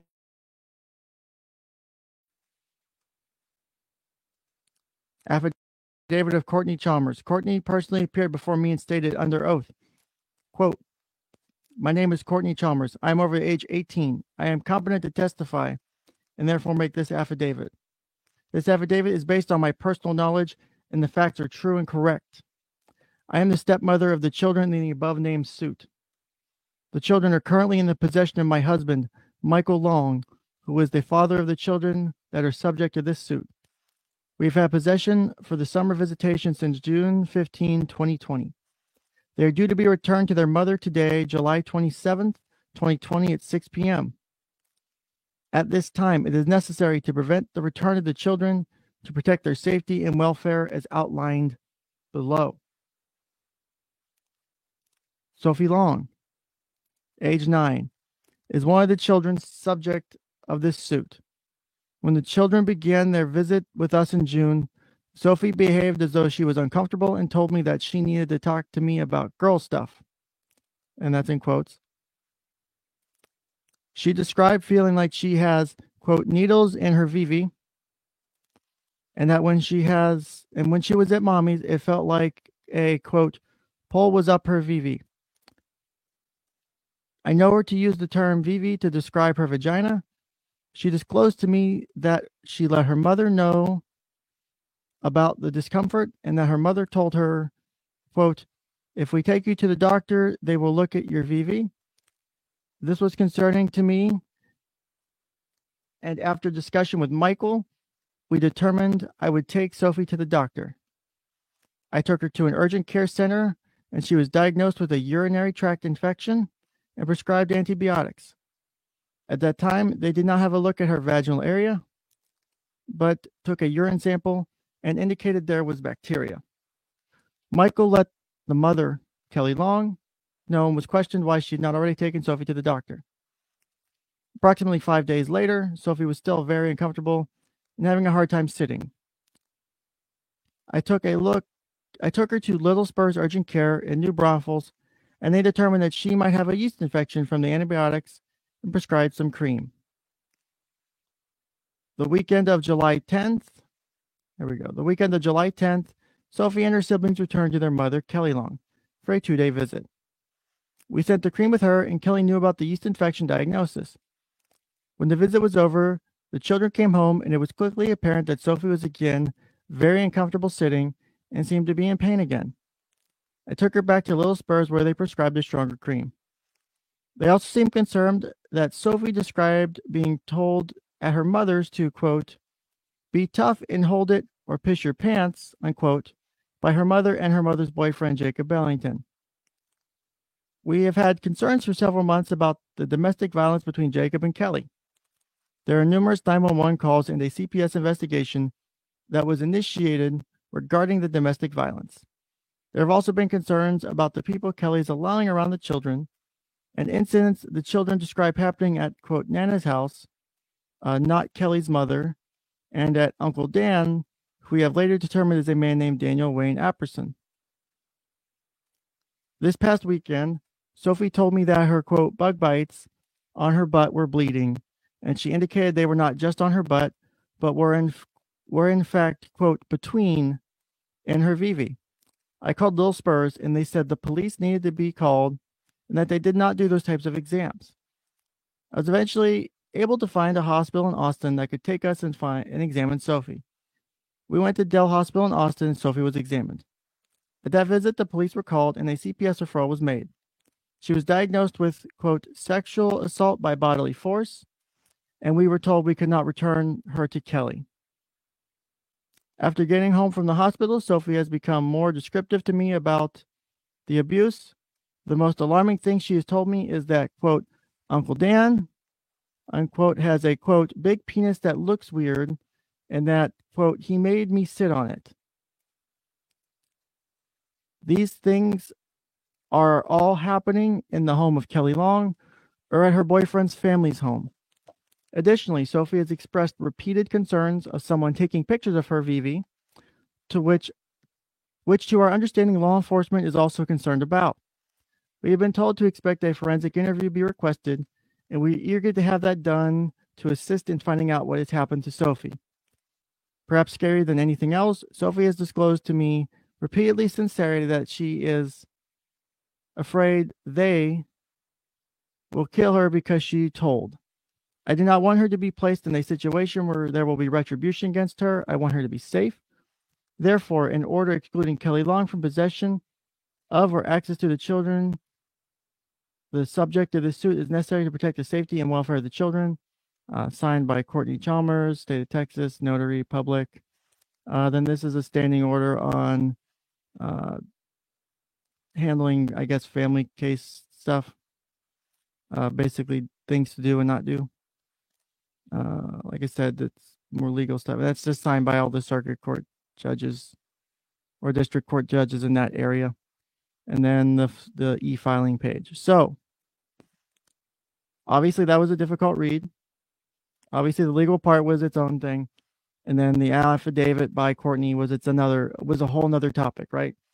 Very detailed, very difficult to read through.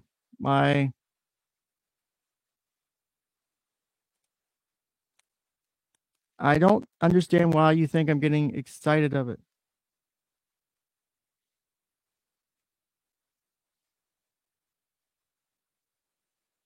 I'm not excited over it. My chest is pounding like my heart's dropping out of my chest. Like, this is the shit that makes me suffer in my job. Like, this is the worst shit I hate. I don't enjoy doing this, trust me. The last thing I enjoy is doing this today. I don't want to have this discussion. I don't want to be reading this out loud. If you think I'm getting excited over this, I'm sorry. One, that concerns me that you feel that I'm that way. My voice is changing.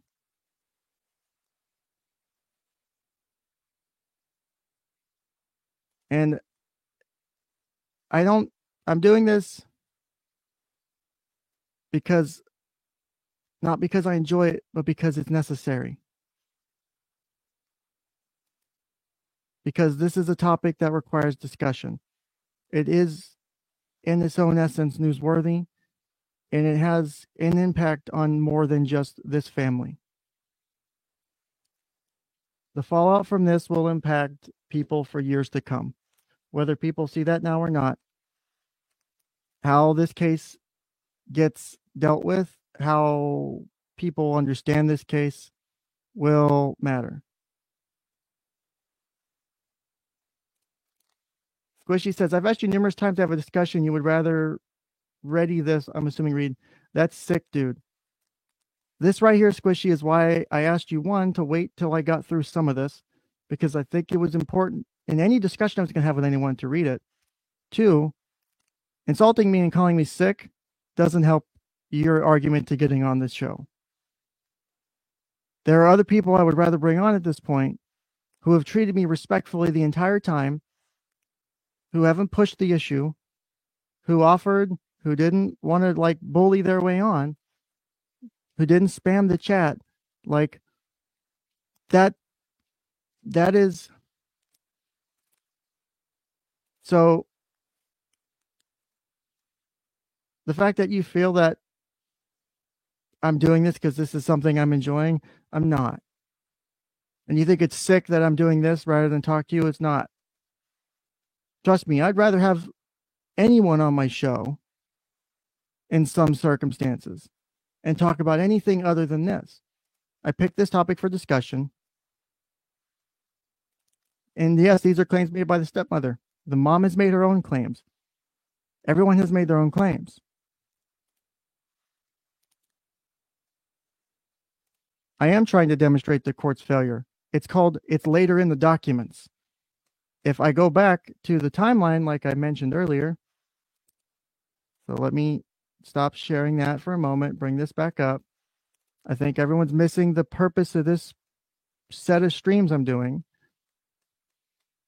So if we come back to here, right, this is the start of the case. There are many pieces of this timeline missing. The order for motion to transfer to Collin County was on the 9th of July, 2020. There was the order, the parenting plan basically pushed forward, and then some other documents. And then it was like, about 2 weeks when this was filed. There are way more things to go through. I have a list of documents to go through. I'm not just going, this is the document we're going through right now. I'm not just going to cover this document. I have way more documents to cover as well. But I am not narrowing in on any specific document. I am going through and reading the documents that are related and pertain to this issue. Right? I have other things to add to my timeline. I've been busy. I do work. I do other shit.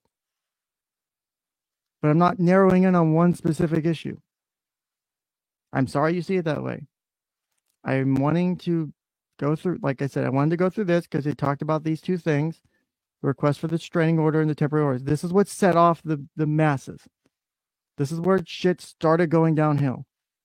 Because suddenly we have and this is why I said earlier, I don't necessarily side with dad or mom.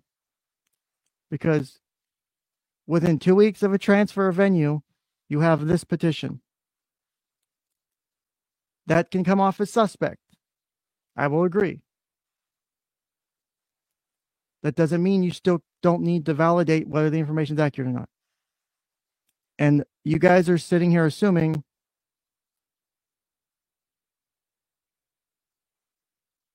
that I'm choosing one side or the other. I have said multiple times, I don't like Michael and a lot of things he's done. I don't like Mom and a lot of things she's done. I'm working with the information I have. I'm working my way to get caught back up, and in the same time getting Rick caught back up and refreshed, bringing the people who come to my stream to watch the same as well. So I'm finished with that document, so we'll move on to the next one. That's the purpose of going through it on a timeline. I'm not narrowing in or focusing in on one document. That wasn't the only thing I read. I read the entire petition to modify the parent-child relationship. Yes, I breezed through like the stupid legalese stuff that wasn't relevant. But yes, I did read that. Yesterday, I read through the order on the motion to transfer, and I summarized the order in the suit affecting the parent-child relationship. Today, we started with the petition to modify the relationship again. And now we're moving on to the petition for writ. That's not me focusing in on one thing. If I wanted to focus in on just reading Courtney's affidavit, I would have done that already. I didn't do that. One, it's important to know what was being asked in that legal document, in that motion by Dad. Two, is it here? Two, it's important to know what the accusations are so that you know how to counter them if they are false. You can't just go, oh, everything he's saying is fake and not have evidence to back it up. That's an important thing to deal with too. You can't just say, well, everything in there's lies, but we can't talk about it. We can't ever talk about it. No, that's dumb. That's flat out dumb. Yes, it's awful to read. My heart dropped multiple times reading that. Every sentence I had to read in that affidavit, it got harder and harder to read as I got through it. I didn't want to read that. I have literal chest pain right now just from the thoughts of that shit. And again, I'm not saying it's true. Just the idea of it being true hurts because I've seen and heard worse. I have a friend, a best friend, who around Sophie's age now was gang raped by several people a few years older than her, tied to a bed and had that done to them. And the person she trusted to tell that to was me back in the day, because I've been friends with this person for a long time. Came to me, told me about it because it was eating at her. So yeah, this shit can get personal for me. That doesn't mean I'm supporting the accusations of Courtney. I don't know, but it's important to know every piece of information here. I'm starting with the information that was filed, and I'm going forward with it. I am sorry if you do not like that.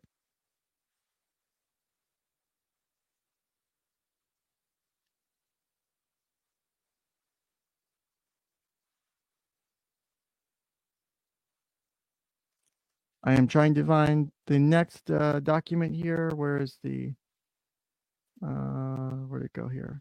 Damn it, I just had it. I think here we go.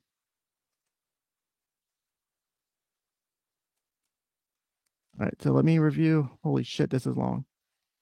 Okay, let me make sure I didn't miss anything redaction-wise. So give me like 2 minutes to skim through this as I make sure that I've got the redactions addressed. Because it has been a while. Because when I did redactions before, I was redacting certain things. This time around, I'm redacting other things. I'm trying to give more deference to privacy this time around. I don't have to. I don't have to redact any of this information. One, I'm redacting it because I chose to redact it in the first place. Two, I'm adding more redactions for, protection of privacy. So please bear with as I deal with this. Let's see here. Okay. Damn it. Wrong button. That. Okay, apparently my OCR did a shit job on this one.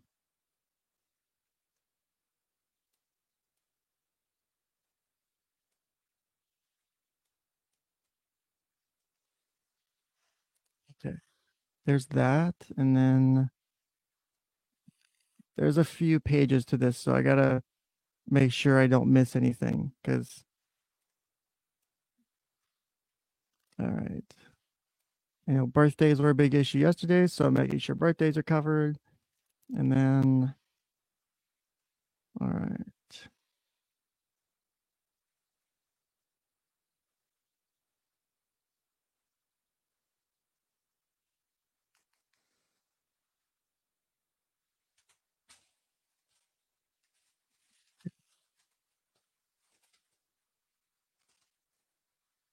So I think it looks like, let me verify this real quick.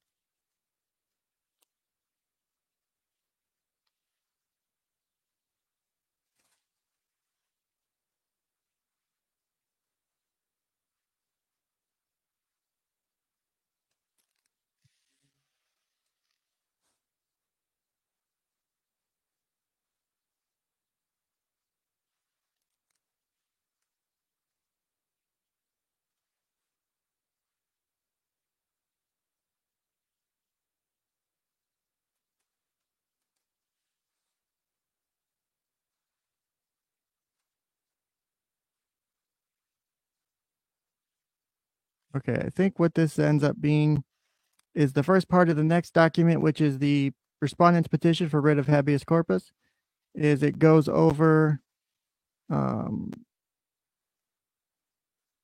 okay, so it brings up it readdresses the parent-child relationship, basically the parenting plan.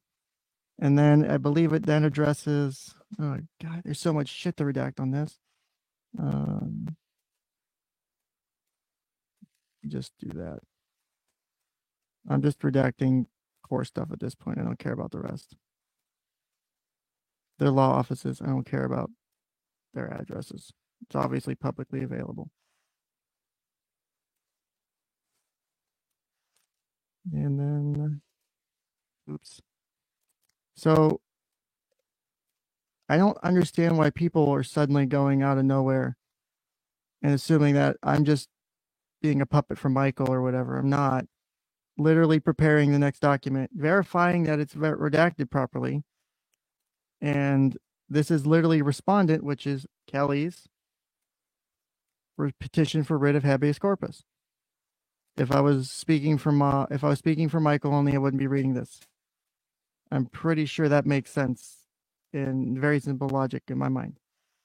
So if I'm wrong on that, please correct me, but I don't see how that's incorrect. So if I was only wanting to speak Michael's shit, I wouldn't be bringing this up at all.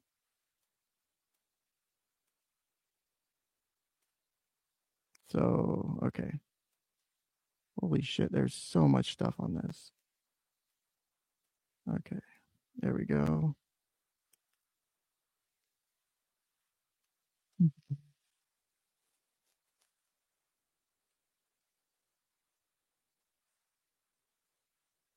see.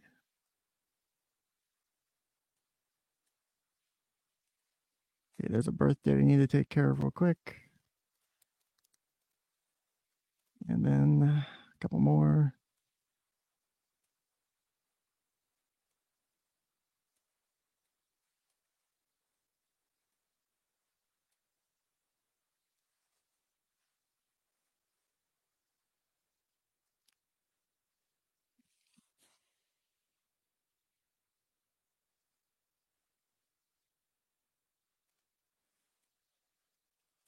Like I said, guys, if you have specific questions, please see the pinned comment in chat. I will answer questions from the Q&A questionnaire thing near the end of the stream.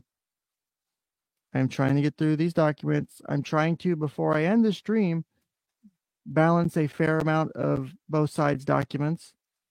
I would not like to just read one document and then dump off the stream. Like you guys have making the accusation that I'm being biased.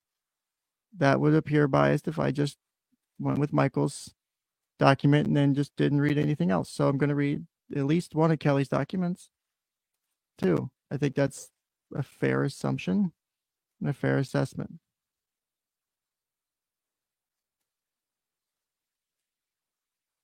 Okay. That. Again, this is just a couple more lawyers' emails. To save time, I'm just going to block off big blocks of these because we know at this point what these are. They're just who the lawyers are and stuff.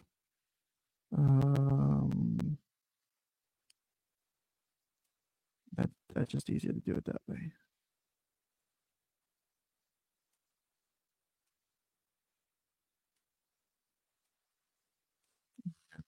It's done, I think.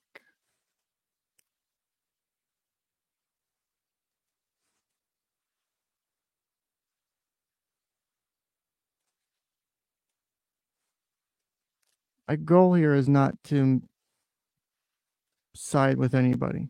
As I've mentioned, I'm not on either parent's side at this point.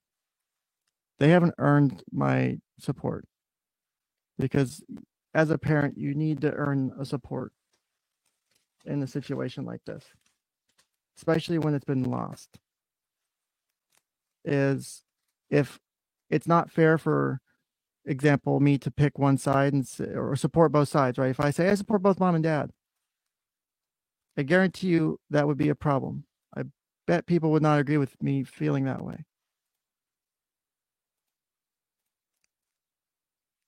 I would probably see comments of, you need to pick one side or the other. You can't have it both ways. Well, here's the thing is we're at a point now where there's been so much back and forth and there's so much shit going on, is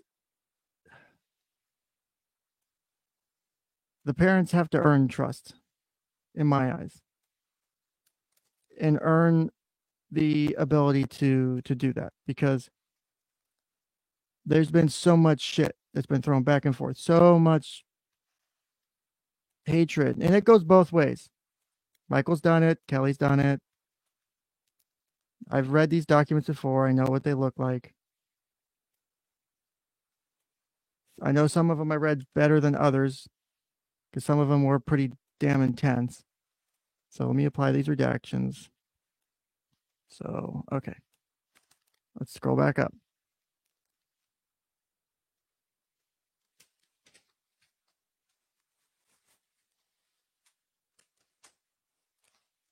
Also, people are upset because that the information's potentially false or likely false in their eyes. So Gabby says, do you have a daughter? How would you like some strange man reading these things about her for any sicko to hear? Guess what, Gabby? There are websites literally dedicated to not only illegal things like child porn, there's also things dedicated to things called erotica, which is written erotic language. So think like 50 Shades of Grey type stuff, right? There are websites dedicated to legal underage pornography that is just written. So it's not pictures, it's just written text. And it's 100% legal. That shit's way worse than this.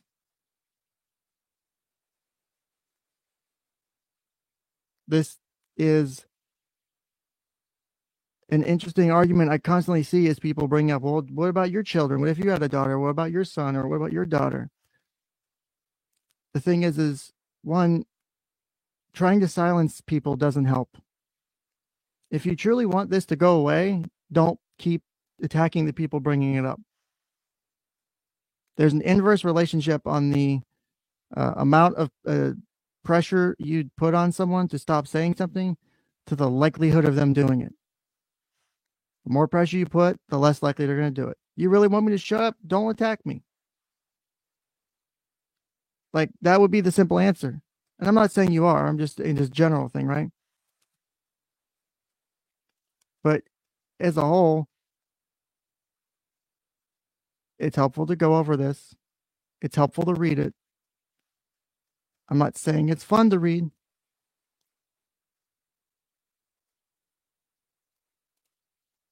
Colonel Krantz, I think people have been prosecuted for writing and possessing that sort of stuff. In the United States, not so much. Give me 1 second. I have to take a phone call.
Okay, I'm back. Sorry for the delay.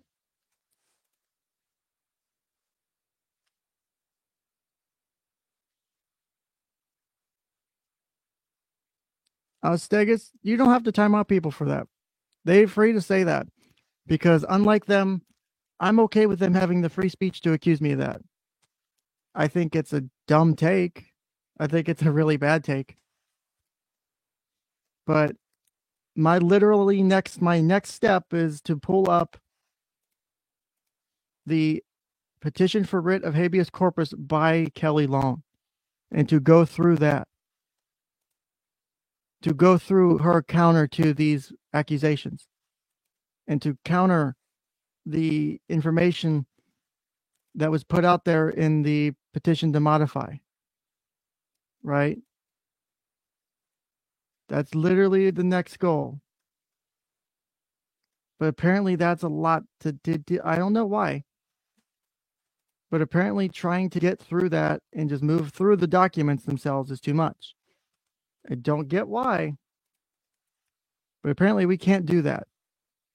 I don't understand why we cannot have a discussion about these issues.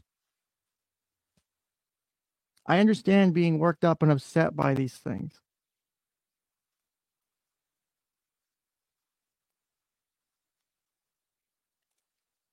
The thing is, yeah, she didn't have the consent to put her life out.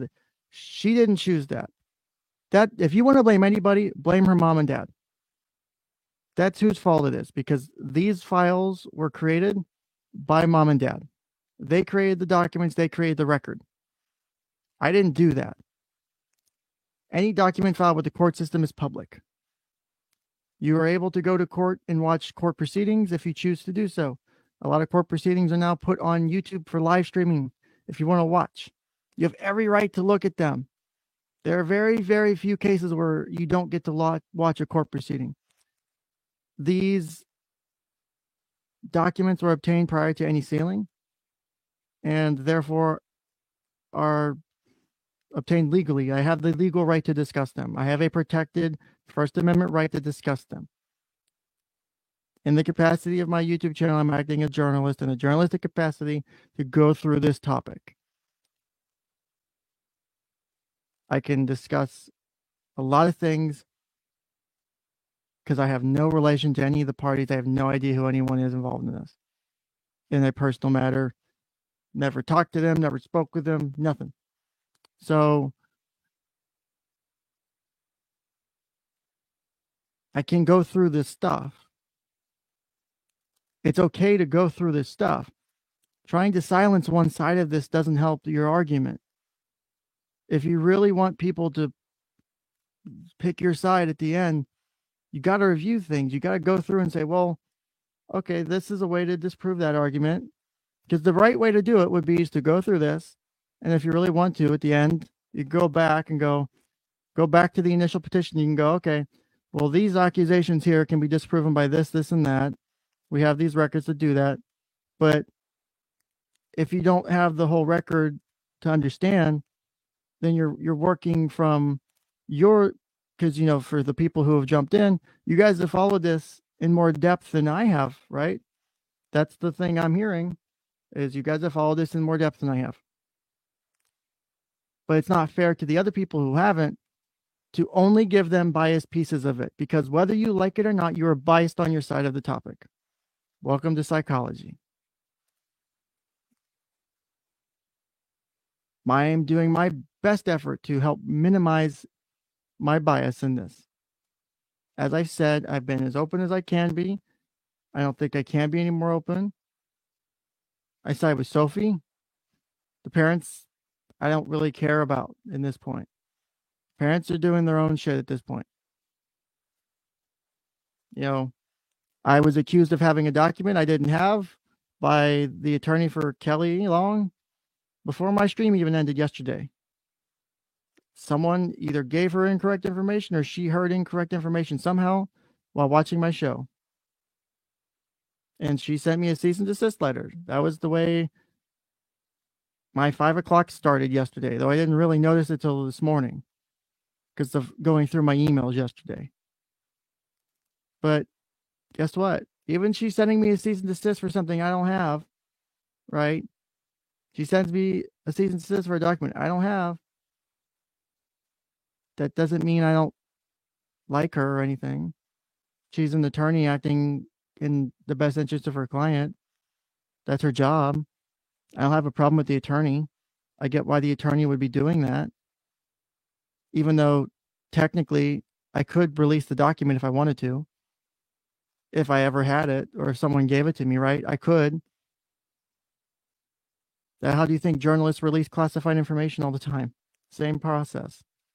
They have a protected right to do so. Now, obviously, I'm not doing that today. But either way, people will interpret something like a cease and desist as a threat, because it technically is in a way. It's like, hey, don't do this thing or I'm going to sue you. You're not legally binding. It's just a notice saying, hey, don't do this or I'll sue you. Okay. Cool. That's interesting. Doesn't mean they will. Maybe they will. Maybe they won't. Maybe it's not them. Maybe they'll file something with the court, trying to get the court to do something against me. I don't know. But either way, I don't necessarily have a hatred towards Kelly Long at this point because of that. I thought it was funny more than anything. And it was mostly funny because I was being ordered to cease and desist on something I didn't have. That's what the funny part was. So, I'm not biased against Mom for that.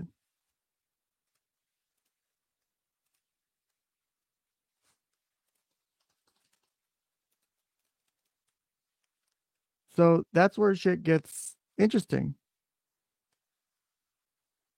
I can have this discussion without picking sides. I can have the discussion of the really horrible shit because I know how to do that. I specifically have focused on that type of practice because I know people don't like discussing it. No one likes talking about that. So guess what? I've learned through experience in my life, not only having been a victim of sexual abuse myself, not only have I been molested as a child multiple times, I've also helped friends through it before I ever was a therapist. There's a lot of connection to it. I have the ability to deal with it because I've processed and dealt with my own trauma and I've been able to move past it. And I'm able to take the information I learned from that and help other people. So yeah, I can read this shit a lot easier maybe than most people. Or even reading it. My voice fluctuates. Okay, my voice fluctuates. I sound like, to some people apparently, I sound like I'm enjoying this. If that's what enjoyment sounds like to you, man, my God, I don't want to go to a party of yours. That is not a fun party. This is not enjoyment. The only reason my voice right now at this moment might have enjoyment is because I still think it's kind of funny from the cease and desist, from just mentioning that last minute ago. But I'm not necessarily enjoying reading a horrible affidavit. I'm sorry you feel that way. Honestly, it speaks more to you as a person than it does to me. If you're going to automatically assume, because I read an affidavit about a situation that you feel strongly about, that you dislike or disagree with, and your immediate jump is straight to, oh, you're getting off to this, you're enjoying, that's a problem. That's a personal problem. That's an inside personal, you need to like really sit and reflect on yourself kind of problem. And I'm sorry if that's the case. You know, I'm happy to point you to resources for help and counseling in your area if you're dealing with shit. I have no problem doing that either. I have no problem if you have a problem. But you should usually get it addressed. But just ignoring it and hoping it goes away doesn't help. So let me continue here. I think I've got this pulled up. So I just, the next few okay, here's what I'm going to do. Let me finish redacting this next document. So what I'm going to do is I'm going to try to finish this day's worth of documents. So, because all in the same day, 3 things happened. Dad files a petition to modify. Mom files a petition for writ of habeas corpus. And then there is an order by the judge on the same day. All this happened in the same day on the motion that Dad filed. So I think it's important to go through all of these since they are the same day and they give context for the things that come up next. So let me just make sure I got all that stuff blanked out. So I could do. Okay. Oh, almost missed one thing. There we go.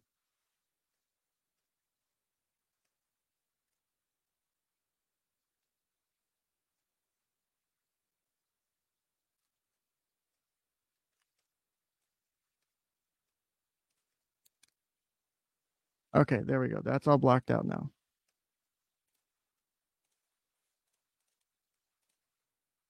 Beautiful. Okay, so here's what we're going to do. Next part is, son of a bitch. Okay. Save. And, okay. All right, there we go. That's saved now. I think so. Oh, come on. Here we go.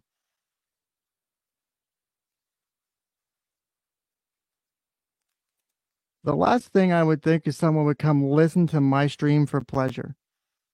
Also, your attempt to bar people from any discussion by accusing them of being a sicko or by offering them up that they're the things are sick pleasure is not an argument. Because there's infinite levels of access to sick pleasure for those kind of things. I can make the argument that your barring of the discussion of the topic is actually worse than my discussion of it. So while I might be mentioning things that, yeah, the information's a bit uncomfortable and it's a bit, oof, like, yeah, it's a lot. I can argue the side that you're choosing to not have the information out there and not willing to discuss it causes more damage and harm by allowing these kind of issues to sit and run under the table and allowing more people to get abused and molested and everything like that. Because you want these things to come to the sunlight. That's how you disinfect them. Trying to hide them under the table is not the way you deal with it.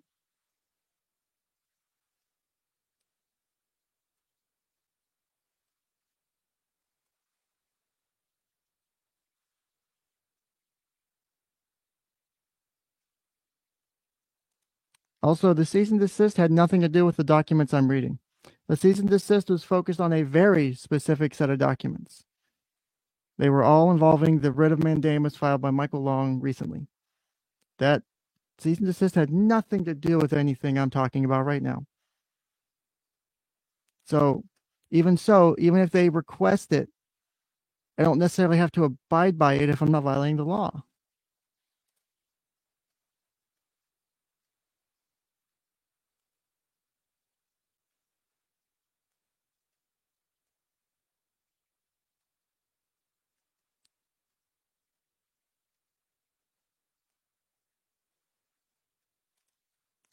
So why do I feel like I need to talk about it?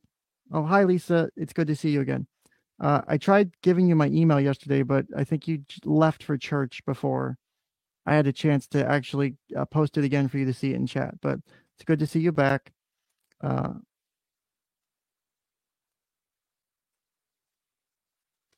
as far as why I feel like I need to talk about it, one,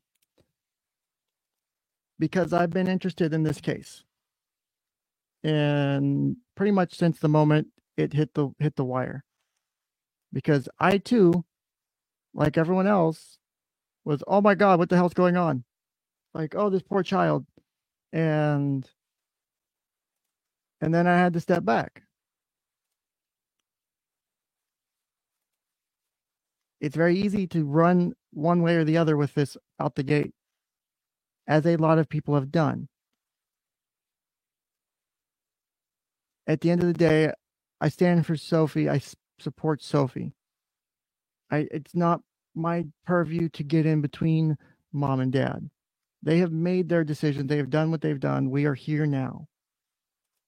Dad has made a very poor decision in taking off with his daughter. That's a bad decision. Rarely, if ever, can you really justify that decision. Michael has made a big mistake, and it's probably going to cost him at the end. And I don't know what led him there. Sucks that it happened that way, and it really does. And because at the end of the day, the person who suffers the most isn't Michael, isn't Kelly, it's Sophie, and it's Sophie's siblings.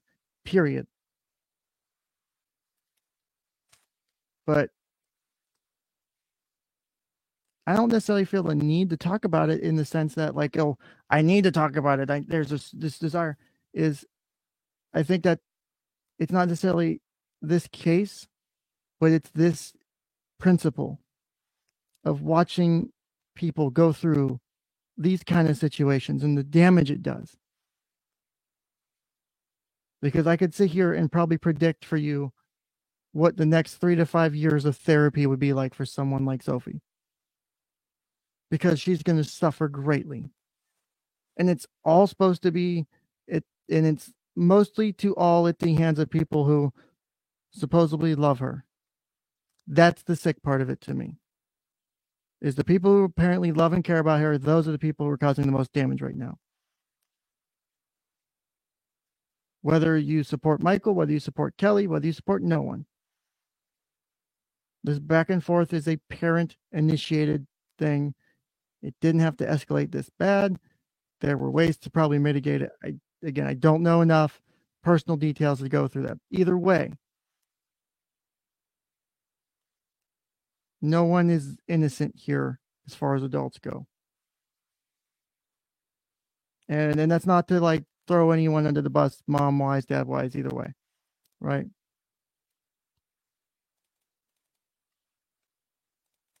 It's still necessary to have these discussions. I'm not saying I like doing this. Trust me, I have fun streams on my channel. Ask any of my regulars. We've got fun streams. We'll go over something serious. One day we'll go over something real fun the next day. If we talk about serious shit, like legitimately after the first part of the 2-part show on going over on the Sophie video, after the first part, just listening to it fucked me up enough to where we spent like an hour watching Rescue 911 videos to help bring the mood up a bit, to see the good things that can happen and how people can go through really horrible shit in their lives. You can go through almost losing their life and how they can walk away from it and how they can grow from it. How a 2 or 3-year-old who's significantly burned from a house fire on Christmas can have a positive attitude and can smile. Like, that's how you grow and move on from shit like that. That's that trauma growth. And it's inspiring in a way. It's a good balance. So yeah, I talk about a variety of topics here. I have some experience with some things. I have less with others. I have, a variety of things I've done in my history. All of it I feel is relevant, and all of it I feel has not only helped me in my personal life, I've seen the benefits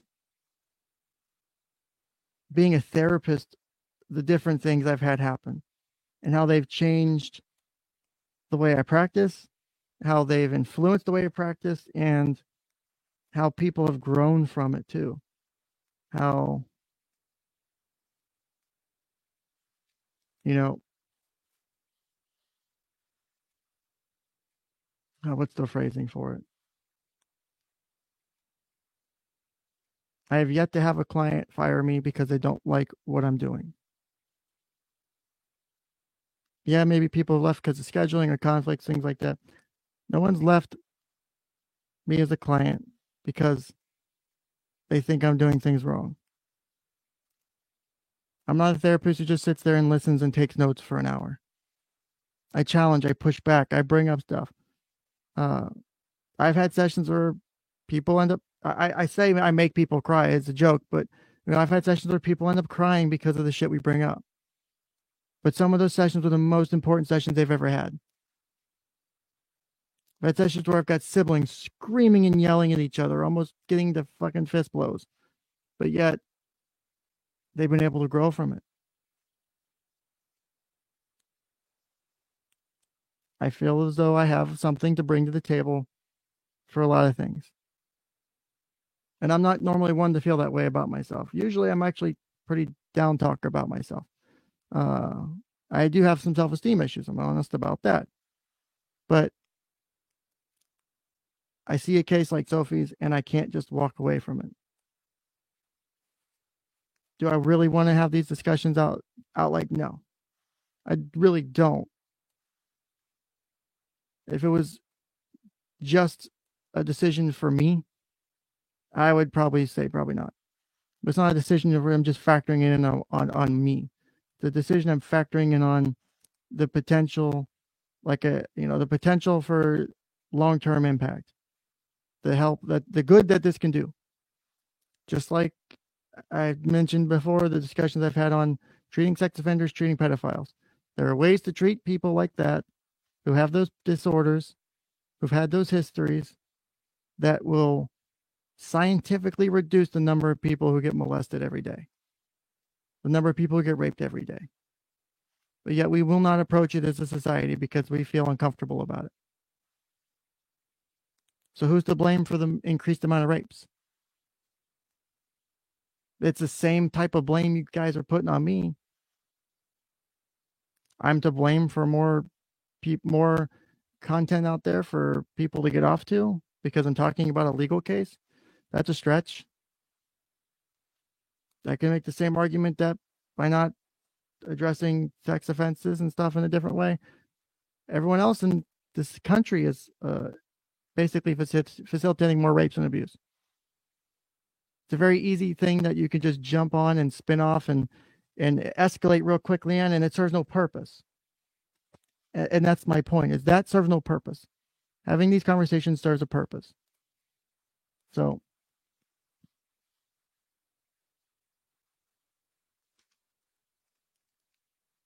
let's see.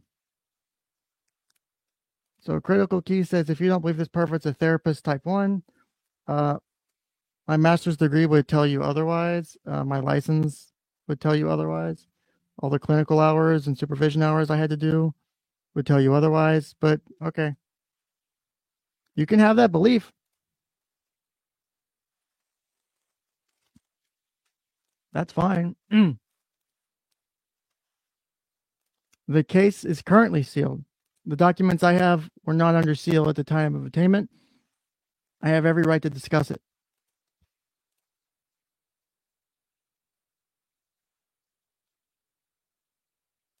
Oscar says, it sounds like you were bringing your own childhood trauma to the table, if I'm being transparent. Well, I'm transparent in the fact that I have no problem at this point in my life discussing my own childhood trauma, because I've worked through it and I've been able to move past it, and it's no longer an issue for me. I probably couldn't have had this conversation a decade ago,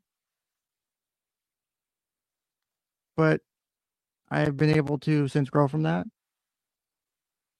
It's not only helped me personally, it's also, like I said, it's helped me be better at my job. It's helping me be a better person. Why should I not allow that to help other people? So we are to just lock down all the trauma that we have and never share it. We're supposed to keep everything bottled up inside and never go out there in the open about it. People shouldn't be open about their instances where they've been raped or abused.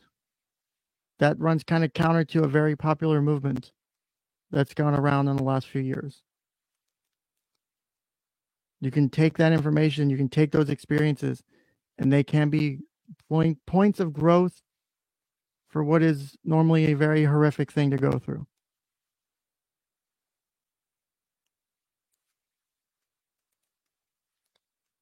Nina says, the therapist that is doing this, make it make sense. It's because I analyzed the Sophie video as a therapist and, giving my opinion as I would with my background as a therapist, how I felt about her accusations and her statements that she was making in that video, right? That was one of the reasons I started this. My goal of going through this was to read the rest of it, to read the accusations from whoever is involved, to read the counters to that from like mom, right? How she counters it, how she's, is able to say, hey, this didn't happen. And if mom's, and let me clarify if people don't get that. If the evidence isn't there, the evidence isn't there. That's fine. I'm happy to be proven wrong. That's fine.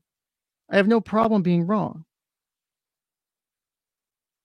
If you have a problem with being wrong on something, that's the problem. You should be able to be comfortable to a certain degree with being proven wrong on something, even if you're good at it, even if you're an expert at it. It's a hard skill to learn sometimes, but you should learn how to do it. There are ways to go through this shit and help people. I have yet to have a way to distill it down because we're still very early in the level of documents that there is. Yet I'm sitting here having people accuse me of being a sick pervert because I'm trying to talk about this. Because I'm trying to openly discuss a very pertinent public interest case. But yet,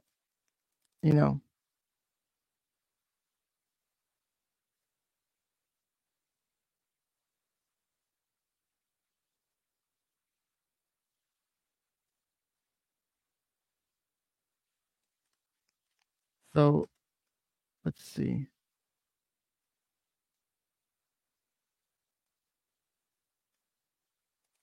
So Terry David, it's possible to. So real quick before I do that. So Lisa, yesterday I know the birthdays showed up. I have corrected that today. I have gone through twice on the documents that I have been going over, and I've made sure to remove birthdays. I haven't read medical records. As of this point, I have not read a medical record. I have read an affidavit from Courtney, which obviously involves some specific things. I have yet to read any medical records. And I have already said before, there are going to be things I'm going to redact that I don't think need to be out there. When those things come up, I will redact them. Because those are things that are a little bit more in depth, I think, if I remember correctly, the way the record progresses. Obviously, the affidavit was very detailed, but it's only one part of it. But it's also a balancing act of, well, if I redact too much, then how do people know what's actually being said? Versus, because if, for example, dad's argument is this, but I redact some stuff because of privacy, but mom's argument's this, and I redact other things because of privacy. You miss key points that are actually in those things.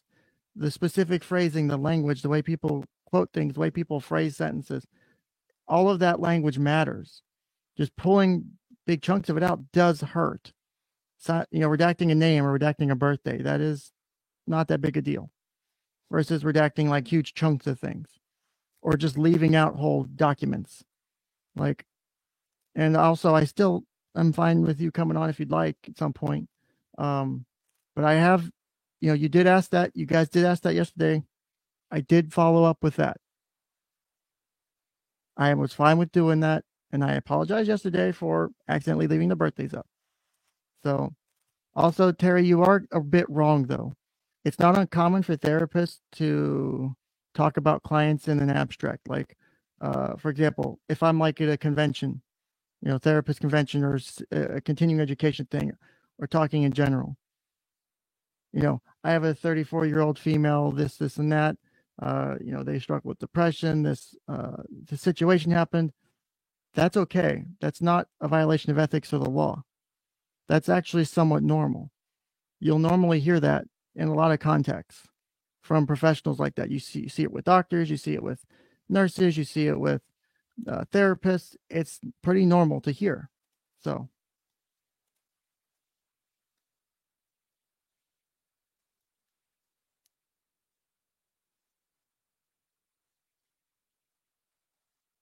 Amanda says, I'm going to get striked for talking about rape. Just saying, if I get striked because I mentioned that a child was potentially raped and that's a bad thing, that's a failing on YouTube, not on me. And if it's a strike that I get because of YouTube, that's their failing. If it's a strike because people decided to flag me, that's still not my failing. So, Terry, I'm sorry you feel like I'm not a therapist, but you're not the first person to accuse me of that. So, that's actually a funny joke that's actually funny on the inside.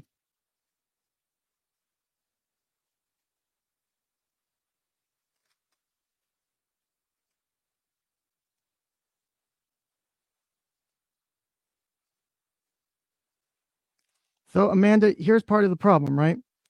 Here, right now, is exactly why this is a problem. You were showing a level of bias in just your statement, right? You specifically say at Stegas. So then why isn't this conversation about Mikey and Alyssa and Courtney being a bunch of pieces of shit instead of talking about a little girl's medical records? One, I still have yet to discuss any medical records. It's an affidavit. Two, you're not coming at this in a neutral or even fair-minded manner. All you care about is talking shit about Mike and Alyssa and Courtney and whoever else that sides with them. That is where you are solely focused right now. That is the problem. I get this is a very passionate issue. I get Sophie's missing, and that's not okay. And I've said that how many goddamn times today? It's not okay Sophie's missing. It's not okay Michael took off with her. Michael did probably one of the worst things he could do to deal with this situation. Say, unless he pulls off some fucking miracle with his Court of Appeals thing or some sort of legalese, that's going to hurt forever. And the fallout from that is going to lay on the feet of Sophie, not anyone else. Because I guarantee you she internalizes that. And she feels guilty for that for some reason. And she gets a little bit older. If she doesn't already now. That's how that works.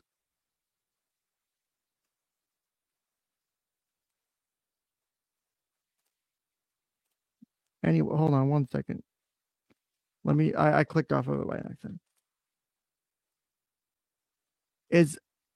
I've said this multiple times, is my goal is to continue through the documents to have the other evidence come to light and to look at it in the context of whatever else is going on.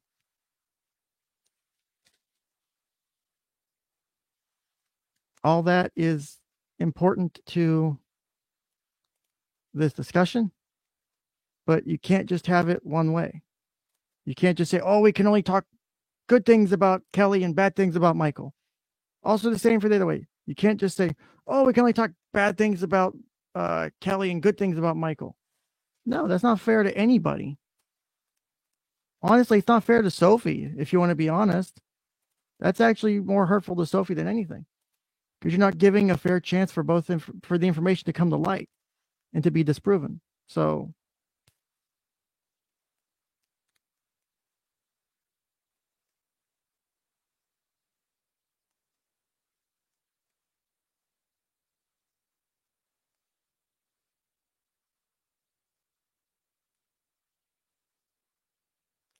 Summer says, I'm 100% certain this man was put up to this by Michael to fund his education and then say Selfie was telling the truth. You guys are really getting into the idea of conspiracy theories here, man. I have never met Michael, talked to Michael, texted him, email, nothing. Smoke signals, telegraph, nada. The little flashing light signals they do to airplane takeoff. I have never communicated with that man in my life, nor anyone tangentially related to him. At least I don't know anyone. Or if they do, like, I don't know. I live in an area that's not even close to where he's at. I may live in a different state. I may live halfway across the country.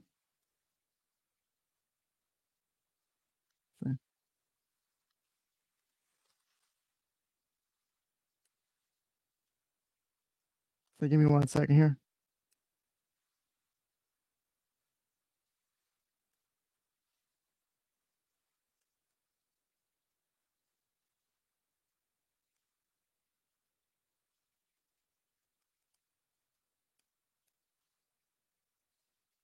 Okay.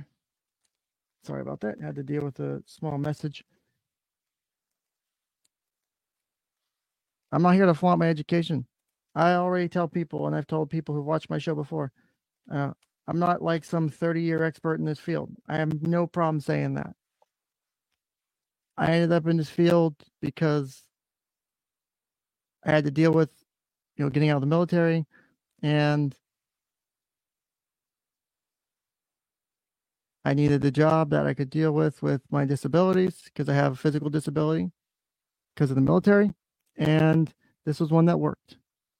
And I realized I could, because I had thought about being a therapist earlier in life, and so I chose this career field. I'm always learning more. I'm always open to learning more. I'm always improving on my development.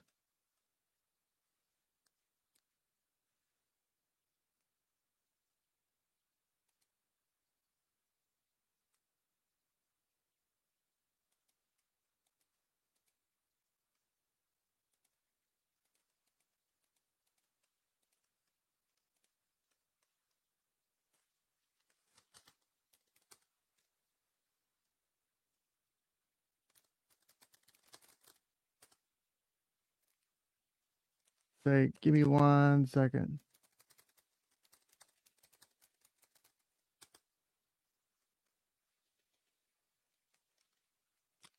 So apparently people have continuing to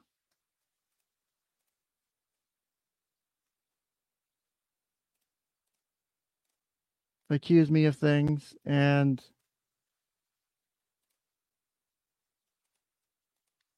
I'm trying to have a productive conversation here, but I have yet to see why you guys are struggling so much with this.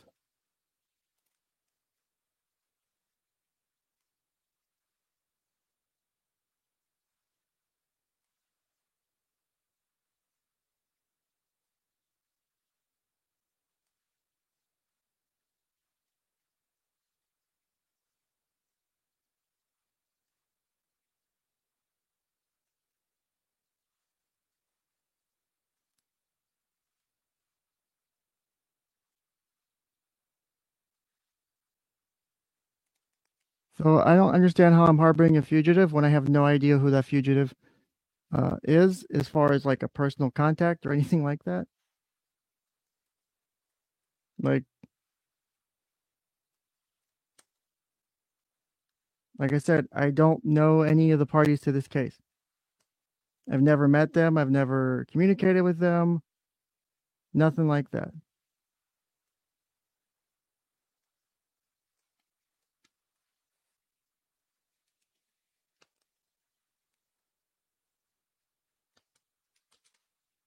So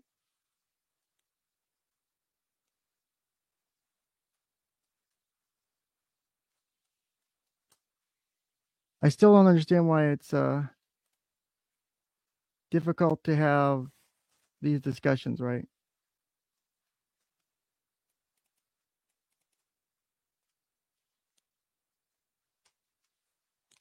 Why is it not doable for me to just continue going through these documents. I don't understand how that's an issue, guys.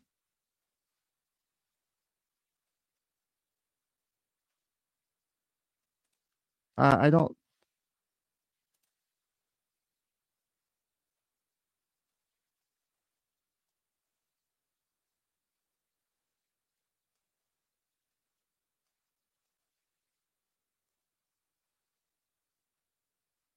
So how am I about to lose my job, Gabby? I don't understand.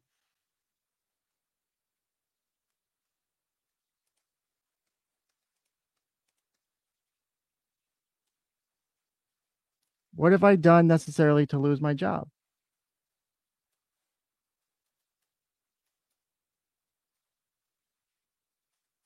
Nothing I have done today is against the law. Nothing I have done violates any ethics. I care very much about the ethics of my profession.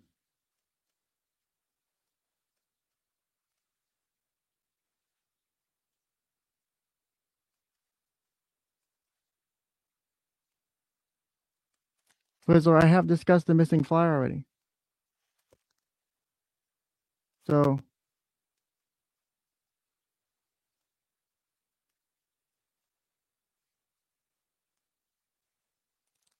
cool, Stephanie. Can someone please explain to me how I'm risking my license? No one has yet to explain to me how I'm risking my license.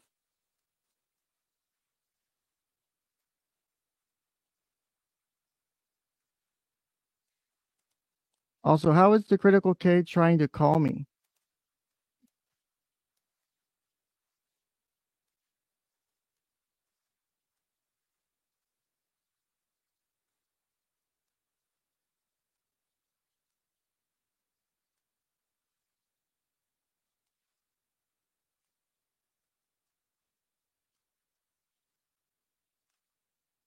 Also, I've also talked about these things before that, hey, I talk about these things online with my coworkers. Like I've mentioned, hey, I have shows where I talk about, controversial topics or I talk about things in the mental health field. Also, I never said that, Twizzler. You were putting words in my mouth. I'm saying that in the essence of it is either parent. It doesn't matter at this point. All that matters is Sophie. Everything else doesn't matter. They've made their own mistakes. They've made their failings. That's it. That's up to them. I'm not responsible for the things they've done.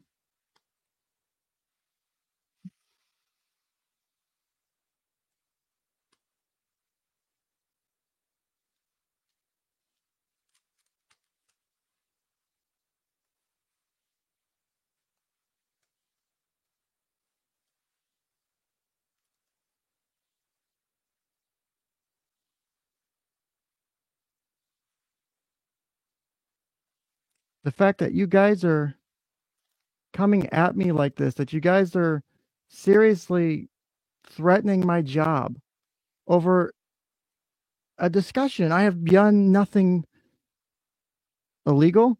I've done nothing controversial in the sense that, like I'm towing the legal. No, I am trying to have as neutral a discussion as I can right now. And you guys are going nuts on me. I was even considering bringing someone on here later to discuss more of this. I wanted to get through at least a document from Michael and a document from Kelly. And I was also hoping to get through the court order so that there was some context to the initiation of the case. That was it.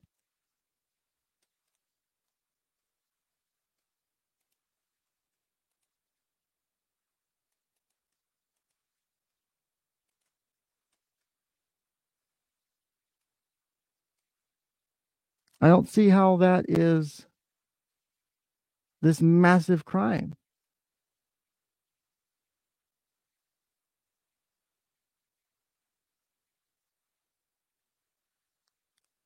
Also, Summer, like I said, I have no communication with Michael at all.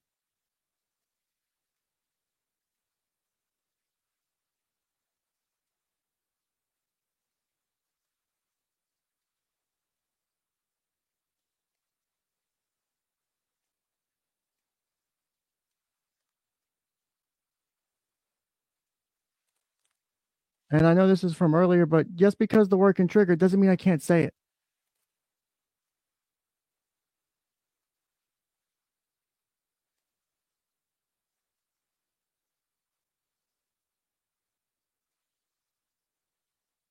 So people keep saying that they've checked with the board that I'm registered or not. Like, okay, if that makes you feel better.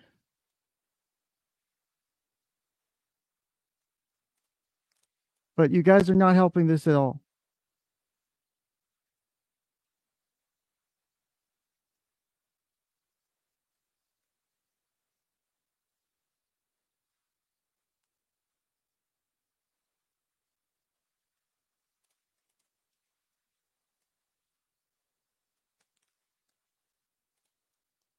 I was hoping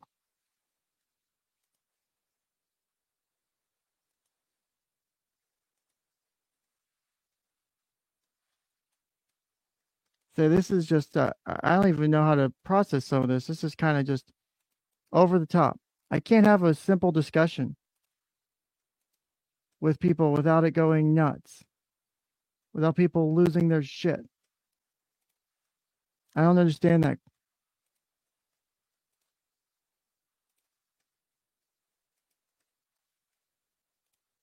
That does not make sense to me.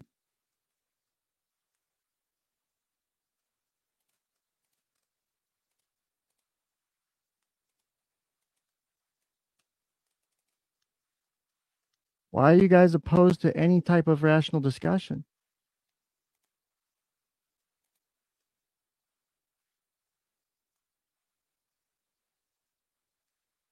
I don't get that part.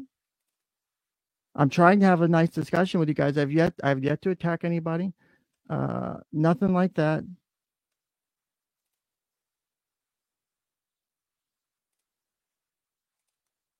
Yet everyone's just coming at me, threatening my job, threatening to get me fired, threatening my license. Does this really help the issue? Like, you don't have to like me. I get it.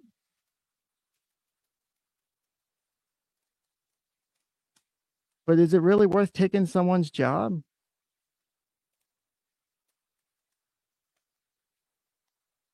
Like, even if there's people out there saying shit I don't like, that doesn't mean I go after them personally.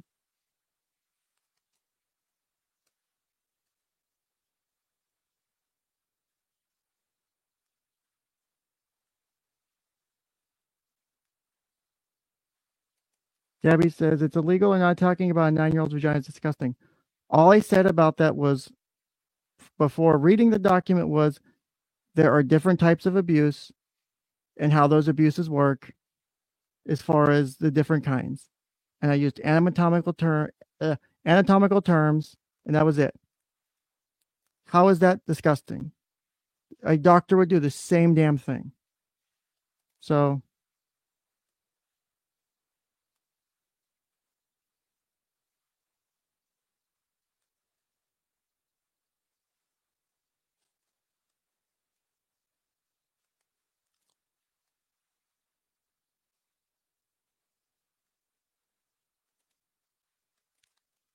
well, I was talking before I read the affidavit.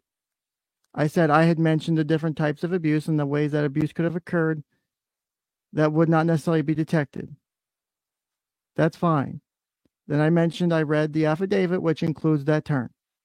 That term, obviously not anatomical because it's from a 9-year-old. I never said I was a doctor of Black Lives Matter.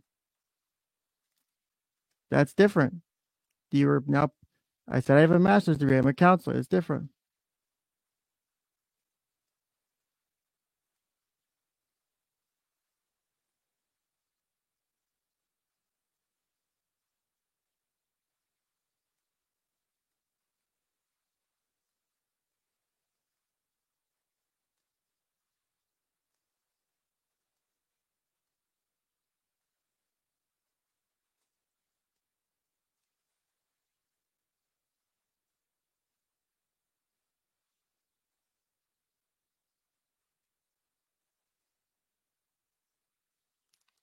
I'm trying to read the chats here, so give me a minute as I catch up. There's a lot of chats and it's a lot to read.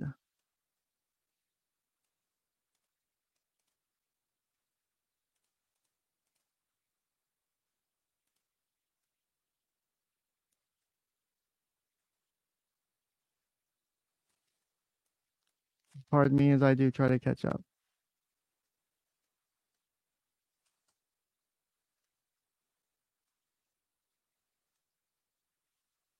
And again, you can feel I'm a fake therapist if that's the case. I also said yesterday Michael made some really stupid decisions.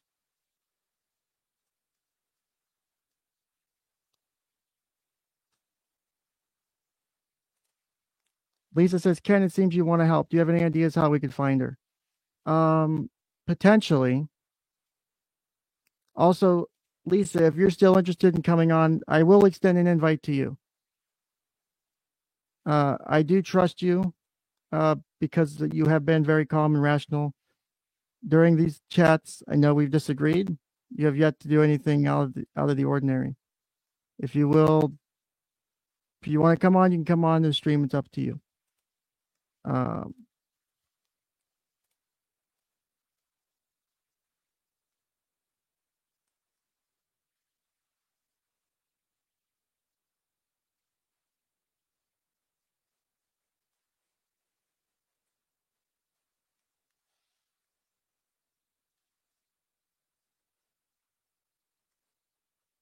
Funky asked if I'll be discussing other potential custody cases or just this one. I don't know. It's going to depend. The Sophie one has stood out and it's been a big deal, so I followed it.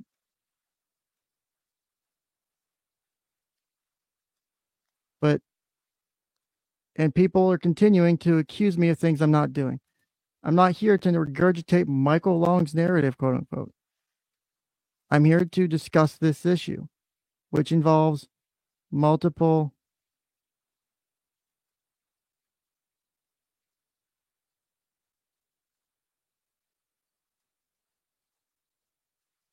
I'm here to discuss the documents, go through them, and kind of look at them from my perspective.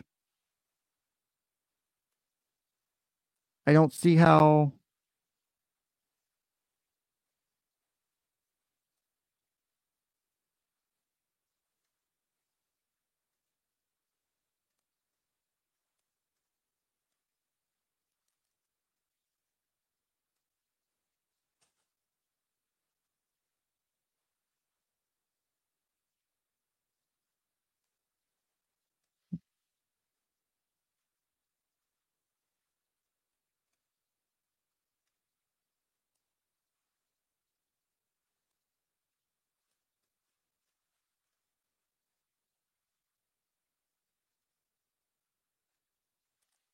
I'm not just dropping the link because I want to know that I don't want just anyone jumping on here and just doing whatever in my voice chat on my stream.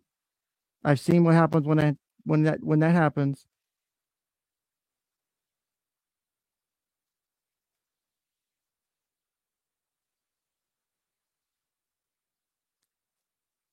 I can tell from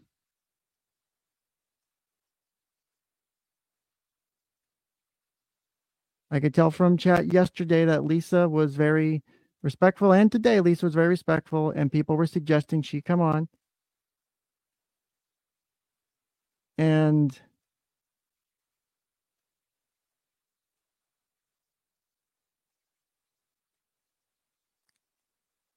also, Stigas is not Michael. I can guarantee you that. Basically 100% that Stigas is not Michael at all. I promise you that.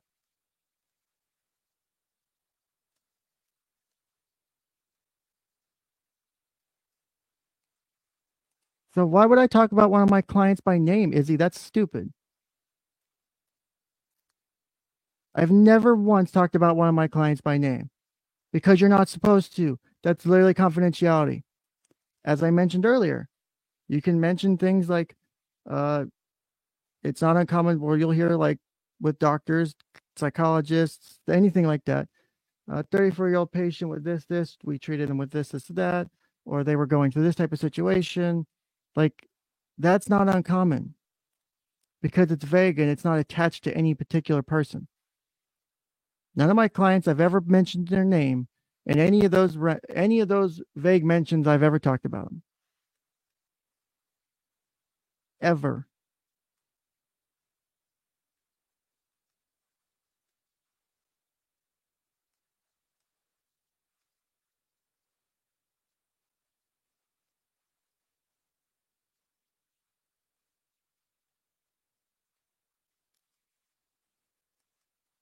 I understand the desire to find Sophie.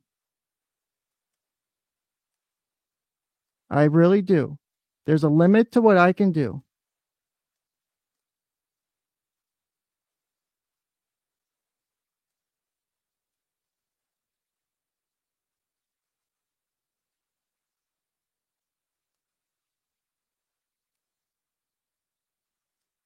Also, Jeeper, I have worked with CPS and Guardian Ad Litem. I was never working at CPS or anything like that as an agent or anything, but I've worked with them in different capacities. I have been a gal. And as Tika said, I covered a case with a different case with someone last year. I don't understand how I'm literally reading word for word a court document, and you guys are accusing me of something horrible, and that you'll be more gracious because I read something word for word. I don't understand how that's a problem.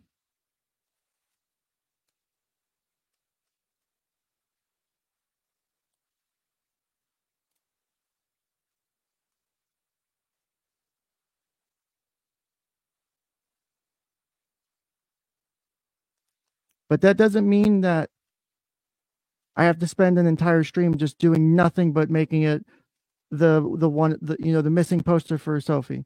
That doesn't necessarily help. The missing poster has been shared way over social media, all over the place. I'll mention it. I'll post a link in my chat. I'll put it in my description.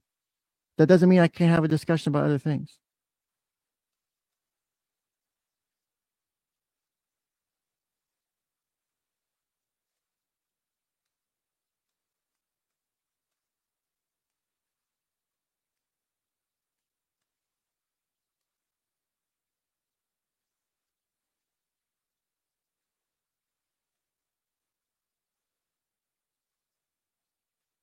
I understand that I have to approve them once they come in StreamYard, but that doesn't mean that the persons coming on aren't going to just run into my chat or run onto my stream. And I've seen where people play really fucked up things. I've seen where people do really fucked up things.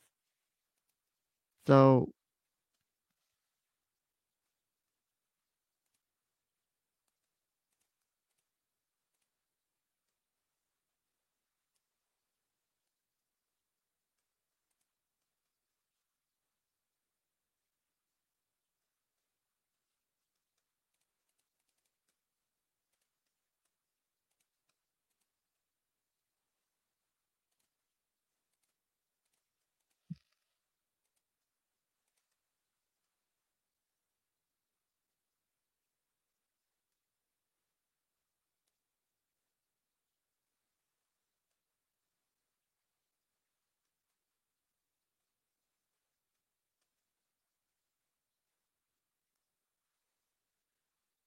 and yes, I could boot them, but I don't want to risk my channel because I've seen people lose channels over stuff.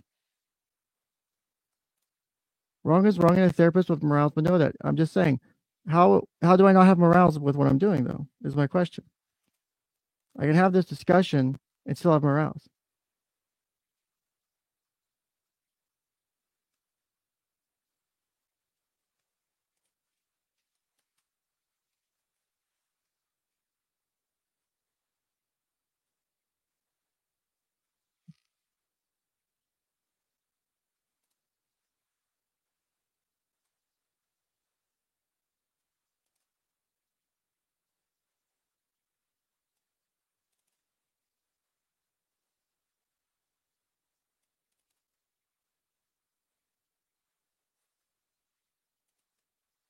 So here's what I think needs to happen for today. This has devolved into nothing at this point.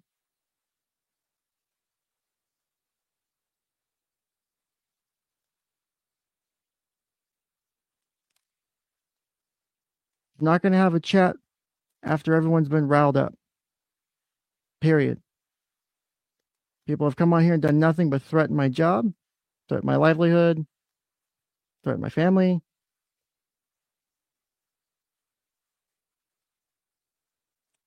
I'm willing to have this conversation.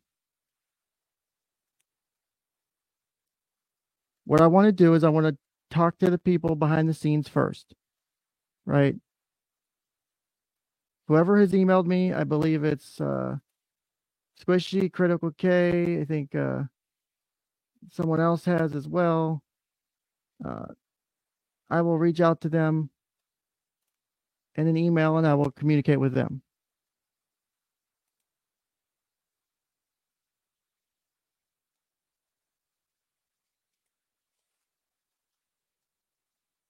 After I have that, I don't know how you're. So Critical K, you want me on? Are you saying you can't wait to see me in prison? Say, I don't understand what I would have done to do that.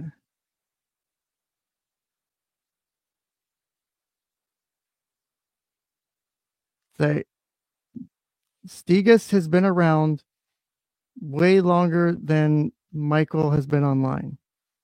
The username is very familiar.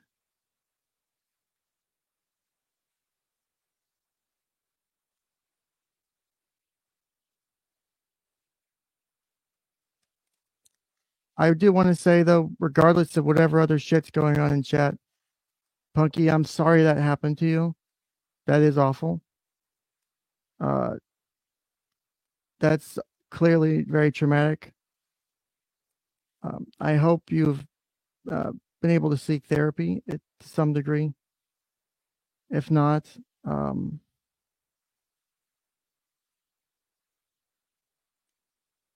maybe there's what's the way to put it?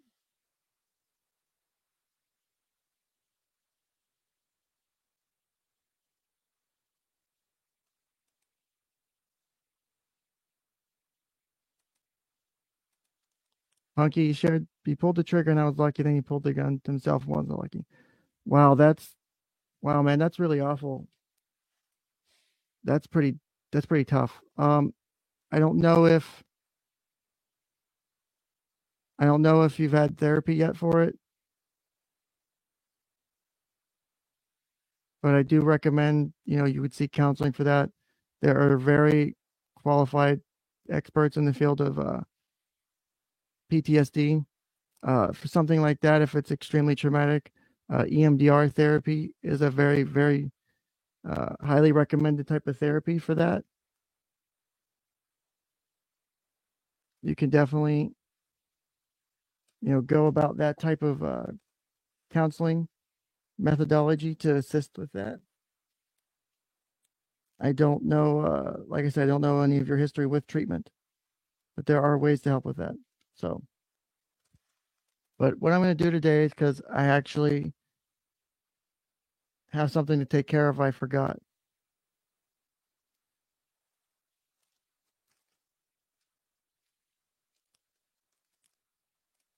No, I don't know any specifically off the top of my head.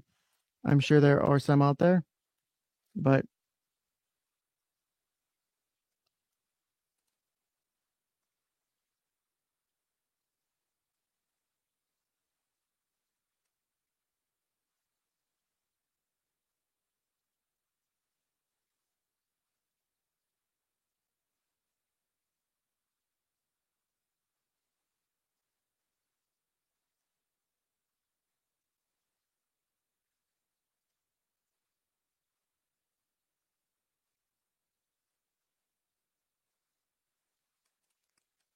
let me pull that up real quick, Lisa. But as I said, there is something to address that has come up for me. I do need to take care of that because I forgot I had it on my schedule. So I'll share this poster. I will to the people who've reached out to me on my email, and I will talk to them, get forth of them, and I will see about setting up a specific stream talking with them, because at this point there's just too much back and forth, and it's just too much to try and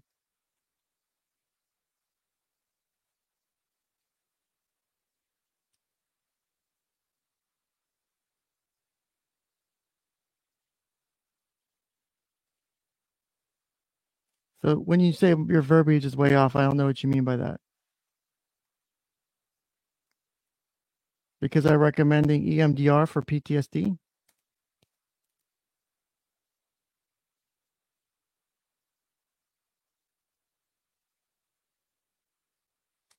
I do want to talk to Lisa. But every time I've tried to have this discussion and push this discussion forward, this chat has, I have done nothing to rile anybody up. All I've literally done is read documents and discuss the documents. I have done everything I can to maintain a neutral perspective. I do trust Lisa, and Lisa, if you can reach out to my email, and I will happily set up a stream with her in the very near future, hopefully sometime later this week. I do have a client coming up to attend to that I need to address.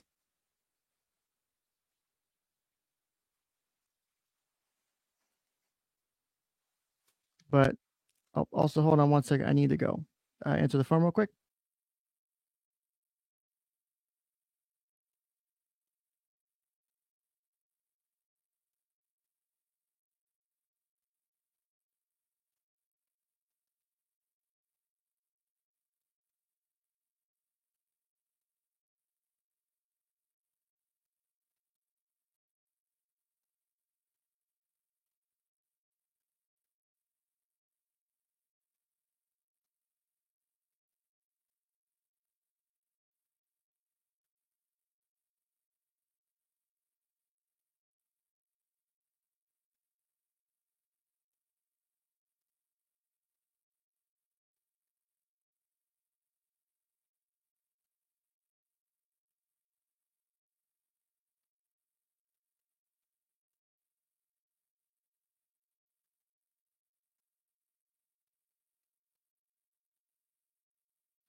Not a bad guess, but it's bananas.